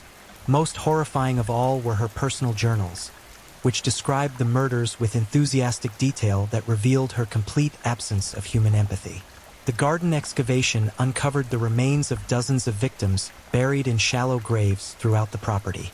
The acidic soil had preserved clothing and personal effects that told heartbreaking stories of lives cut short. Tiny shoes that would never again carry their owners, toys that would never again bring joy, and keepsakes that grieving families had included with their children as talismans of hope for better futures. Among the evidence were letters from mothers inquiring about their children's welfare, documents that Amelia had saved as mementos of successful deceptions. These correspondence files revealed the sophisticated lies she had constructed to maintain her client's cooperation, including forged responses from fictional adoptive families describing the children's happiness in their new homes. The media coverage of Amelia's arrest created a sensation that dominated British newspapers for months. The scope of her crimes challenged public understanding of human evil, forcing society to confront the reality that a grandmother could systematically murder hundreds of children while maintaining the facade of respectability. Editorial writers struggled to find language adequate to describe atrocities that seemed to exceed the boundaries of human imagination. The trial of Amelia Dyer began on May 22, 1896, at the Old Bailey, drawing crowds of spectators who filled every available seat in the courthouse. The prosecution, led by Sir Charles Russell, faced the daunting task of presenting evidence so overwhelming and horrific that many jurors visibly recoiled as details emerged. The courtroom atmosphere grew increasingly tense as witness after witness described their encounters with the woman who had transformed motherhood into an instrument of death. Evelina Marmon, a young domestic servant, provided testimony that epitomized the horror of Amelia's crimes. Through tears that flowed uncontrollably, she described delivering her illegitimate daughter to Amelia's cottage in January 1896, believing she was securing the child's future with a loving family. "She seemed so kind, so motherly," Evelina sobbed. "She held my baby girl and said she would love her as her own. I paid her £10, everything I had saved, and she promised to send letters about how well she was doing." The letters Evelina received were among the forged documents found in Amelia's possession, fictional accounts of a child who had already been dead for weeks. The prosecutor read aloud from these fabricated correspondences, each word cutting through the courtroom like a blade as the full scope of Amelia's deception became clear. The supposed adoptive family described a happy, healthy child who was learning to walk and speak her first words. Elaborate lies crafted to extract additional payments and prevent inquiries. Dr. William Haslam, who performed the post-mortem examinations on the recovered victims, provided clinical testimony that nevertheless conveyed the full brutality of Amelia's methods. His voice remained steady and professional as he described evidence of prolonged torture, but his hands trembled as he detailed the precision with which the murders had been executed. "The strangulation marks indicate the killer possessed detailed anatomical knowledge," he explained. "These were not crimes of passion but calculated executions performed by someone who understood exactly how to maximize suffering while ensuring death." The defense strategy centered on claims of insanity, with Amelia's counsel arguing that no sane person could commit such extensive atrocities. They presented testimony from alienist doctors who had examined her in custody, describing symptoms of religious mania and dissociative episodes that supposedly rendered her incapable of understanding right from wrong.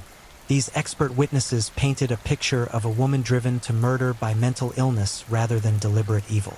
However, the prosecution's rebuttal devastated these insanity claims by presenting evidence of Amelia's methodical planning and business acumen. Her ledgers showed meticulous record-keeping that demonstrated clear awareness of her actions and their consequences. The sophisticated network she had built, the elaborate deceptions she maintained, and the financial success of her operation all pointed to a calculating intelligence that contradicted claims of madness.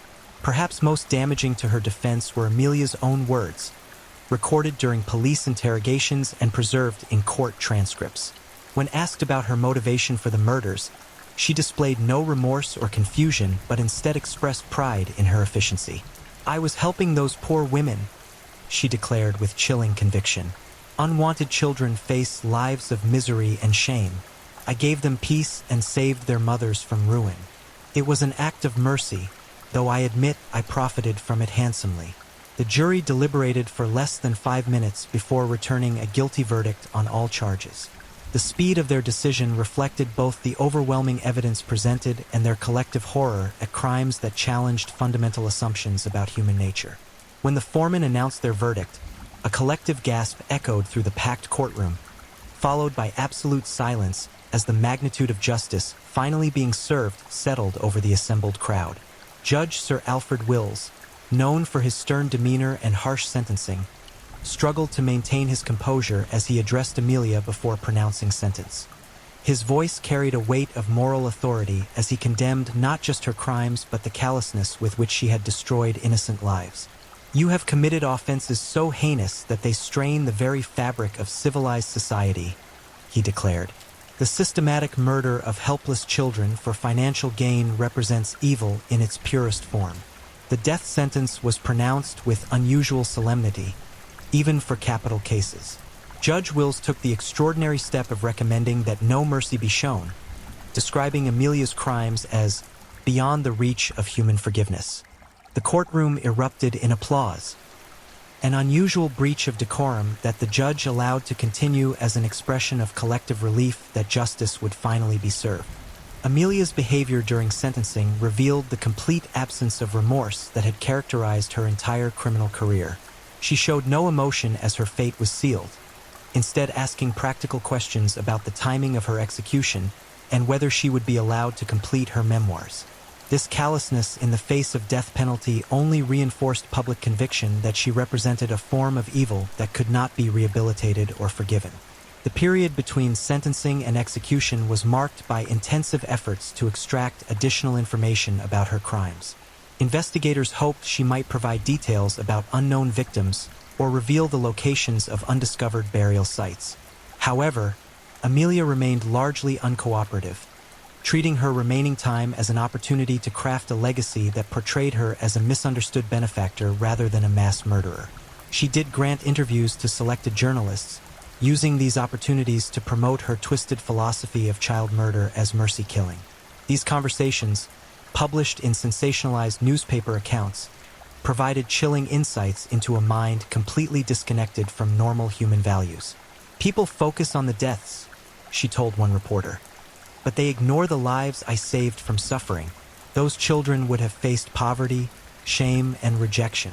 I gave them eternal peace instead." The execution took place on June 10, 1896, at Newgate Prison before a crowd of over 200 witnesses. Amelia walked to the scaffold with the same calm demeanor she had displayed throughout her trial, showing no signs of fear or repentance as the noose was positioned around her neck. Her final words were reported as, "The Lord have mercy on my soul," a conventional expression of piety that rang hollow given the nature of her crimes. The hangman later reported that Amelia's execution was notable for its complete lack of struggle or protest. Unlike many condemned criminals who fought against their fate, she accepted death with an eerie tranquility that disturbed even experienced prison officials. Some observers interpreted this calmness as evidence of genuine mental illness, while others saw it as final proof of her complete moral emptiness. The aftermath of Amelia Dyer's execution brought profound changes to British child welfare laws and adoption practices. Parliament passed the Infant Life Protection Act of 1897, which established licensing requirements for anyone caring for children under 2 years of age and mandated regular inspections of childcare facilities. These reforms closed the legal loopholes that had allowed baby farmers to operate with impunity for decades. The investigation into her network of accomplices continued for months after her death, leading to additional arrests and convictions. Margaret Waters, Sarah Ellis, and Annie Took all faced trial for their roles in the murders, though none received death sentences. The evidence suggested they had been subordinates rather than equal partners, carrying out Amelia's orders rather than initiating crimes independently. The full scope of Amelia Dyer's crimes may never be completely known. Conservative estimates place her victim count at over 400 children, making her Britain's most prolific serial killer. However, investigators believe the actual number could be significantly higher, as many of her early crimes preceded reliable record-keeping and numerous victims were never reported missing by families too ashamed to acknowledge their existence. The psychological impact of her case extended far beyond the immediate victims to encompass entire communities that had unknowingly harbored such evil in their midst. Families who had used baby farming services lived with constant uncertainty about their children's fates, while adoptive parents faced suspicion about the legitimacy of their own arrangements. The case fundamentally altered public trust in informal childcare networks and established new standards for verifying the welfare of placed children. Modern criminal psychologists studying Amelia's case have identified her as a prototype for subsequent serial killers who target vulnerable populations. Her methods of victim selection, disposal techniques, and psychological manipulation became templates that influenced criminal behavior well into the 20th century. The combination of financial motivation with sadistic pleasure that characterized her crimes represents a particularly dangerous form of criminality that continues to challenge law enforcement today. The cottage where hundreds of children died was demolished shortly after her execution, but the land remained cursed in local memory for generations. No structure was ever built on the site again, and locals reported that flowers planted there never bloomed properly, a reminder of the innocent blood that had soaked into the soil. The garden that had once displayed Amelia's prize-winning roses, fertilized by the remains of her victims, reverted to wasteland that seemed to resist all attempts at cultivation. The case of Amelia Dyer stands as a stark reminder that evil can wear the mask of respectability and that society's most vulnerable members require constant protection from those who would exploit their helplessness. Her 30-year reign of terror was enabled not just by personal depravity, but by social conditions that treated certain children as disposable commodities. The reforms that followed her execution represented hard-won progress in recognizing the inherent value of every child's life. In the annals of criminal history, few cases match the scope and horror of Amelia Dyer's crimes. She transformed the basic human instinct to protect children into an instrument of systematic murder, proving that the capacity for evil knows no bounds when unconstrained by conscience or consequence. Her legacy serves as an eternal warning about the darkness that can lurk behind facades of respectability, and the vigilance required to protect those who cannot protect themselves. The baby farmer had finally paid the ultimate price for her crimes, but the wounds she inflicted on British society took generations to heal. Her name became synonymous with the worst impulses of human nature, a reminder that evil does not always announce itself with obvious signs, but sometimes hides behind the gentlest smiles and the most caring facades. In the end, Amelia Dyer's true legacy was not the fortune she accumulated or the network she built, but the hundreds of innocent lives she destroyed and the families she shattered in her relentless pursuit of profit and pleasure through murder. The monster was dead, but the horror of her crimes would echo through history as a testament to humanity's capacity for both ultimate evil and eventual justice. Thank you for watching and joining us as we explored these chilling and mysterious stories. If you enjoyed the journey, don't forget to like, subscribe, and share with others who love a good mystery. Also, let us know where you're watching from. I'd love to hear where in the world you're tuning in. We appreciate you being part of this, and we'll see you next time for more gripping stories. Stay safe, stay curious, and keep unraveling the unknown.